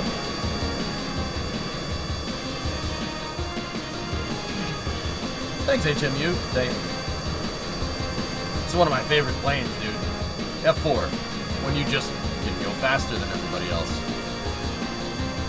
What, machine gun? No. You don't need machine guns when you can go fast. Reheat it.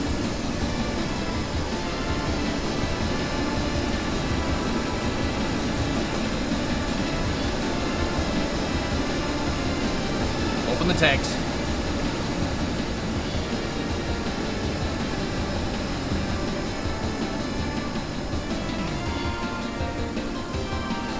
That's about right. Oh, dude, water. Oh, that looks so freaking cool, man. They eventually gave him the cannon pods. This is fine. You know what, Mile? If I wanted an F4, if I was shopping around for the F4 at my needs, I wouldn't need a machine gun. I don't need that. I don't need the missiles, to be honest, either. Just give me some drop tanks, and we'll be good, because I'd be doing this.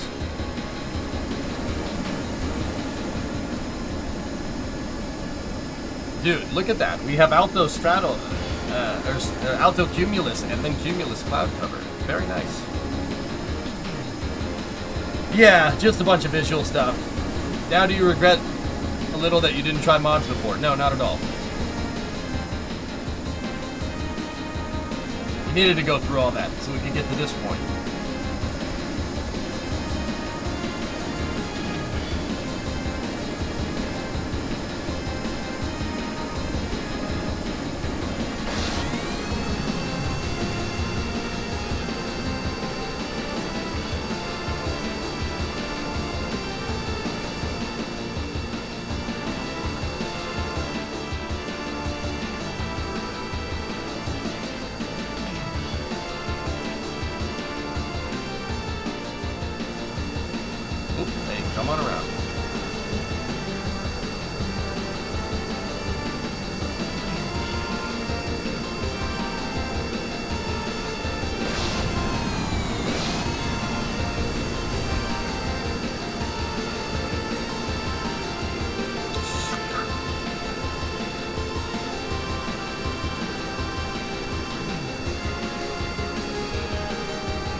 This is beautiful, dude. I'm just looking at the landscape. It's really nice. Flying below the hard deck. Get your butts above the hard deck and turn it basic. Alright, we're going ballistic, man. Go get him! Discovery, go and throttle up. Bruh, bruh, bruh, bruh.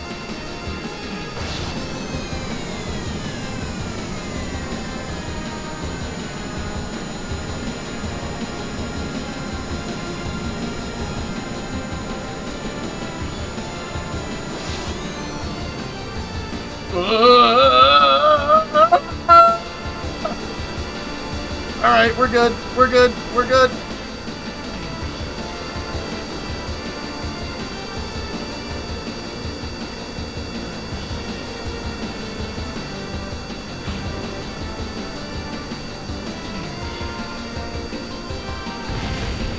He did it! He hit the target!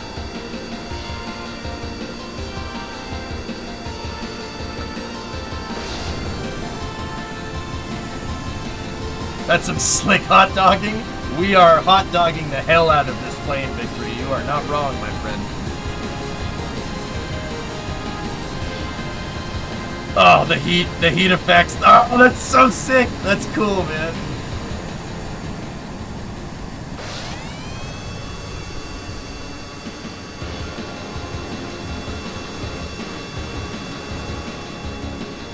Can you crash into the trees? You can set an option to make them flightable, yeah. Hey guys, is it obvious that 95RB and Lavi are all in the same Discord? You know what's funny? You see the chat over there? They're probably all like, let's all do the same thing at the same time in EJ's chat. Guys, it'll be so funny, man, right? And now you're probably all laughing together too, huh? Yeah, see? I know you. Destroy! How's it feel? Okay, maybe. It's funny, you pointed away from the chat window. There's the chat window. Terrain, pull up. Pull up. Terrain, pull up.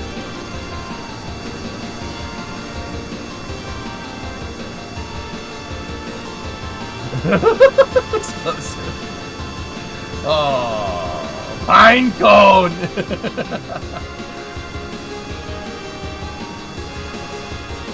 We're going out to sea. Come on, chat, do some of that pilot stuff that you do. Dude, look at that picture. Look at what the hell? All right. What are you going out to see? We're going out to see the sea, obviously.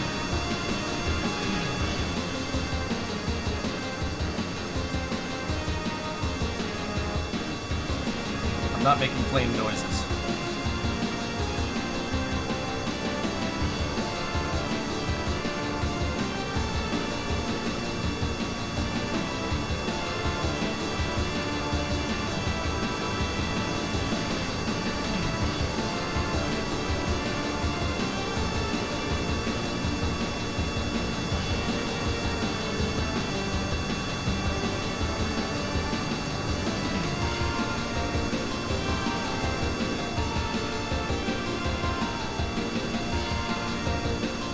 Yeehaw! Great balls of fire!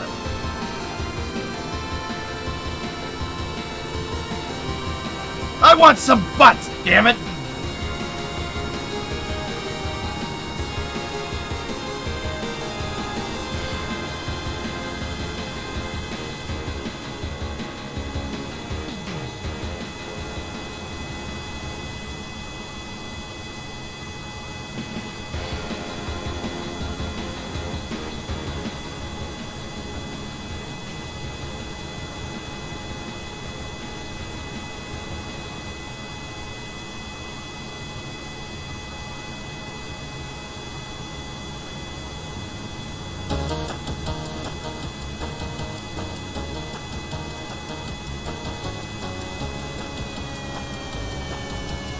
Hangar fly through. No, I'm good. The carrier isn't here, Chief.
Taxiway?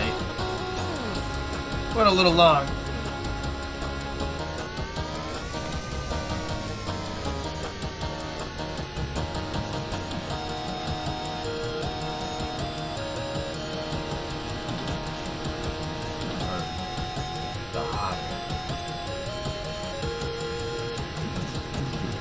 It's an F4. Grass is fine. Well said, man. Well said. What's that, weather guy?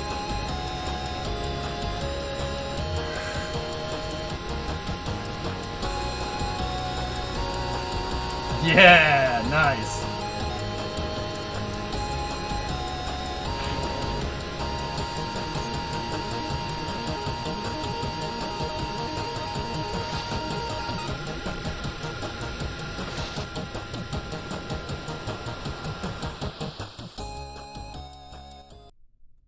All right.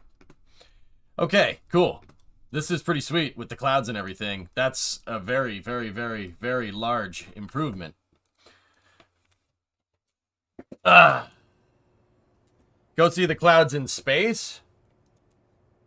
Oh. I mean, alright.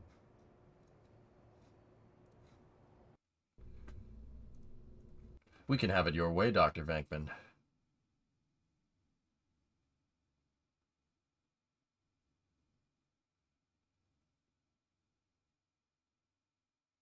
Did you just install Eve or AVP?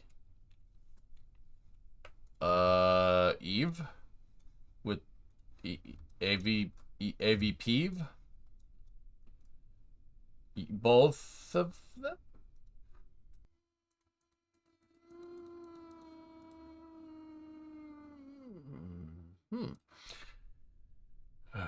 Okay, so how about we do this?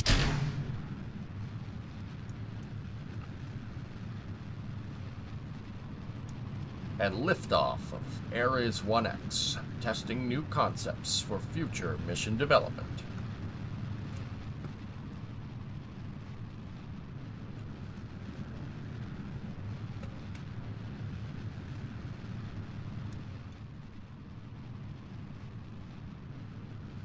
I love my aviators, but it really ticks me off how well they suit you in comparison.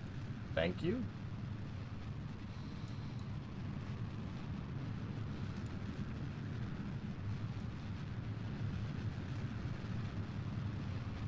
Booster is now doing the ramp down and thrust here.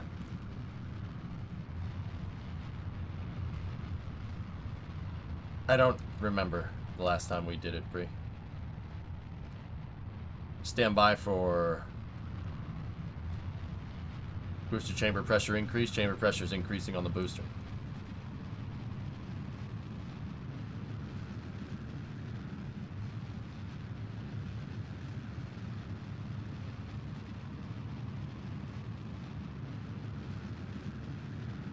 Stand by for booster engine cutoff and flame out. PDI rates are looking good. We have main engine cutoff, tumble motor ignition.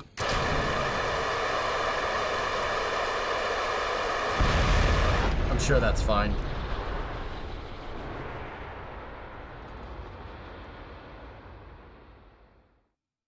Hey, it's just like Ares 1, no upper stage.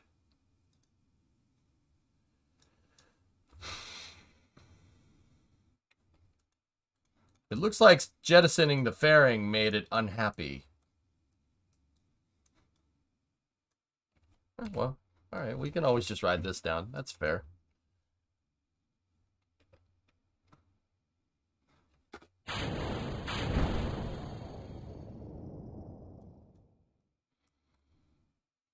Upper stage didn't go. I had the fairing staged in the same category, or in the same group as the engines, so...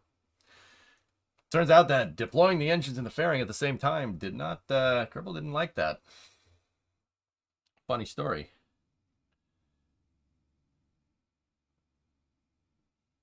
Did EJ get the borderless trick wrong? What? Oh, the borderless trick working. Yeah, we're good. We're good. Man, that's pretty.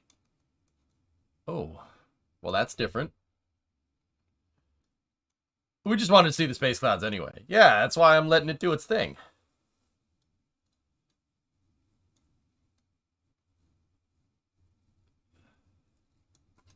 That actually looks pretty much like the SRB tumble that they do in real life. That's pretty close.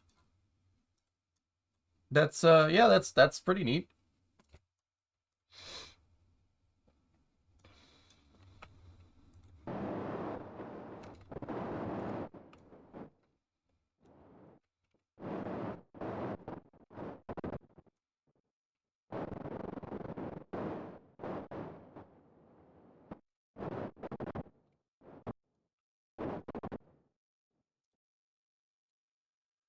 How many mods did you even install? I got Waterfall, Parallax. That's actually not right. That's how it needs to do. We got Waterfall, Parallax, the Eve Clouds mod, Kerbal Construct. And I think that's it. There was, maybe I'm missing one. So the plumes, the scatterer, and the clouds and stuff. Why Kerbal Construct if you are in 12.2? Kerbal Construct. It's not Kerbal Construct. It's the one that lets you make flat areas for launch pads and stuff. I got to figure out how to do that after this. Get Planet Shine. No. I'm not taking suggestions for mods, fellas. Because I've been Nifody. I've been bombarded with suggestions today.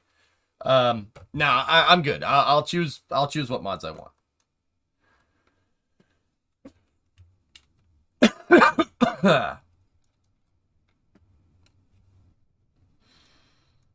Control K while in flight mode is how you open Kerbal Constructs for building. For building pads, Wheat?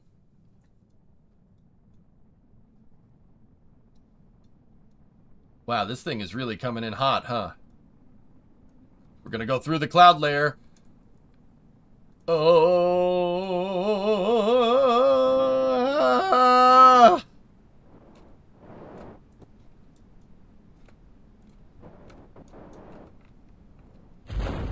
Drogue shoots. Vehicle is transonic. We have main chute deploy.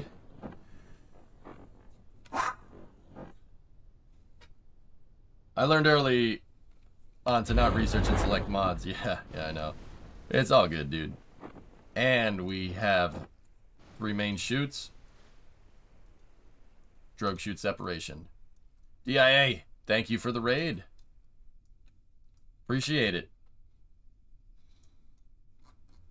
Man, this is a good rocket, dude. This is a good one. Jebstone 4 was insane. It can move 18 tons into space for like 45 Gs or something. I think EJ vented. Can you please confirm this is the original EJ and not an imposter? Nah, this is CJ. Or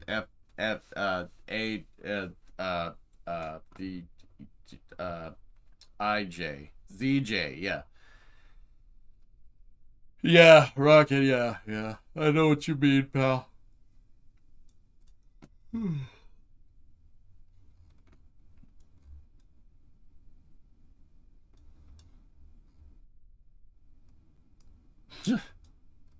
Look at that. Just like the real one. Only the real one would have stayed straight up.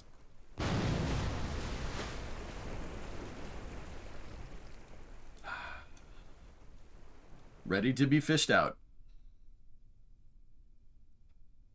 Yeah, Dan, I don't know what you don't know what all the fuss is about, buddy. Discovery, go at throttle up. Yeah, now we could go get this thing if we wanted to. We could fish it out and bring it back. Couldn't reuse it though, but hey, whatever. Discovery, We go gifted at a throttle tier up. 3 sub to Dan Halen. Yo! Rock on! Yeah, I can imagine you'd be getting mod suggestions for years and years. It's all good, Nip. Don't worry about it. No problem. Can't confirm this is the same EJ that you woke up with this morning. Or is it?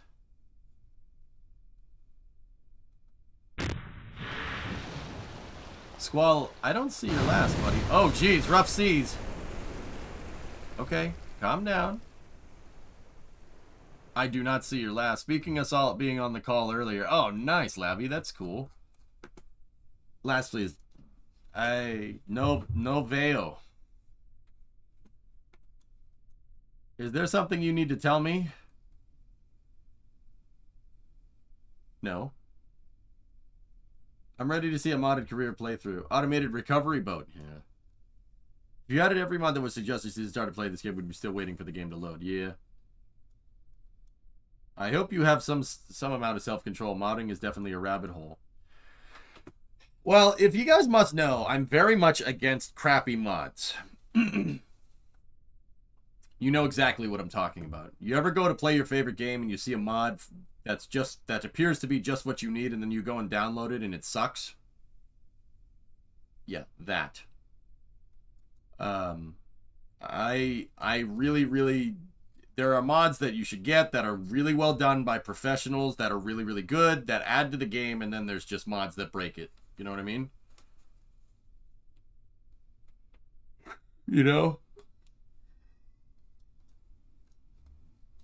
But yeah, we're at the point where KSP mods are matured, and we're not seeing any new game. We shouldn't be seeing any new versions of KSP in the future, so I'm actually pretty okay with doing what we're doing, but I do not want to go crazy with mods. Not at all. No turning the moon into Scott Munley. No. EJ likes mods so much he's engaged to one. I mean, okay. All right. Okay. Scott Munley. Visual mods are the first right step. Yeah, I will say this. I'm not getting part mods. I'm not doing that. We're not going to do that. If we're going to put parts in here that are custom, I'm making them. That's it. Okay? All right, cool. Recover that.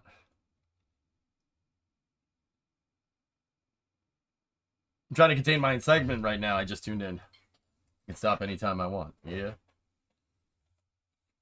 Does Kerbalism count as parts? I don't know what that means.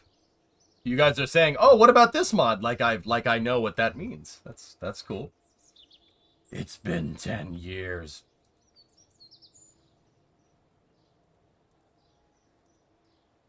Oh man, it recovers so quickly. That's neat.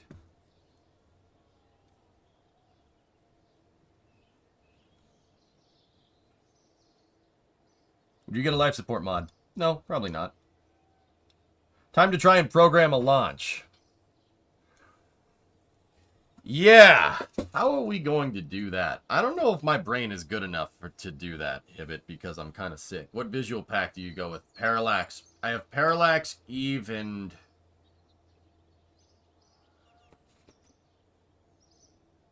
Parallax, Eve, AVP, and Waterfall. Scatterer as well, I think. kRPC or Riot?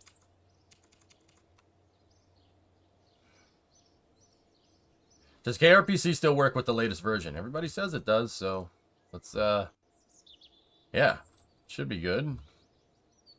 Programming to launch will not just be a few minutes thing. Step 1, get an engine to run. Get an engine to start, run, and shut down on a test stand via Python. Okay. Whatever happened to the ULA mod you were making on stream? Project went into development hell, Mick shot. Yeah, they never released it. They never released it because we had trouble with licensing the names. And ULA didn't want to release the pack without all the proper names for everything. They wanted the, you know, they wanted the RL-10s to be Aerojet Rocketdyne and have their logo on it. And they wanted, you know, ULA Atlas V, right? Problem is that became a little bit prohibitively difficult post-2014 getting the licensing on Atlas's first stage engine. Yeah. Will you watch F1? Yeah. Yeah. For raisins. Might be related to current events or something. I don't know. Alright, so. Such a shame to look good. Thanks, man. Yeah, I did. That was some of my... Yeah, I really made sure I put in the time for that. Okay, so... Wait, you were making a mod like 7 years ago, Zay? Is the train game you used to play still being worked on? I don't know.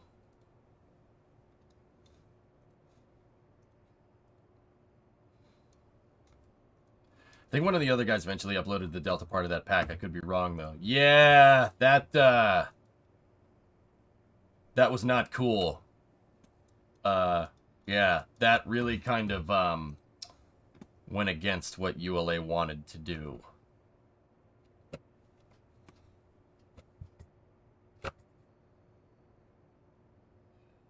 Yeah, that,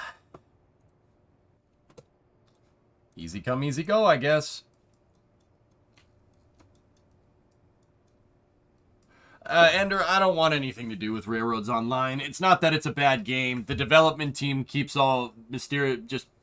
In the last, like, 6 months, the lead development team has been fired 2 times by the lead developer.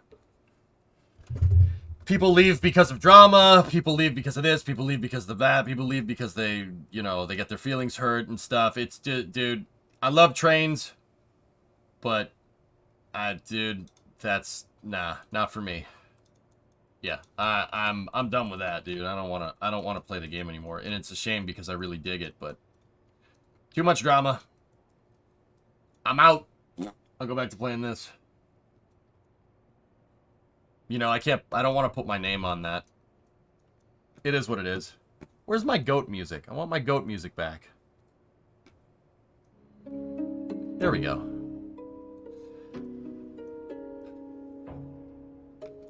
Well, wait, what game are you done with for now? Don't worry about it. Well, I hope eventually to see you play it again. If I ever played it again, it's gonna be after all that blows over or something. Alright,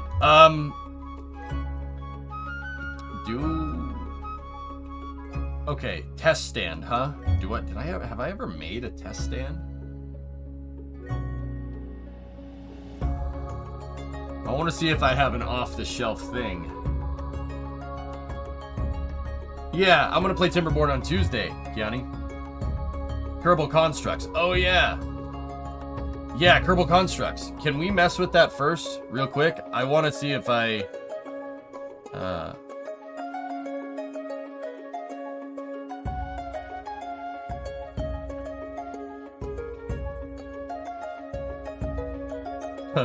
Nice, Jason. You have to be in flight mode. It's the KK button on the menu. Oh, look, you store the vessels. That's cool. You can store the vessel. Ah, that's cool. I like that. Alright, do the pads thing first. Okay, if that's what we're gonna do, I need to grab something else from my bag of tricks.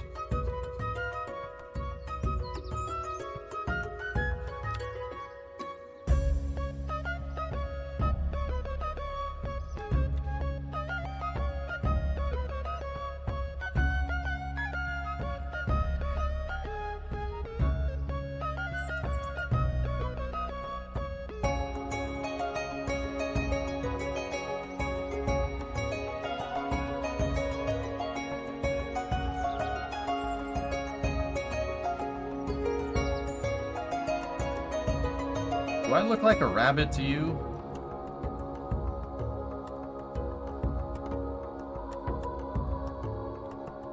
Alright, there we go. Let's go in here.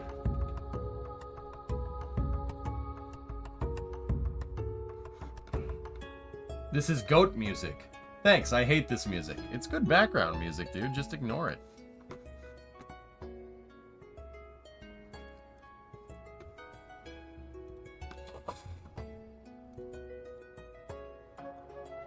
There's the one with a hybrid tech crane, which is cool.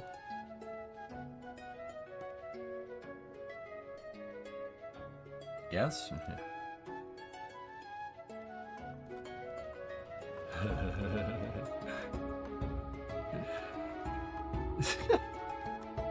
Nice. That's the non-hybrid tech one. Let's just drive the hybrid tech one around. Oh, I'm sorry for your loss. What? Alright.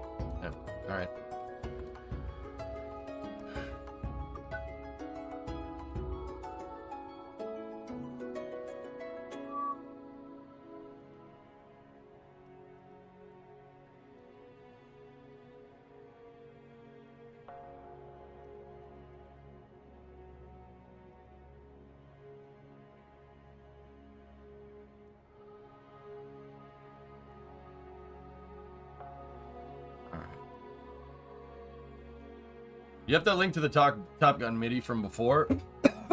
Yeah. The one you'll suffer tomorrow at 4:25. Oh.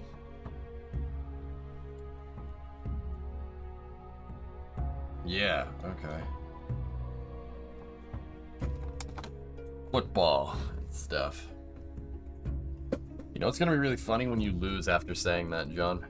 And yes, I will throw it right in your face.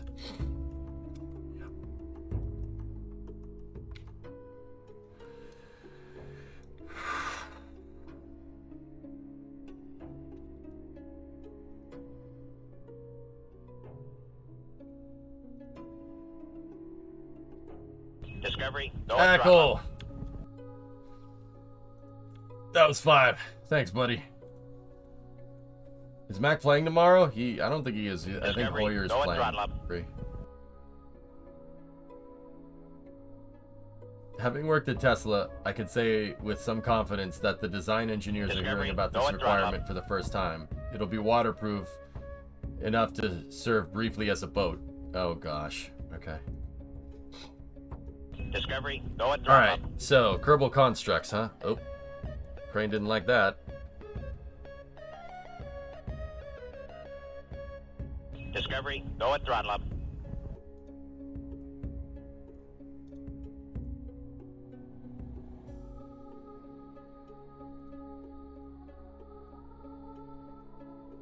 Get gimbal locked.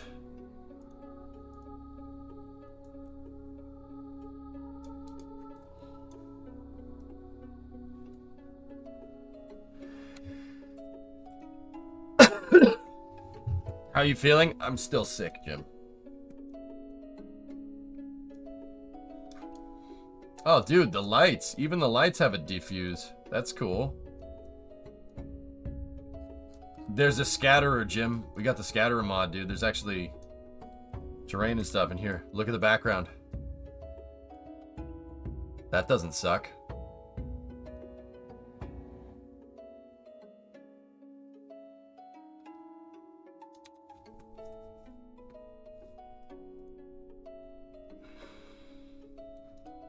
Yeah, if it gimbal locks, that's it. Shame.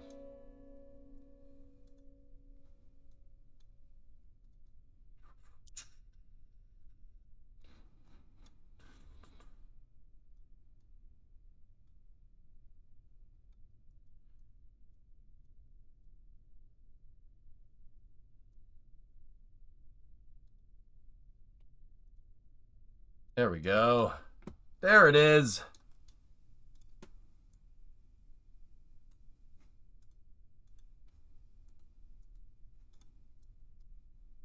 My crane's working.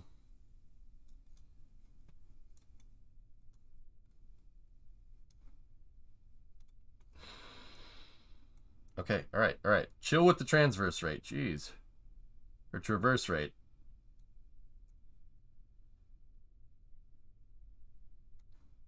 There we go.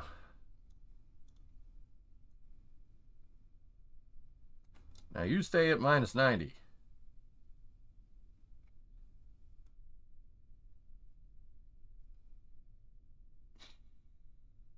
There we go.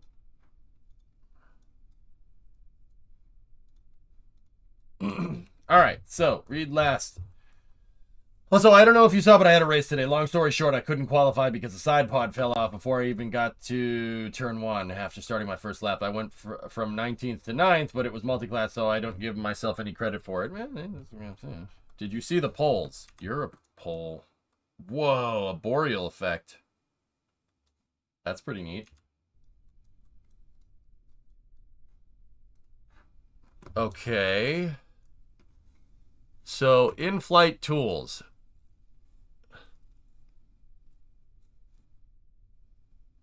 Click the button above to display a list of nearby operational facilities.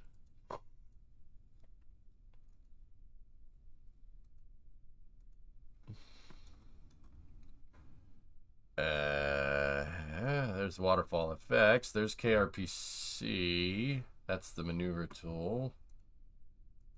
Okay. You're an in-flight tool. Yeah, you're not wrong. How do you...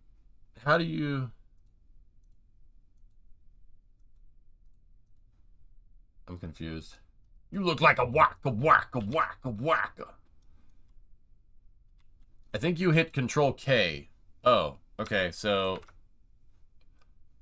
Oh.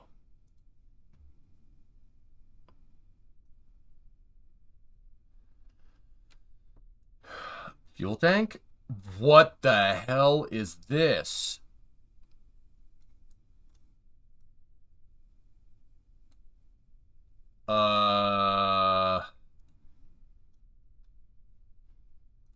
Okay. That's pretty neat. Yeah, exactly, Jim. You could build statics. Yeah. Yeah, I've needed something like this for a little while. Welcome to Kerbal Skylines. Shut up. Shut up. Shh. Just be quiet. Also, there are mods that add more scenery objects to the placeable list. You're a mod. I don't need anything else, dude. I just need... I need that, and I need that hexagonal tile. I'm not gonna go crazy with this. I just want... Do I look like I know what a JPEG is? I'm a mod, finally? Yeah, here. Let me hit the make you a mod button. Right there. Up. My finger slipped. That was the timeout button. Sorry. Discovery, go at throttle up. I'm all thumbs today. Eukerman, 15-month resub sub for KSP. Thanks, dude.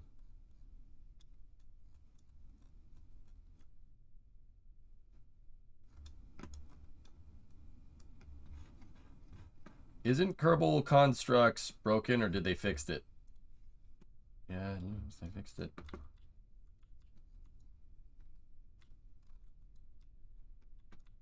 Actually, you know what I want to do?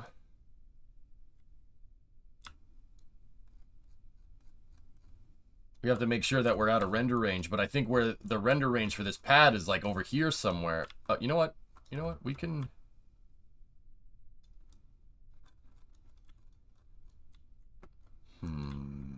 I hate it when it does that. You know, it's maintaining diplomatic relations. You know, giving him the bird. You know, the finger. Oh, sorry, it just does that. So if I place out here, will the scatterer go away? Will it detect that I placed a static object here and not spawn the trees around? Or I don't think those mods are really designed to jive with each other, huh? Probably not.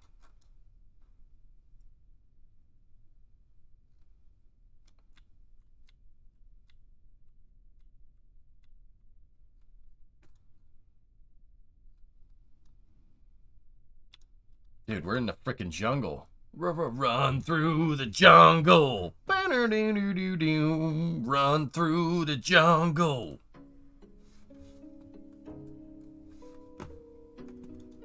No, you need to terraform it. If Kerbal Construct is the same as 3 years ago, assets drift a little bit. All static objects drift a little bit, Ivan. It's because of a float point error for optimizations in the terrain. The terrain shifts from under you.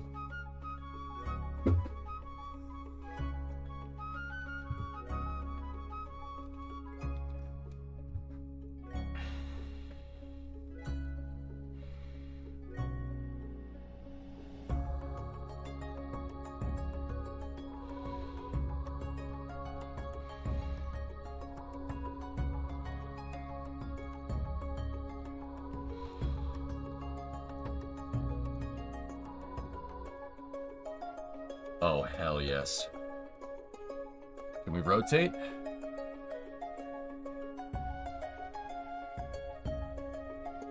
Oh, yeah. Oh, yeah. Oh, yeah. Yeah, no, I'm moving it away from the Jeep.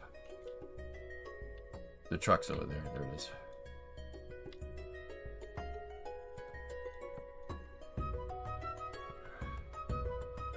Discovery, go at throttle up.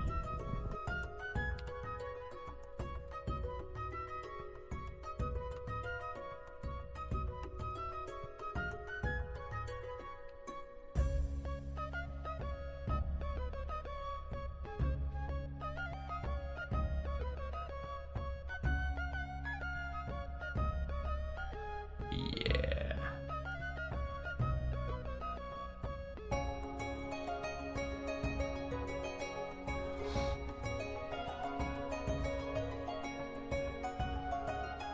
That's really cool.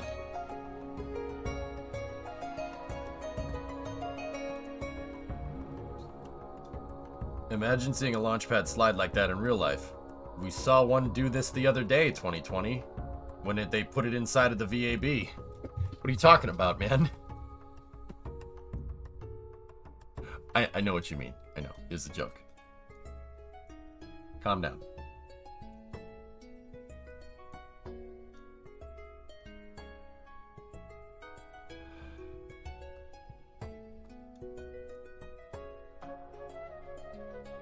Yeah, the hexagonal tile doesn't like that.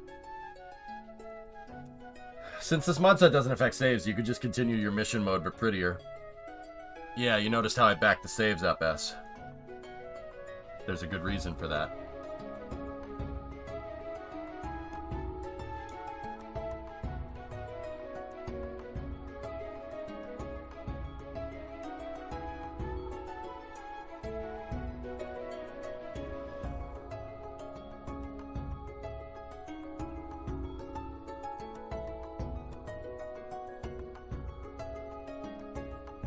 We need -1072 and -3208.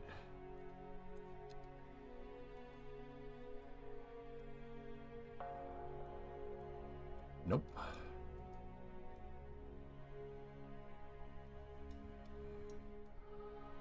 I think it was 3082. Yes.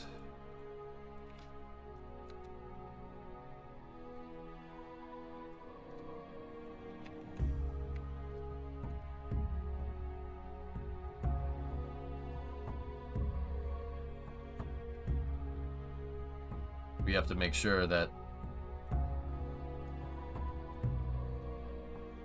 Okay, save. Save and close. Close that. Let's go take a look. Hey, Hayes, what's going on, man?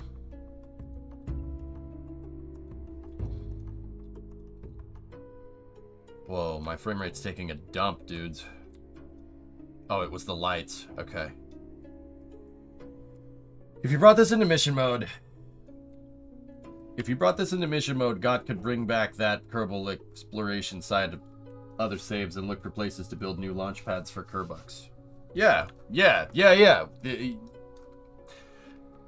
Exactly, RJ. I've been thinking about this for a good while, dude. Yeah, I'm thinking about it for a good bit of time.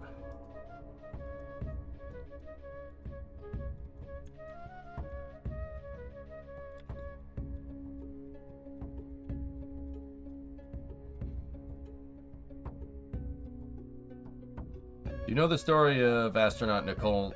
Do you know the story of astronaut Nicole Man that will fly on Crew 5? She's literally Phoenix from Top Gun. Yes. Nicole Man is cool. Yeah, she's awesome. She was going to fly on Starliner, and then she moved to Crew 5. So what precisely do you have in mind? I purposefully picked mods that wouldn't break mission mode, that wouldn't break the mission mode save. And then I maybe even have picked some mods that work with mission mode. Like this. See? It works fine. This is a vehicle that's from mission mode. This is a vehicle that's from mission mode, and it's working with the mod. It crashed into it. Oh, now I have some flat space. I wonder...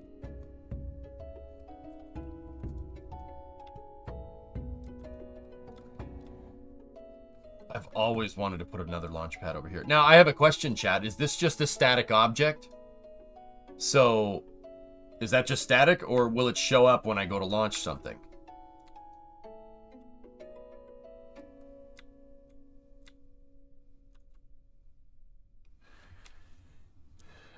If you look more in the statics, there's a completely flat hex, okay?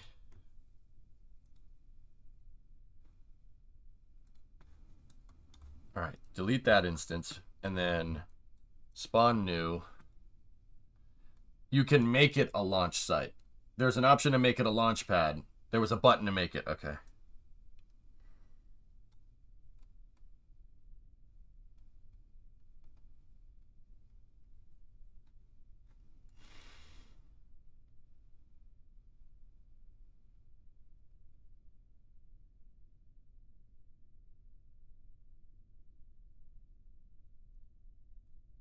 Oh, that's cool. Oh, look, yeah, a little Quonset hut. Ha! Can I make that a launch pad? You could put a launch pad at your menu space. Yeah, if you wanted to.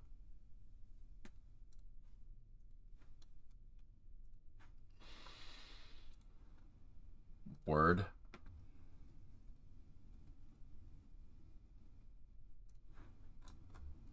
Oh, there's the desert launch pad. Cool. Wait, does that thing have pontoons on it? It doesn't, but there's something modeled down there. Interesting. Could use that as a pretty decent ramp.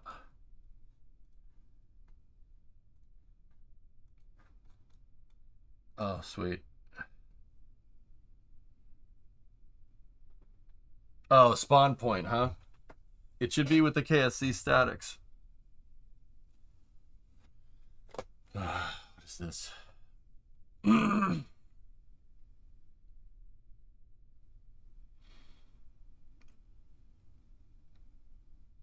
Okay.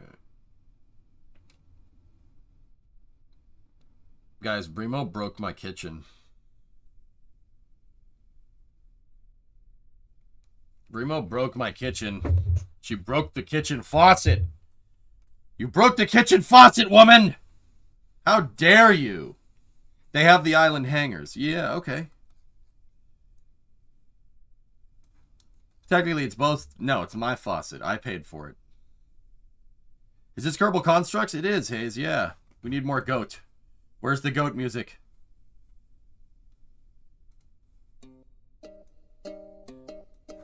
It just came apart. You broke it.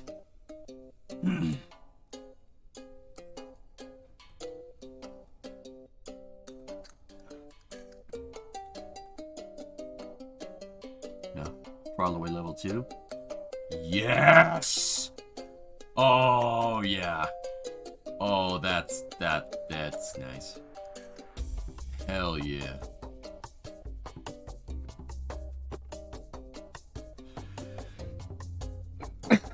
Are you gonna turn KSC to KSC now? No. Police. Is that fist drop? No.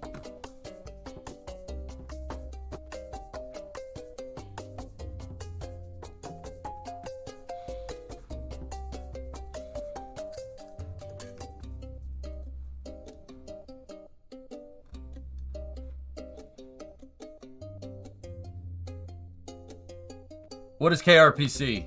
It allows you to code guidance systems or code anything for your vehicles. Oh, yeah. There's the desert buildings. The truck! There's the truck! There's the desert runway. Oh, word. You can also scale them to make them bigger or smaller. Ooh.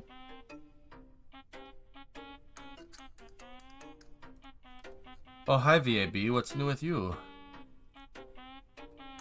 You could scale the triangle up real big. Do we have just a regular hex? Oop. Fuel tank. Other fuel tank.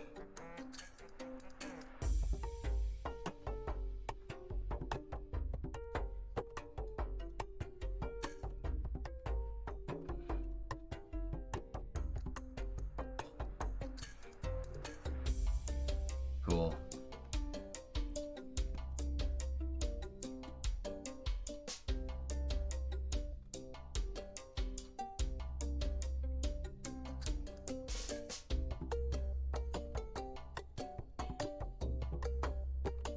Why is the runway missing?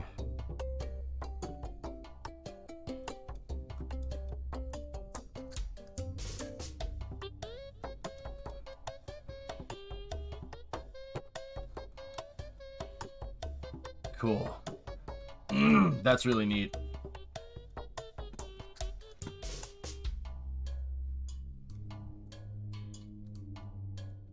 Actually, the level 1 R&D would be pretty good. What about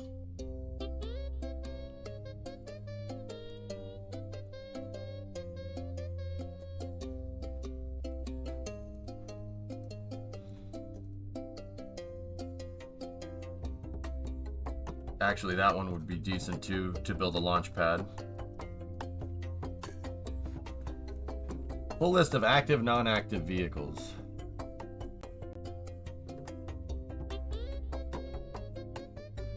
Cool.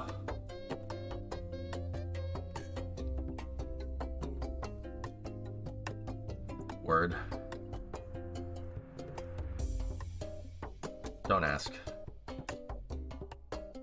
Island airfield. Oh, it's only one, it's one big instance. We can't place down the hangars, huh?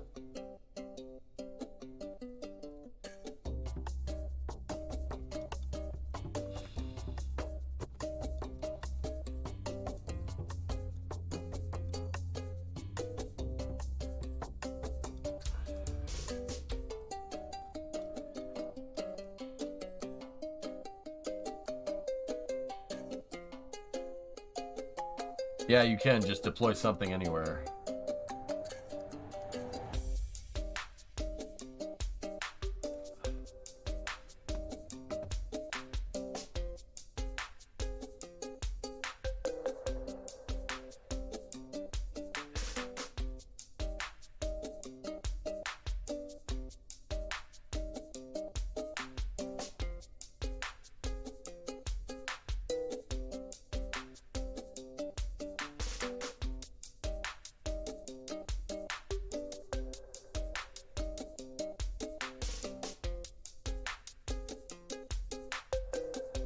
Water. Fruit. I think it's called thick edge small tile. Thick.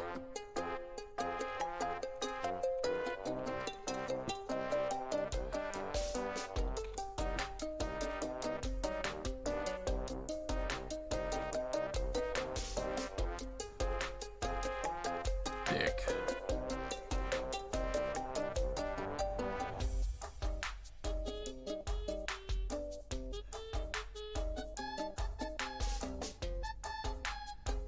VAB.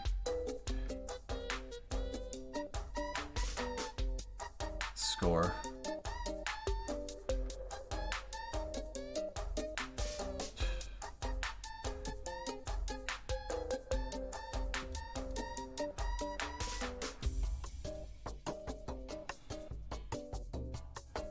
Do you like this mod? Yeah. That's cool. Yeah, it's pretty neat. Omega stalk-alike structures. Oh, yeah. Yeah, the stalk-alike structures. Yeah, those are cool. Yeah, Todd's cool.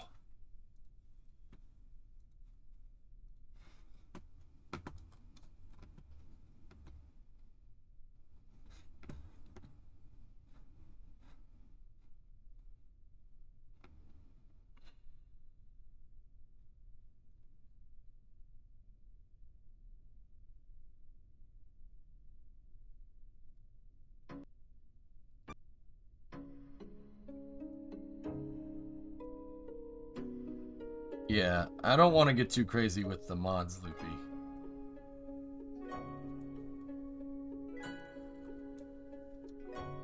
Okay.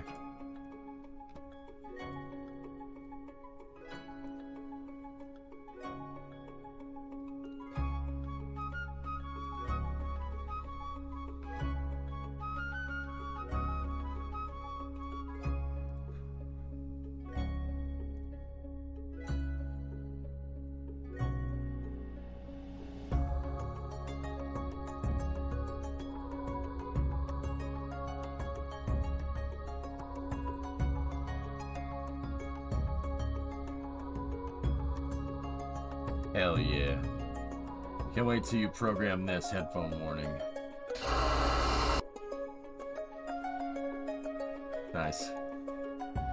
This is what I used. It has a ton of flat tiles. Okay, well... I mean, guys, okay. In case you haven't picked up on it, I don't want any other mods. I don't, okay? I don't want anything else.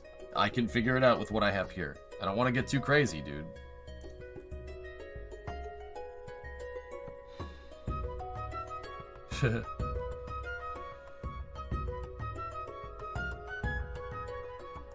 There's the runway Rex R&D. Dude, honestly, a level 1 R&D, that's pretty much exactly what I want. For like putting a pad down.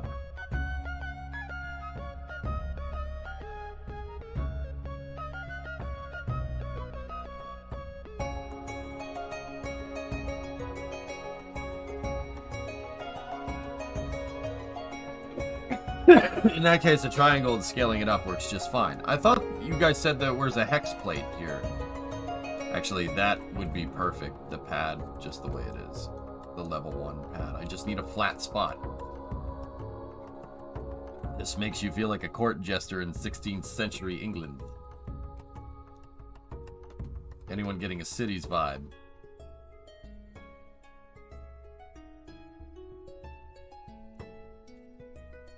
Cool.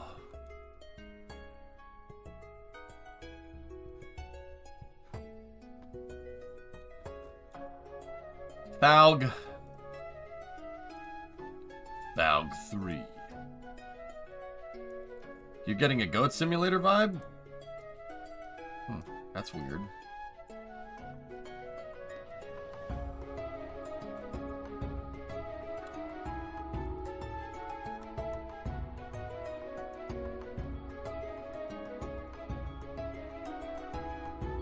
Nice.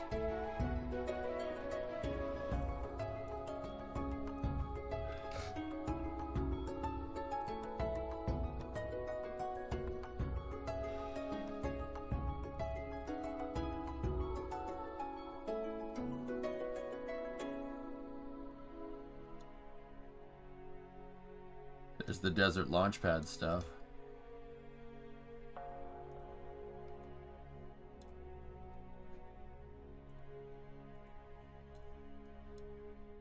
I don't want to know what that is.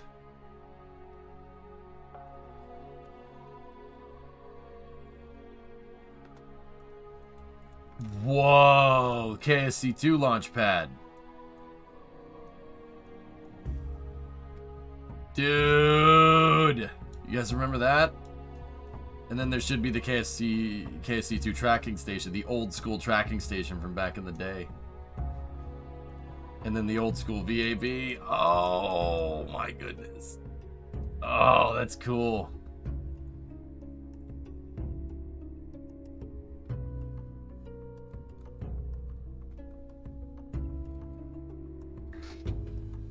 Okay. What happened? Felt like using them, dude. I wanted to mess with them today. That's a nice big tile. You could do a lot of cool stuff with this. And with this, I mean, you could make it a launch site, but I don't want to do that. I'll build the stuff myself, man. But we got to be careful. This stuff does move around.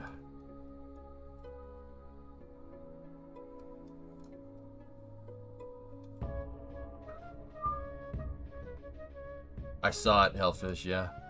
Kind of funny.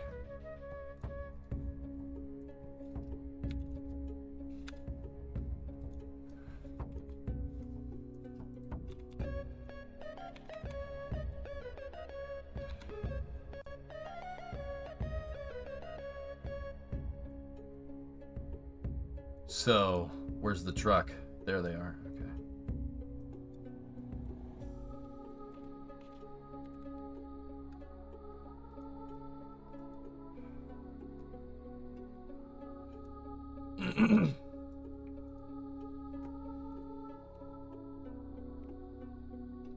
Oh, cool. Oh, recovery base. Look at that, huh? Cancel that. Oh, this is cool. KSP built in. Grass color. Edit. Oh, that's pretty neat.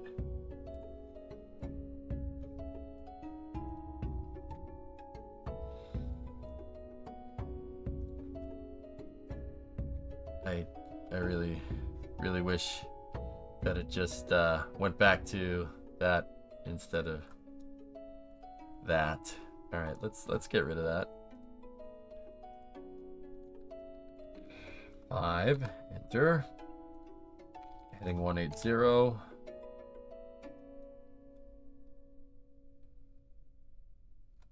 This should be out of render range KSC, so that should be good. You could make a spawn point at the end of the crawlerway and tie it into the extended launch pad, or the existing launch pads. So like if we could go over here, right?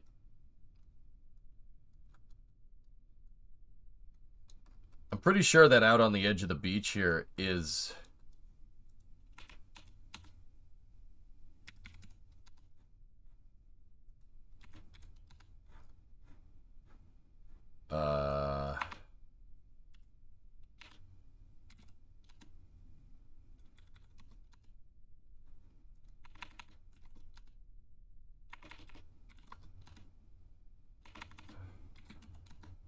There we go.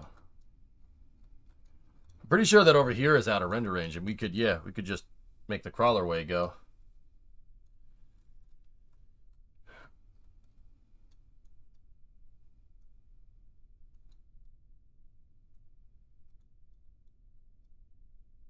Okay, so like just leave that there, right?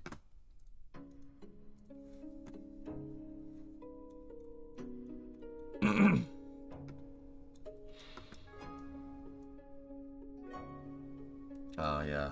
It's built into the side of the hill. It doesn't like that.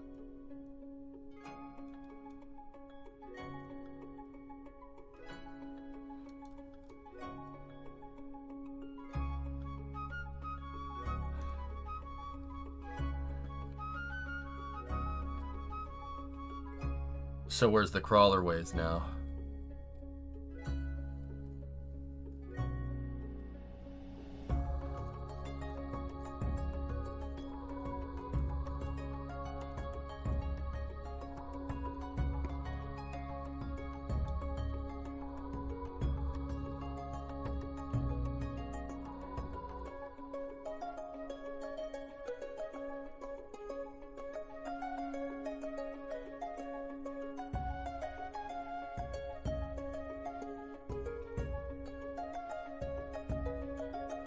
Oh, that's too much into the hill. Crap. Guess we're not driving Monza today. Nah. Click Make Launch Site button when ready. Yeah. I came across this interesting bit about orbital determination in KSP, which you guys watch. Not sure if you've seen it already, but it's worth it, IMO. Oh, cool.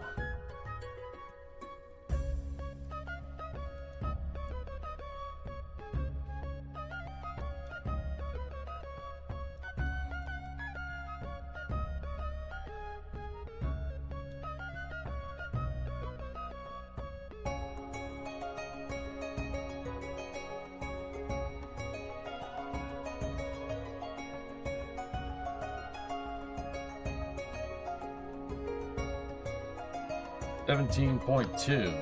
But see, the thing about this is, I don't know what height that stuff is at. So, just curious, but what if you scaled this to 4 times?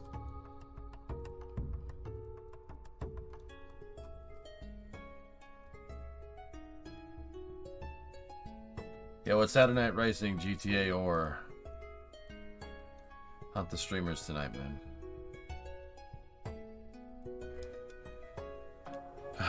I wish, dude. I'm not happy, but I'm sick. Can't freaking. The VR would have killed me. It would have killed me, dude. Like even racing would have killed me yesterday. That wouldn't have been a good idea. As much as I'm pissed off about missing it, I just finished the stupid racing rig and stuff, you know.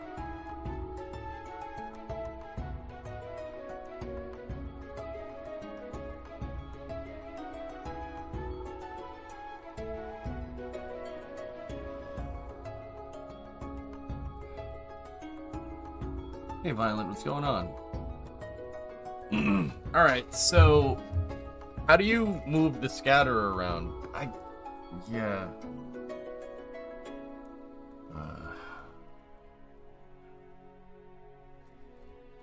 What are you doing? I'm playing KSP. What are you doing?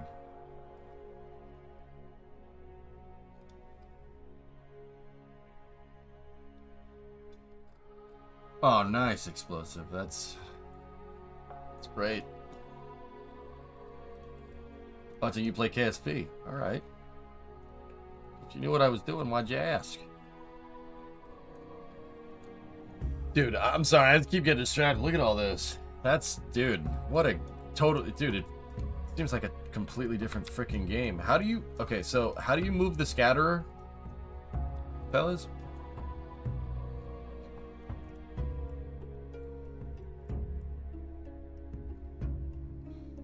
It does feel like another game, dudes.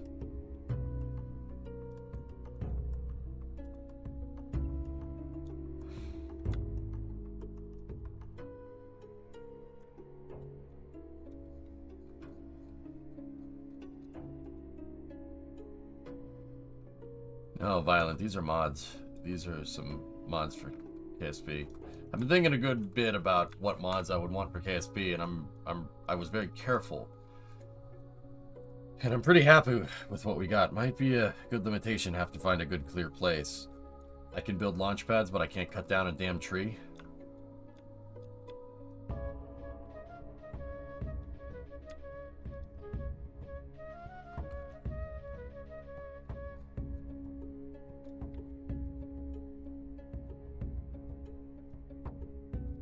In the Kerbal construct detail... Okay. Alright, Cube. Let's take a look.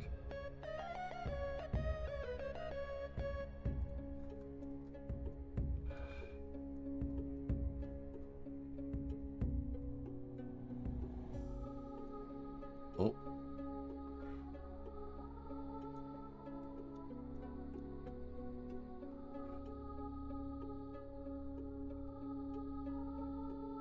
Honestly, you know what would be good?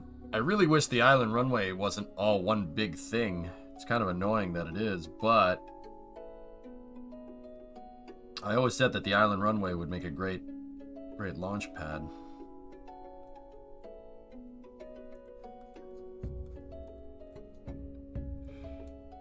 Because you got hangars and stuff.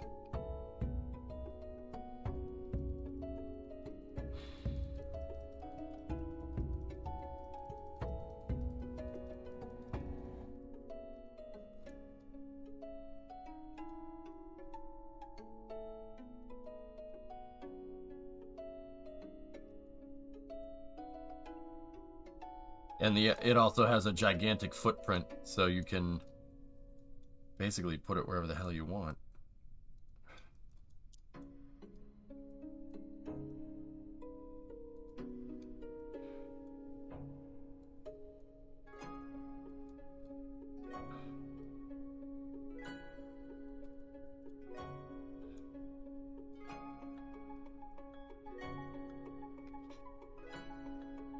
Oh, you can't make it a launch site. Well, that's a shame.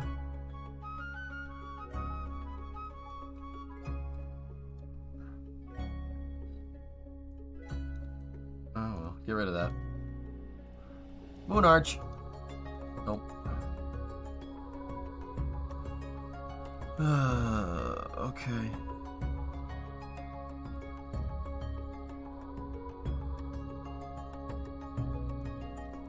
Yeah, dude, that's... There's a launchpad asset. It's just a simple spawn point. I know. It's the runway base, not the runway itself. Oh, okay, I got it. I agree with you on that, yeah. Call it EIR. Today, Jim. What about a level 1 pad scaled up?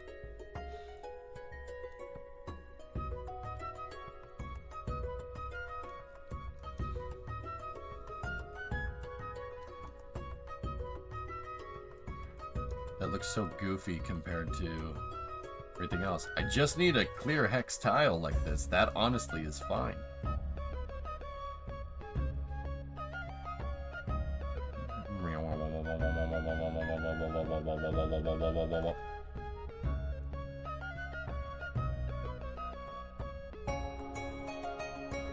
Wait, where's the truck?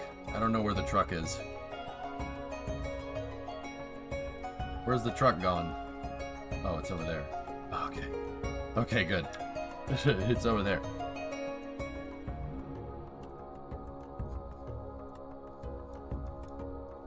Get rid of that. Go over here. Strike that. Reverse it.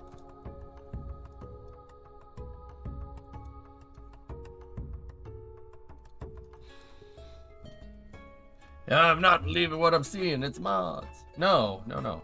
No, you know, there's no mods here. See? No mods. Nothing.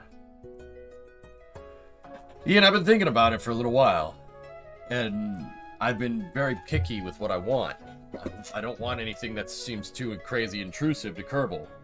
So, the gameplay is pretty much still exactly the same, but I have Waterfall, Eve, AVP, and Scatterer and Parallax. And then this is Kerbal Konstructs. Kerbal Konstructs, yay, the truck. Kerbal Konstructs lets you place down some of the KSC assets, and what I want to do with that is have a nice flat spot for launch pads.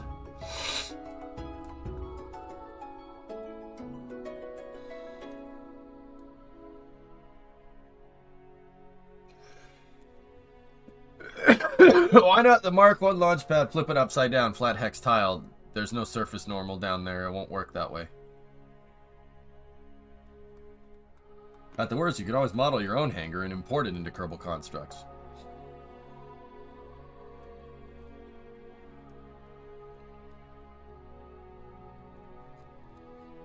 I don't mind the second style launch pad. This is fine. Is the...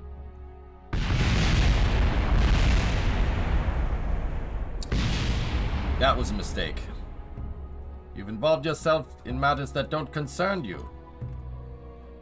That was a mistake. Well, that truck is clipped into the ground and is now spaghetti. Jeb, you alright? Jeb, get out of the way. Jeb, get out of the way. There we go.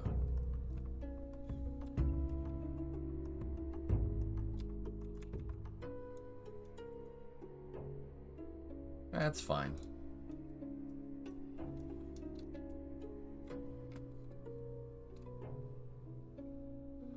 No, Mr. Truck, I expect you to die.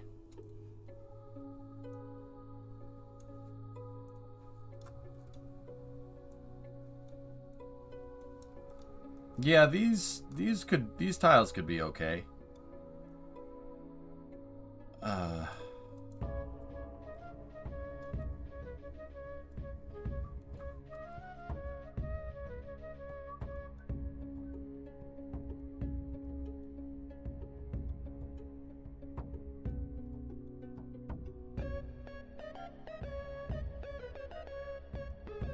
Not bad.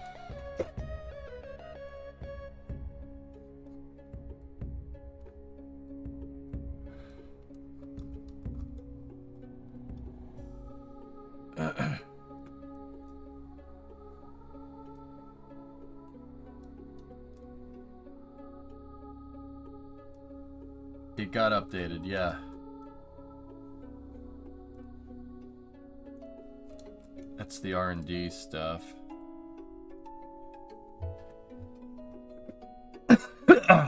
This is cool, man. You can do a lot of neat stuff with this. KSP R&D 1. That's nice and open. That's a big tile. I like it. We combine this with a stock launch pad. We got some facilities out here too. Should be good.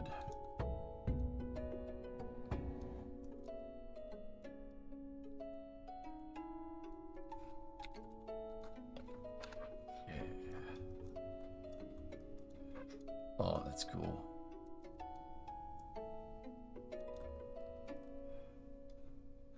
Neat.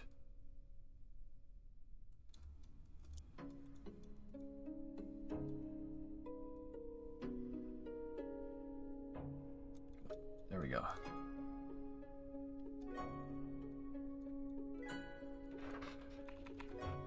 All right, let's try. Let's just snap that to 2 and make sure that it's not. And just make sure we're on a good alignment.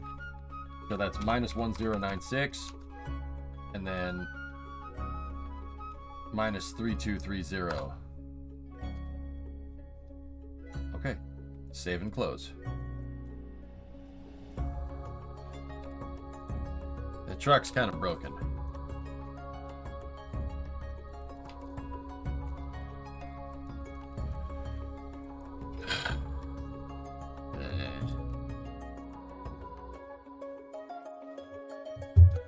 It'll still be there if I revert, right? It should. I saved the static. They said there... Some folks in chat were saying that they were terraforming tools, dude, but I don't know. I haven't seen nothing like that.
Go.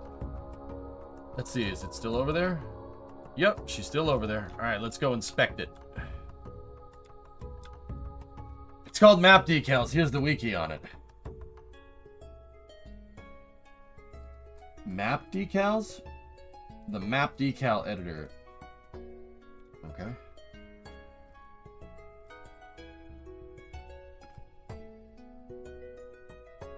Have you flown a plane yet? Yeah, I flew an F4 around, Jim, up into the clouds. There's alto cumulus and just cumulus. There's different cloud cover, which is actually really cool.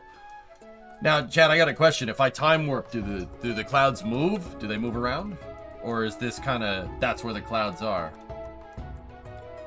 Parallax is investigating AK decals, not removing terrain scatterers. It's not working right now, but it's being investigated. They rotate around the planet? Damn, that's cool. Yeah, see, we're driving in the dirt here, Rocket. I mean, don't get me wrong. This is a... I mean, it's... Yeah, Rocket, you should... Rocketology, you should know what that is. You've probably seen one or two in your travels, am I right or am I right? Can you check your last? No, Violent, I can't. Of course I can. Question, I saw the video from 2 days ago that SpaceX has problems with 33 engines and that they're only doing 7 tests. Why? Because testing 7 engines is better than testing 33 all at once because, yeah, they tried to crank over. So, Violent, think about like if you turn a car on, right? You turn a car on, but it has no fuel in it. So you turn the key, what happens? But if there's no gas in it, it ain't gonna do anything, right? Actually, I should say if there's no spark plug. If you don't have the spark plugs in, you turn it, it's going to deliver fuel, and then nothing's going to happen. Basically, SpaceX was doing spin start test, and they tried starting 33 Raptor engines at once with no spark plug, with no igniter source. Don't worry, physics found an ignition source, and basically Booster 7 did the craziest carburetor backfire in history. Is that a crane on the back? Yep. Can I check? Okay, I already did it. Black Rack, the Scatterer dev, is working on a rework of Eve with real volumetric clouds. I can't wait to see that. Cool, man. Yep. Oh, we gotta raise the tile a little bit, man. But yeah, the R&D tile is actually pretty big, so pretty cool. Look at this. Nice flat area for a launch pad, man. Nice flat area for a launch pad. Perfect.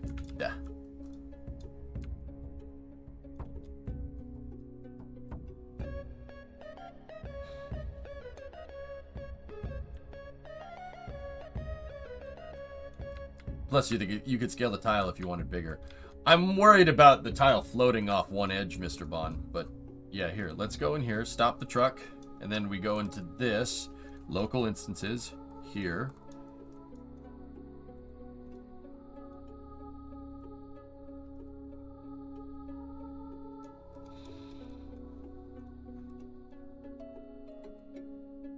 Okay, yep, we're still underneath the terrain. Oh, very nice. That's perfect. Nice clean pad to work on. You and your flat areas. You got a problem?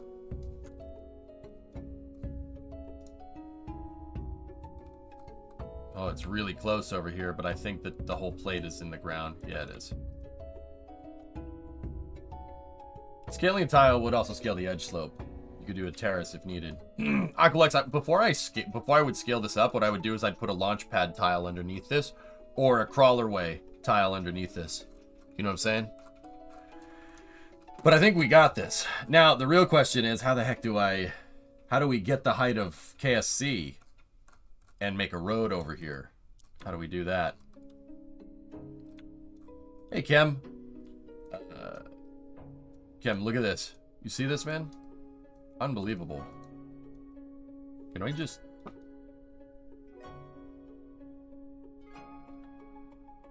What did you add? Scatterer, Parallax 2, AVP, Astronomer's Visual Pack, Eve for the clouds, and Waterfall. You can angle the crawlerway, so it's no problem. Oh, God, I'm starting to get sick.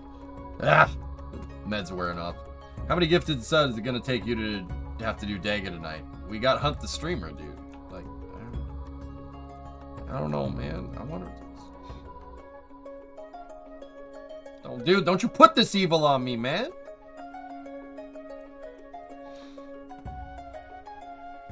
I hope you're enjoying it. It's pretty cool, man. What does Parallax do?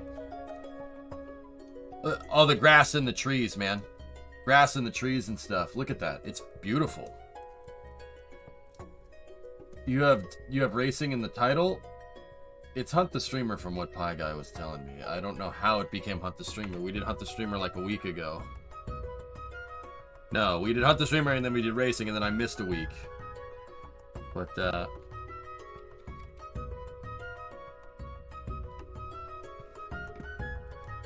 be hunting that on Daga. Did you guys race last night or did you just... It was scheduled for the 1st.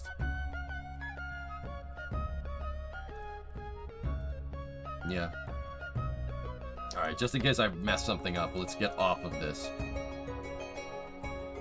Actually, we want the decals, right? That's what we're looking for?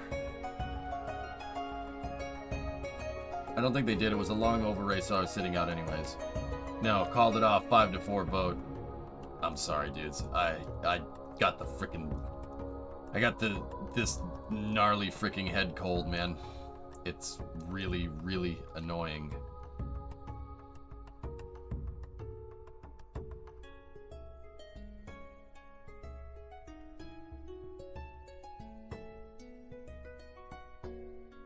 It won't freaking go away. And then doing the freaking marathon stream did not help me, but it's alright.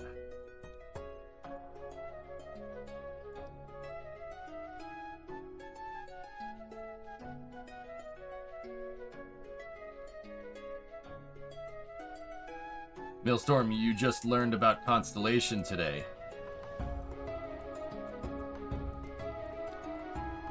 Did I miss a launch earlier? I don't think so. Level 2 crawler way.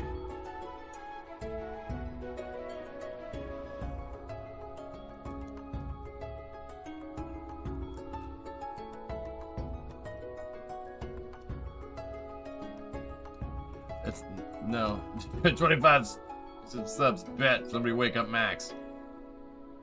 You're killing me, Smalls. All right.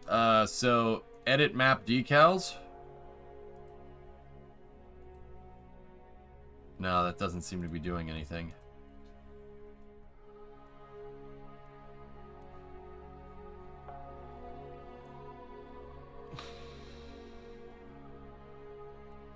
Are you gonna make another runway too? I don't know, Benno, maybe.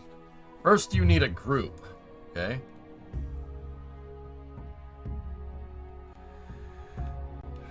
We learned how Constellation became Artemis, essentially. Hadn't heard of Constellation before. We also learned of the politics behind it. Now, what did they tell you, Millstorm?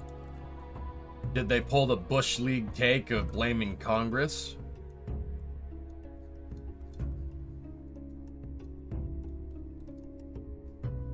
I know, Tweets. I know. You're not wrong, dude. You're not wrong. Crossing runways would be cool. Yeah, it'd be pretty neat. I mean, Jim, not only could we do runways, we could do taxiways too. Like, these things don't... This stuff doesn't affect performance, dude. Because it's a static object. They're literally called statics. They do not screw with performance because it's not physically simulated. Is this KSP2 just kidding? Be quiet, Sonic. Be quiet.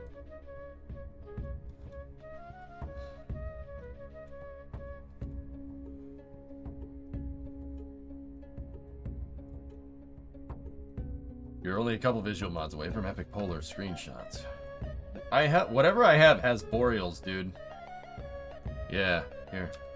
Oh, I can't go into map view in here. Whoops. Too many statics in one place like a road network can slow the game down. Okay, well that's good to know. Discovery, go at throttle up.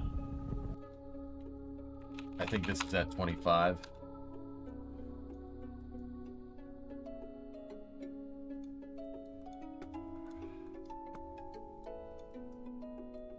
Let me put it to you like this. This better be at 25 or else I'm going to be a little annoyed. They didn't put it at a round number.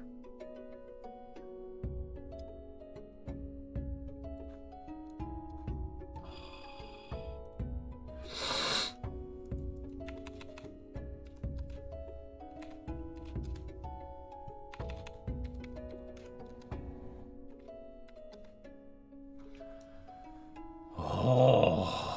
2485, 24.9. No, that's too much.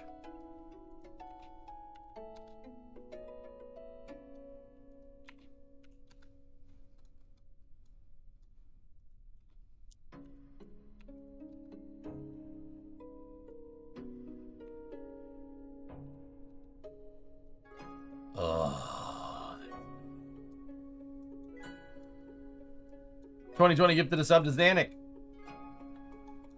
You freaking fricks killed Xanic.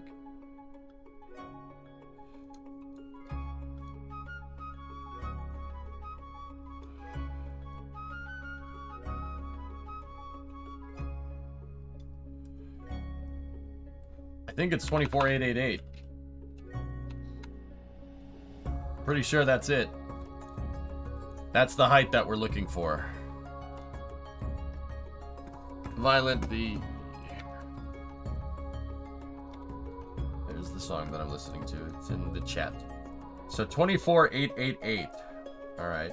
delete this instance. Local instances here.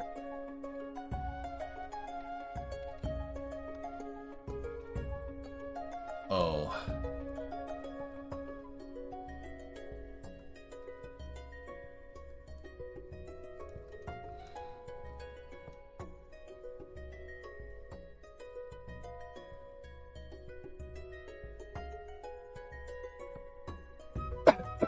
Ah, sorry. I can't wait to see your expression the first time you go to the moon and Minmus with Parallax. Yep. Yeah, it should be fun. Should be fun, man. Jeez. There's no spot that's like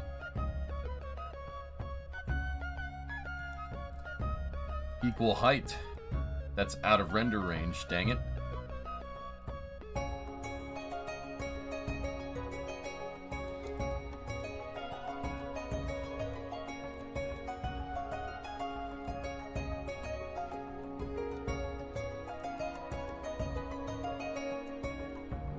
Unless we wanted to do that.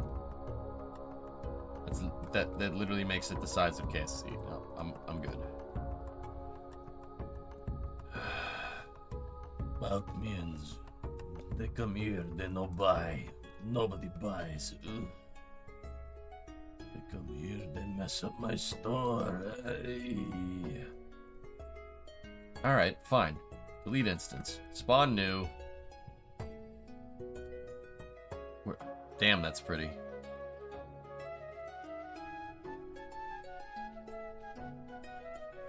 Just 24.888 up.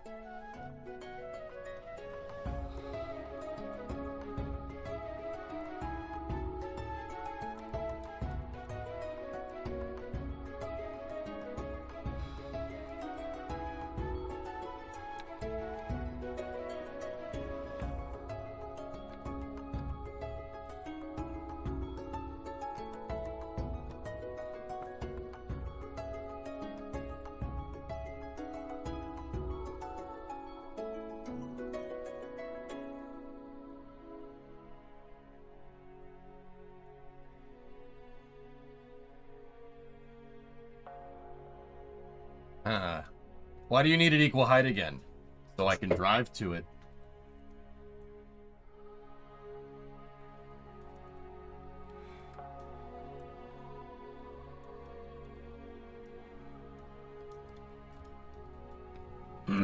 This is not out of render range, but it is out of fizz range, so...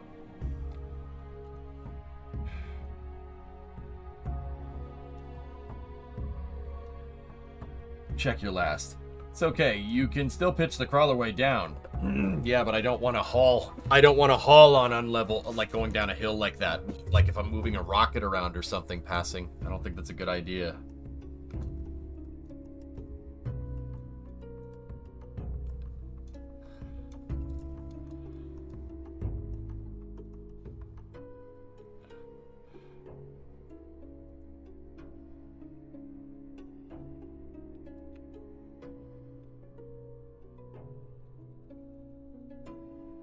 Slick 2.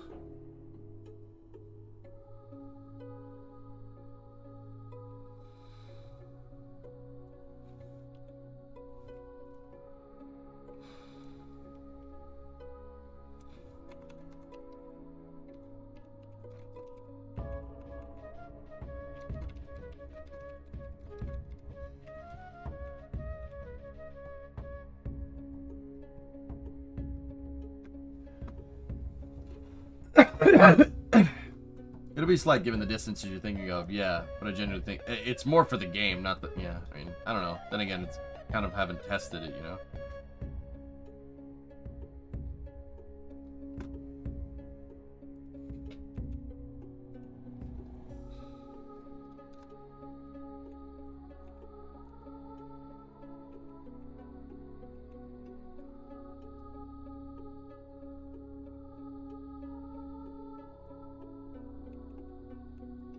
Let's go 655.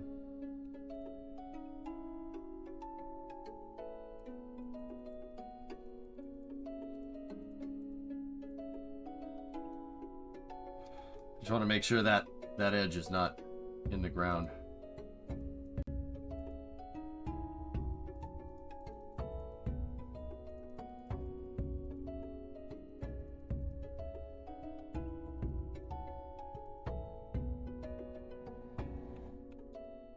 $750, $655, $24, $888. Save.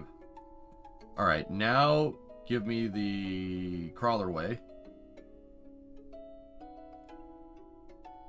This is cool. I like the designing Space Center stuff. This is pretty sick.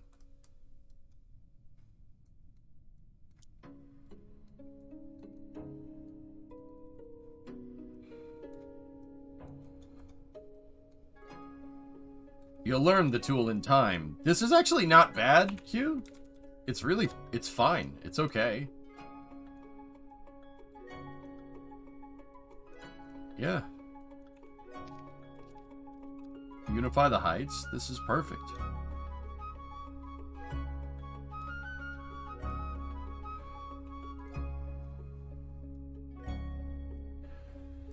The only thing that there's a problem with is that we're not snapped to a local grid, so it'll be kind of hard to get this exactly centered.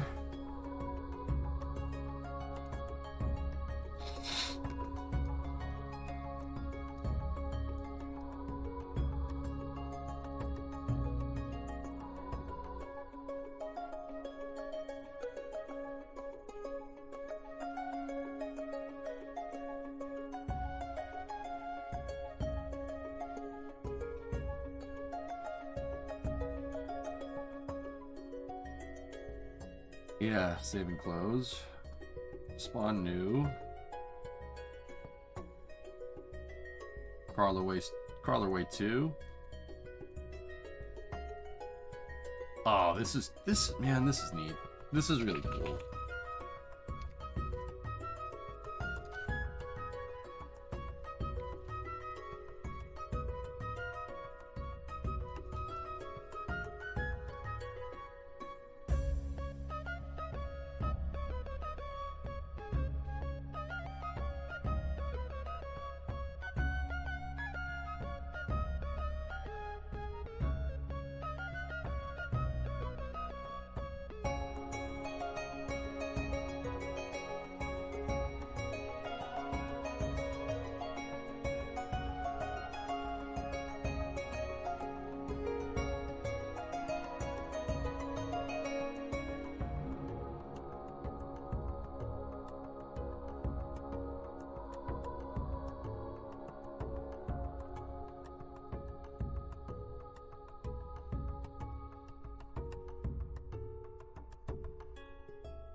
Alright, let's go see what we made.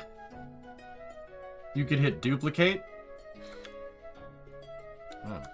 I suppose we could.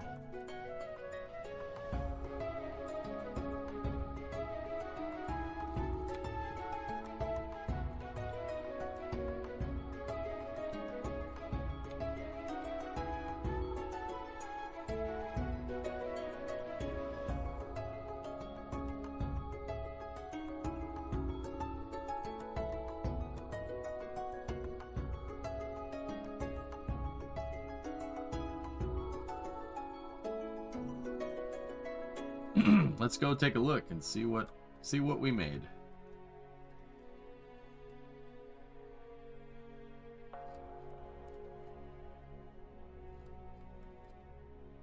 Dude, look at this. I kind of like, part of me wants to just go explore, you know? Part of me.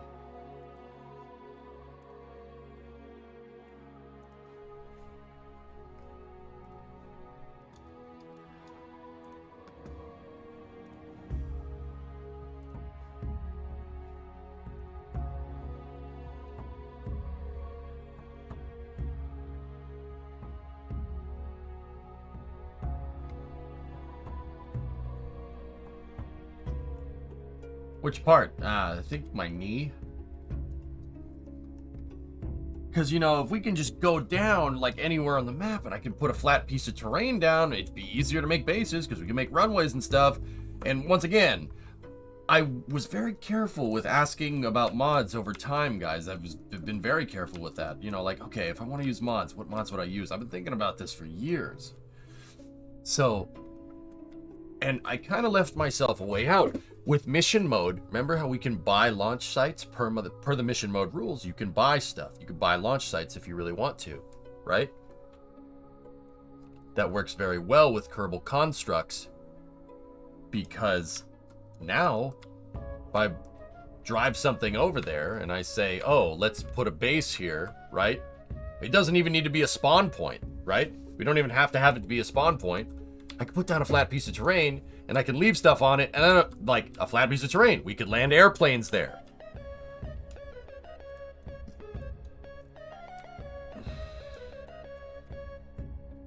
Yeah, the Harrison Fjord base, exactly, dude. Why is it different colors?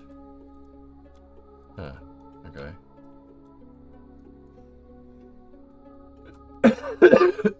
So we could buy crawlerway parts. We could put prices on parts. And the Mark 1 research base is freaking perfect for this, dude. And heck, we can make docks and stuff too. Ferrari 1 GTD. Okay.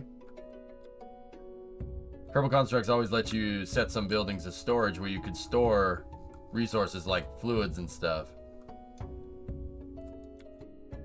Yeah, that's cool, man.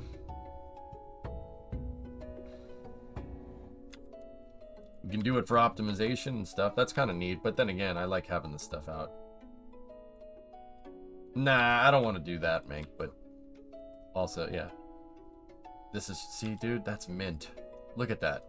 Twin pads. And now, like, if we want to put an SPH here or something, or put whatever.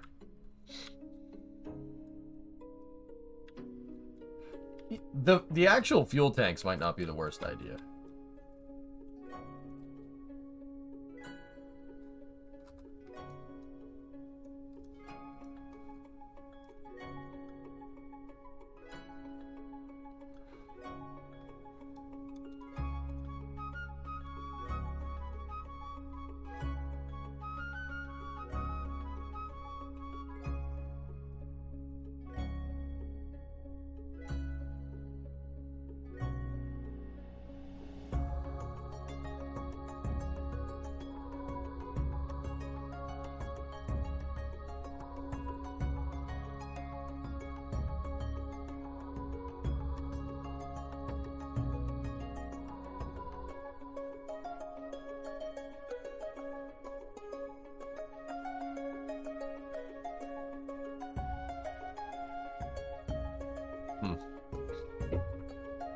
You could build the tanks and other infrastructure depending on your pad design too. Yeah, like we could go pull it with a truck and then drive it to the pad. Like, oh boy.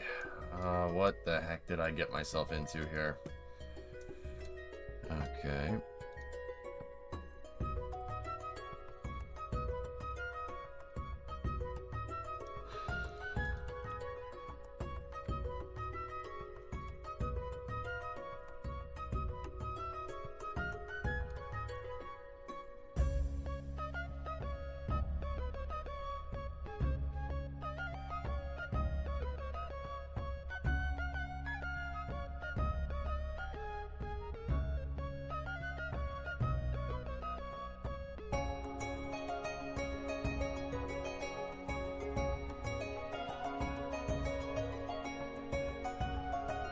Oh.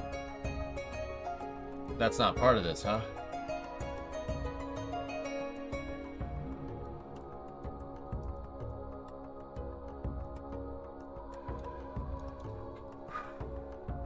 This is awkward. I'd love to see you do some stuff with KOS. I got kRPC, Jim.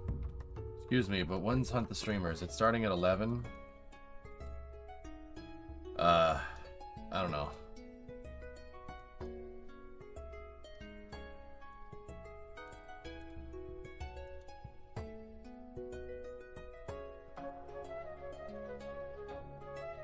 don't know why we made it like that passing, but I'm sure there was a good reason.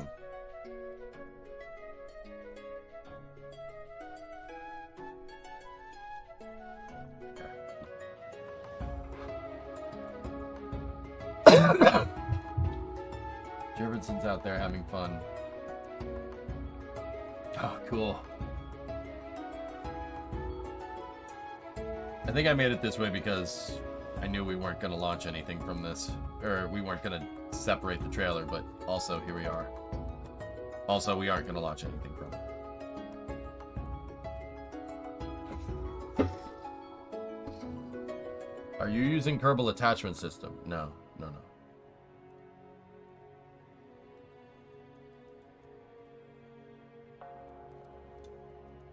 No part mods, dudes, yeah.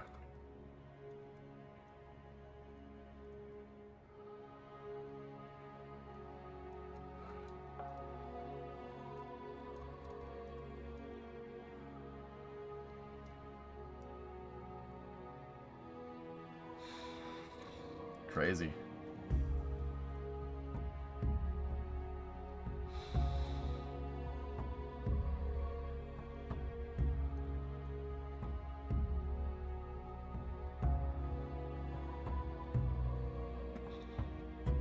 All right, so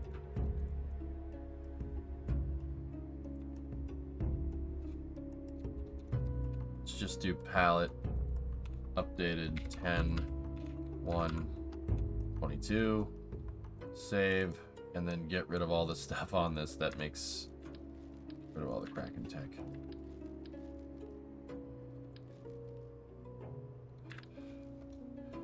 Just make it a regular old palette.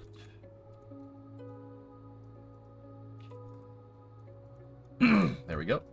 All right, the reason why I want to do this, I want to try something. Go there, go there.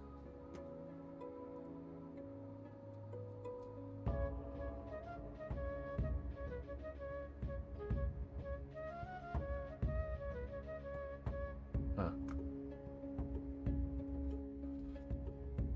What is the near docking port for? You'll see. I'll show you.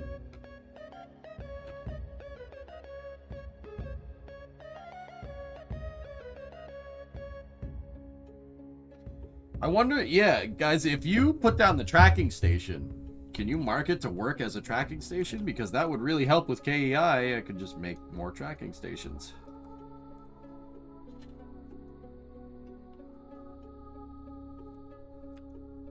Priority queue, drive time violation. Oh.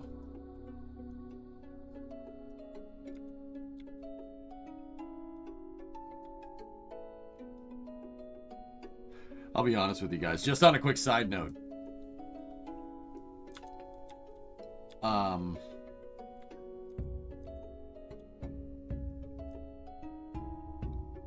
This is the reason why I wanted to not play KSP before I finished the workshop, because I knew I was gonna, we were gonna put mods on the game, and I knew putting mods in the game could be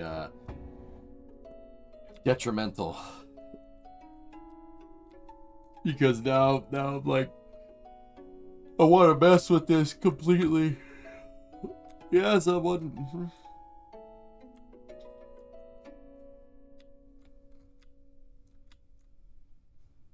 I knew I would want to play.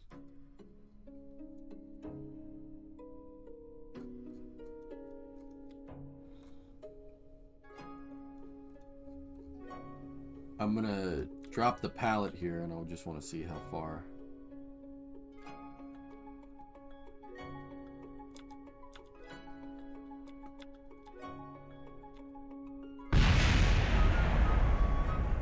Crash test.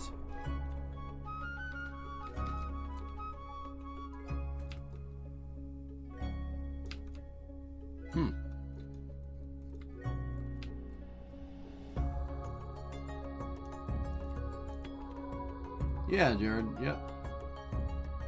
Hey, not bad.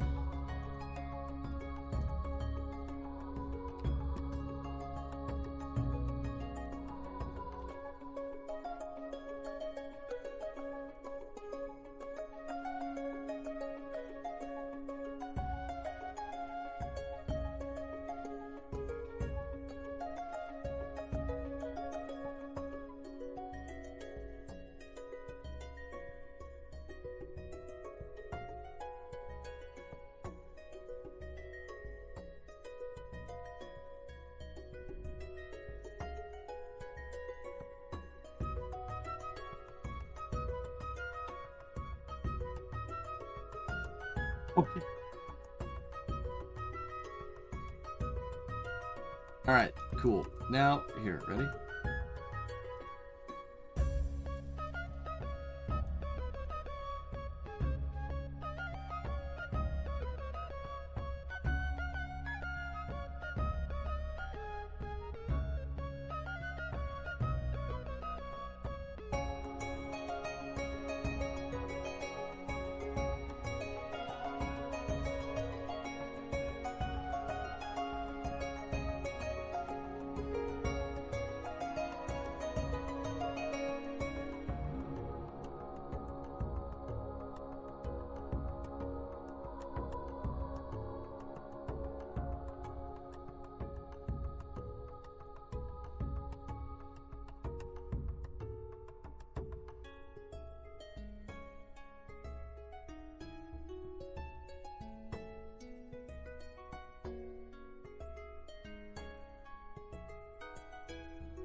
What are you building now? You feeling any better?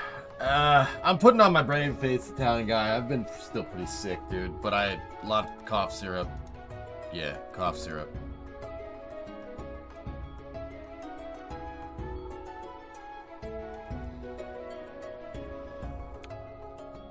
Making the hook lift arm automated. In good time, my son. I just want to check the distance here.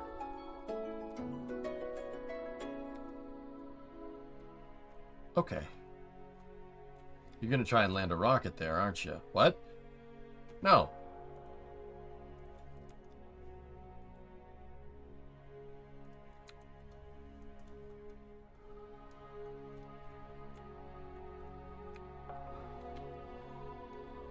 No. That's 600 meters away, huh? That's a good distance. Good distance away. Cool. Yeah, it's equals. I was gonna say land the rocket here. Launch from over here. Yeah, the thing will be in render range. The pad will be in render range, but it won't, it's no problem. You gonna launch SSTOs from there? You know what we can do. I can put the runway right next to this.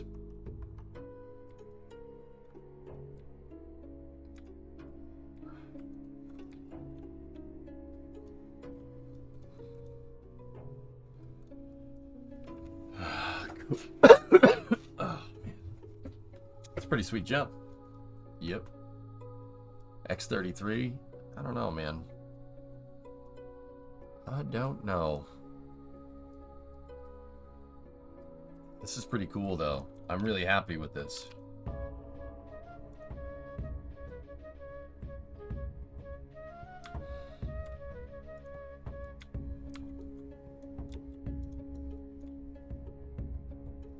Far away are the RTLS pads in real life? They're a good distance away, Lewis.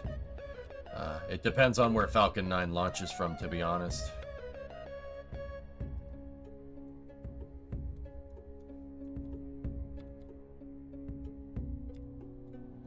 $39A to LZ is like 5, 6, 7 miles, somewhere around there. It's a good distance away.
There we go.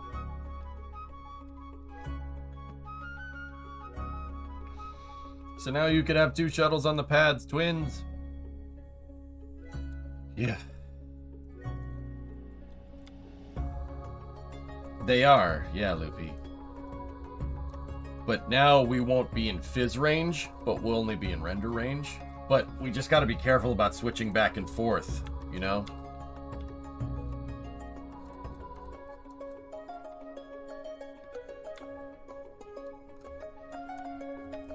But now I can store recovery vehicles on perfectly flat ground that's just a little ways out of range, and should be good.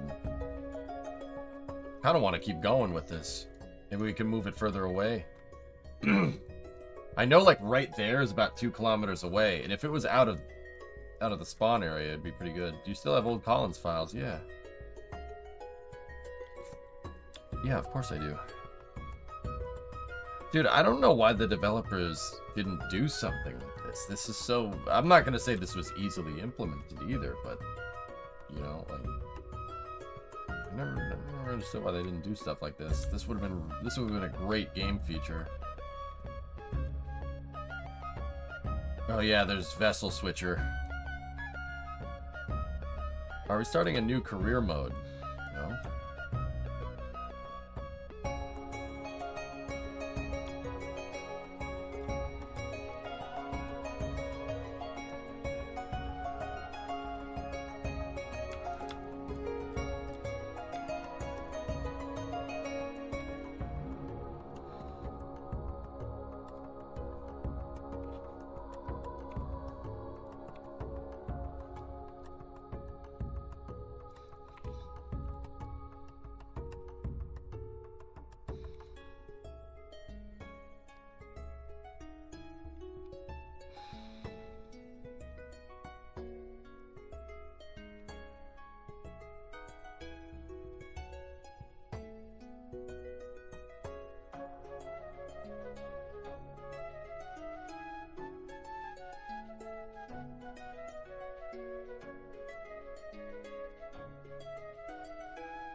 Yeah, there you go.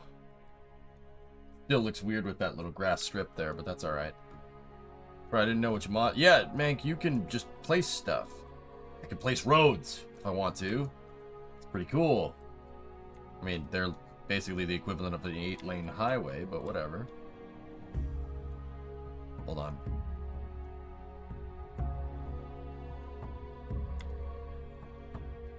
I didn't mean KSP career mode, but a new save.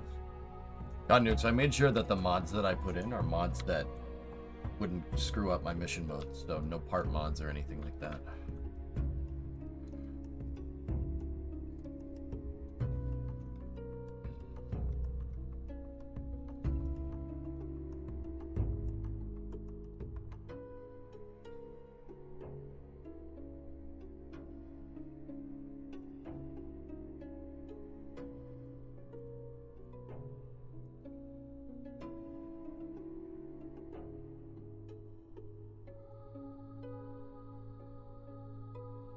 So freaking cool. So if you land on Konstructs runway, would you get 100% recovery? I think you'd have to set it. But yeah, you could.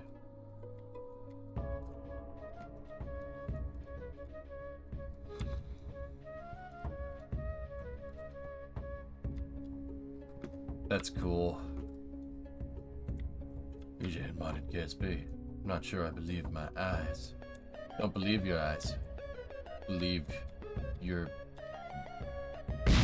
heart or something.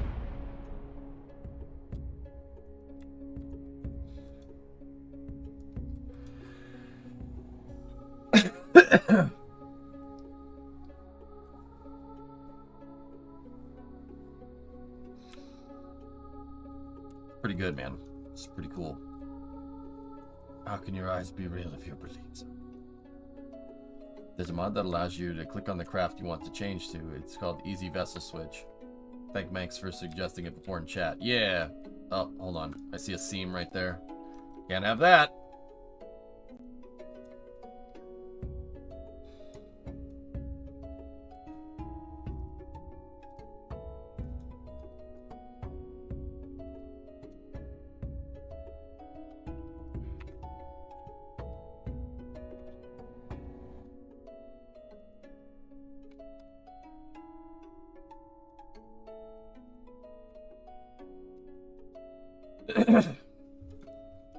That's good enough.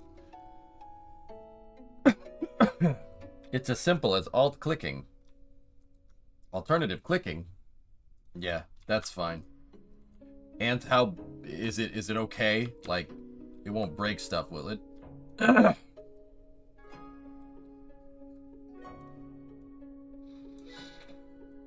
Cool. Oh, that's legit. Yeah, that's very nice.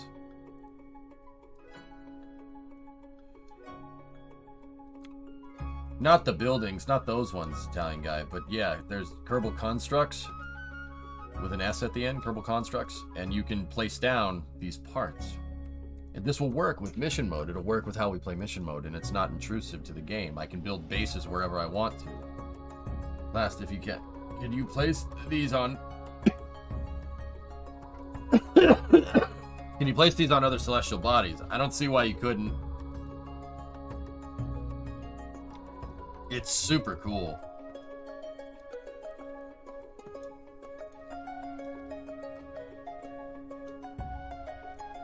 That's really neat.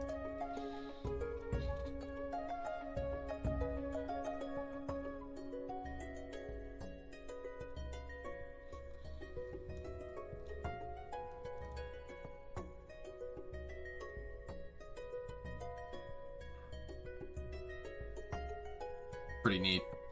That's pretty freaking cool, dude.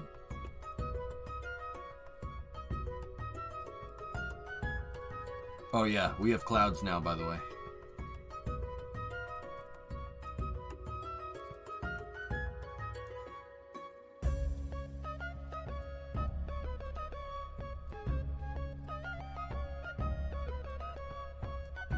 Oh, so fancy. What's the name of that freaking other pack? Omega stock-alike structures, no textures required.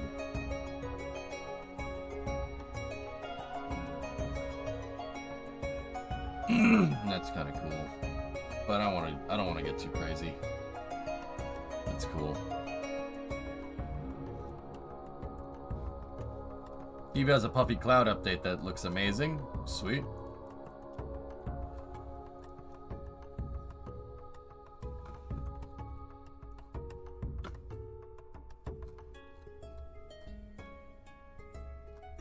Hey, Pie, what's going on, man?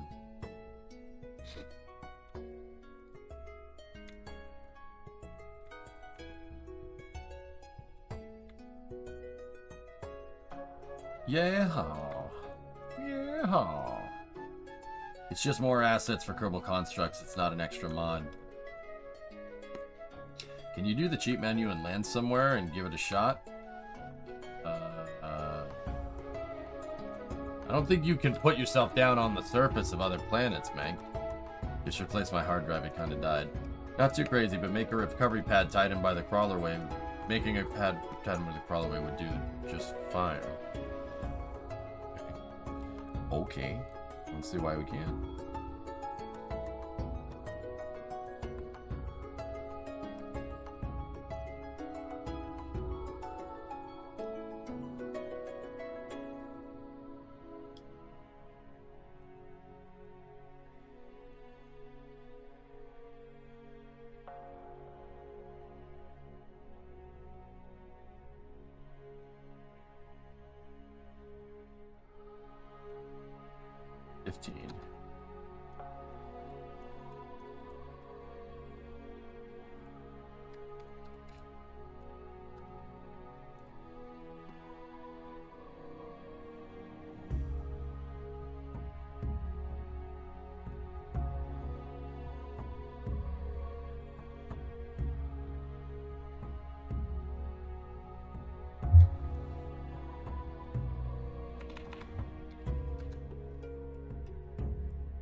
Oops.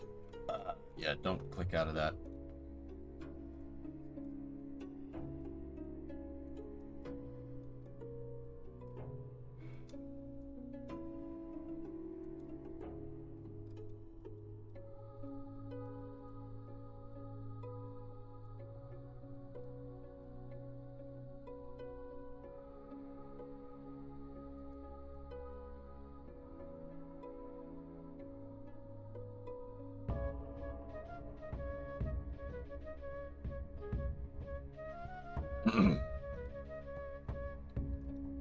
Sensinik, thanks for the raid, buddy.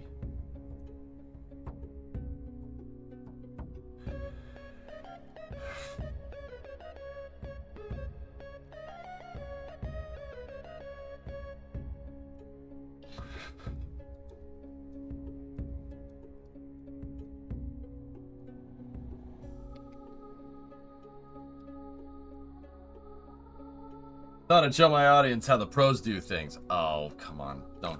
I appreciate it, but yeah, I'm not. Come on. Come on.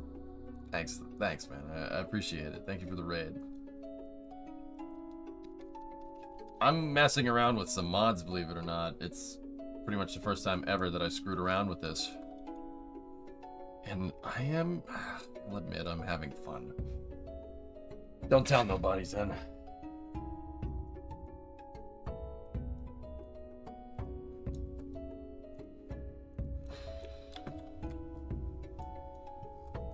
You're already lost? I'm placing down structures. There's a mod called Kerbal Konstructs that lets you place down some of the stock parts, and I'm just building a pad.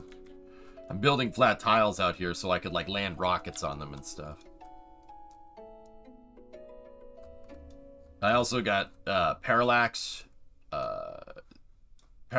Waterfall, so we get better plumes and stuff. There's a bunch of stuff, dude.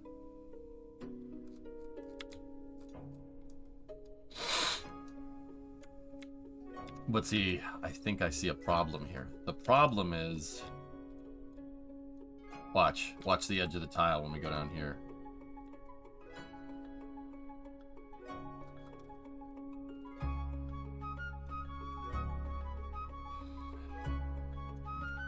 Yeah. I'll bet KSP 2 will have rocket landing pads. SpaceX made that cool since then. Yeah. Yeah, man. No, STX, I haven't.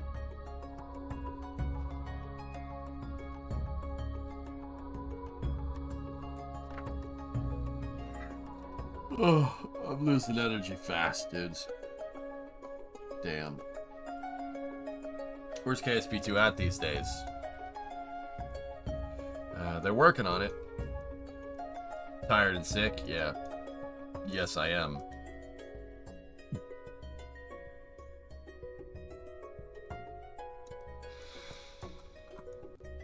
But anyway, Zen, thanks for the raid, dude. I do appreciate it. Thank you very much. I don't know, 2020. I've sat out from doing these Friday and Saturday community events for too long, dude, but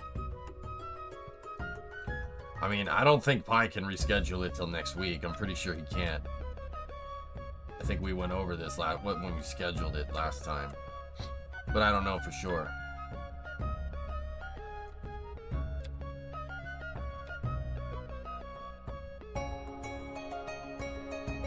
Pi's not around next week. I'm hoping to start seeing marketing for KSP soon, yeah. Yeah, see, we're good on this side, but the other side of the tile is no good. Yeah! Oh, that would destroy a Hemet in real life. Yeah, Ivan, we can. Have you done any research on mods that could fit your part drift and loading physics issues? There's no mods that are gonna fix it, Bagel. It's inherent to the code. It's a byproduct of just how Unity is coded. There's float point errors. It's the same reason why stuff freaks out in My Summer Car, too.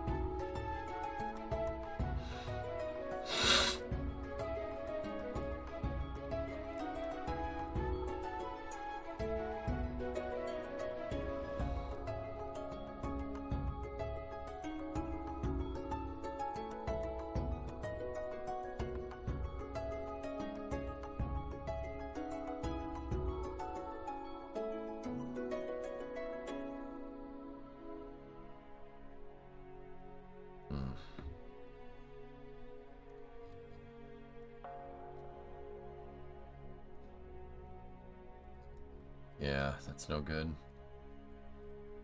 How are you today? I'm alright, Nazlik. I don't feel very good, but it's okay. It's fine. Oh, so much for that. Jeb's having fun. I guess that glides, huh? That's awesome.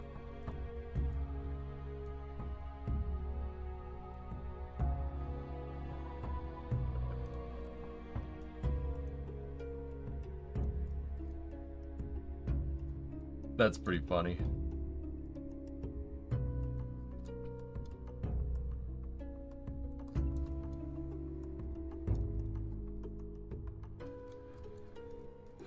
You guys alright?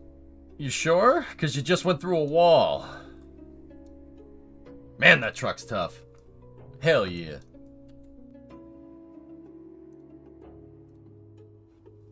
Can we keep Jeb alive for one stream? He hasn't died yet.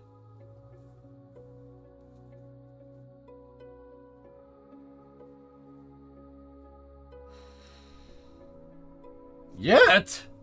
Yeah, it's fine.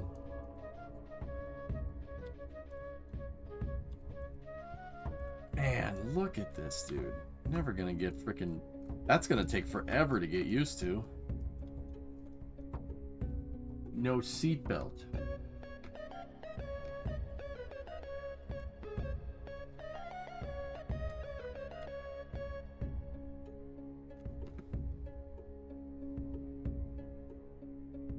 Yeah.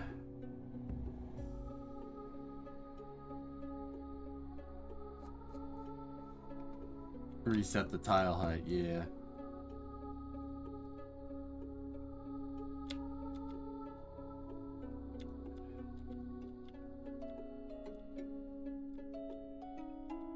Man, this truck has some get up and go when you punch it. Did I turn the motor on? Yeah. Breaking the law, breaking the law. Oh, perfect.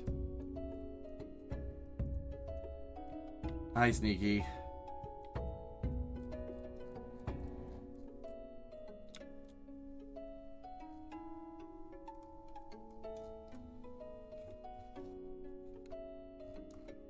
When is the new KSP going to come out? Time of clock? I don't know, dude. It's scheduled for 2023, but yeah, I don't know.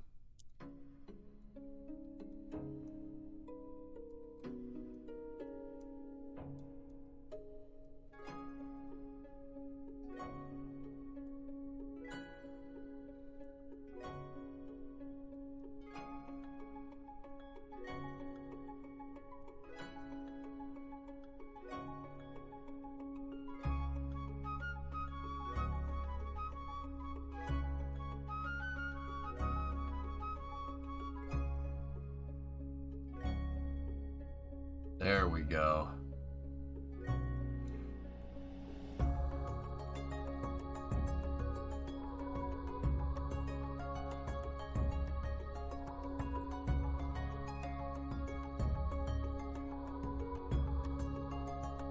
Now we're talking. Oh yeah, look at that. Now we got a big, wide open place for landing and whatnot. That's right, 2020, yeah. Oh, I hope I'd set it to the right height. Bonk. I didn't. Oh, dude, it's so cool.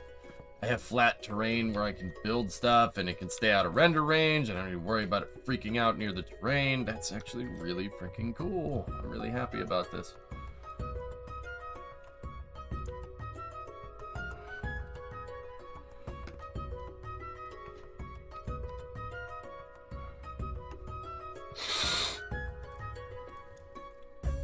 When are you resuming mission mode? I don't know.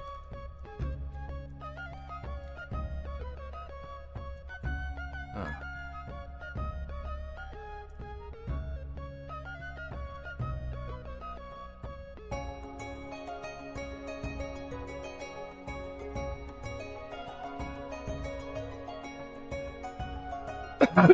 I need Omega stock-like stuff, yeah? I don't want to go too crazy with mods, please. If you just keep saying use this, use this, use this, and I keep telling you no, I'm gonna just uninstall all of them.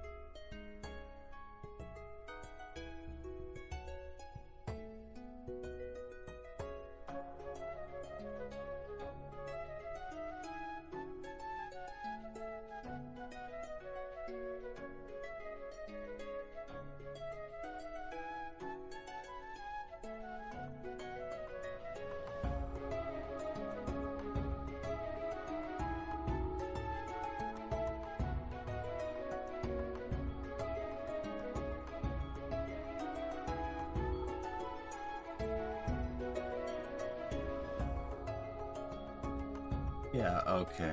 I see what I did. Alright, give me 1 second.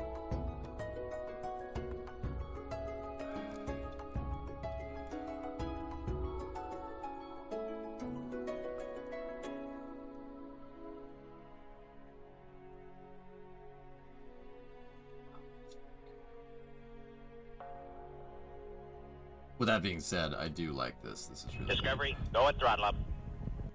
Save it, ship it. Can't have a seam there if I'm gonna move stuff over it. Oh yeah. Oh, there's a speed bump. Hey Crawdad, 4613 sub. Thanks, man. Nah, Hibbit, it's fine. It's fine. It's just people being excited. I gotta keep reminding myself that.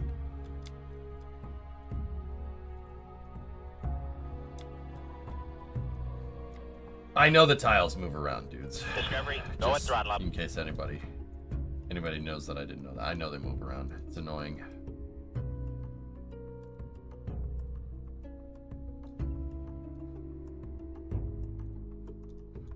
Pizza King, 27 months. Thanks, man. I like this. This is cool. It's fucking sweet. See, Shui, I'm fine. I'm fine. It looks a little weird, kind of, how it's attached, but...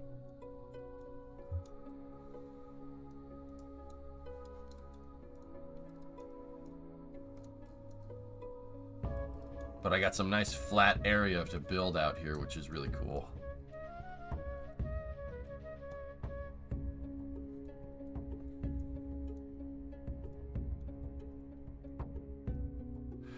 I almost want to kind of tilt it so it matches the tiles a little bit. Help means they come here, they no buy. It's freaking sweet though, man. All right, guys, let's get ready for Hunt the Streamer. I'm gonna mess with this real quick. You guys, start jumping into GTA. We'll do Hunt the Streamer. And yeah, we'll... Whoa. Whoa. Scatterer.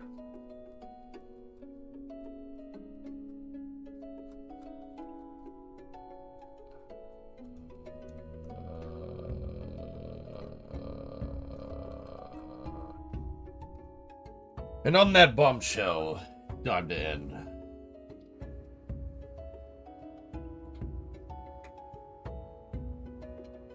mentioning the mods isn't just for you. You have a lot of people that haven't seen mods or any mods at all, and many mods like Kerbal Konstructs have many that complement or build on them.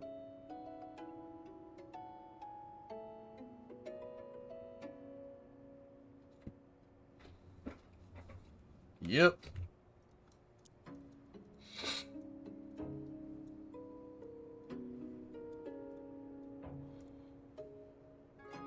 All right.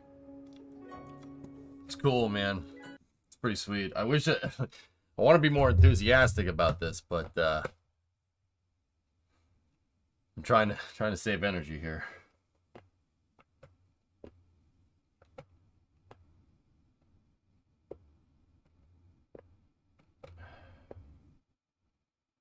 You spending the evening in the hospital in Charlotte. Looking forward to hunt the streamer to keep things light. Oh, all right. Do you think Waterfall will make its way in? You can make your own engine plumes with it. Waterfall? What's Waterfall? Why would I want water to come out the back of my engines?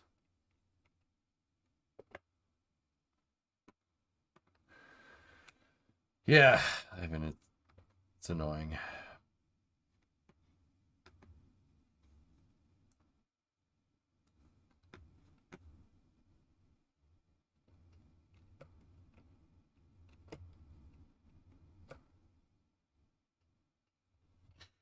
Aqualex, I don't know what that is. I don't know what you're talking about. I don't know what you mean, man.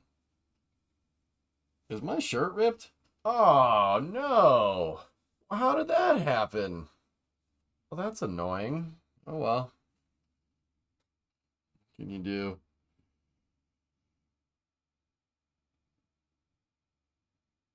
So, yeah. We'll,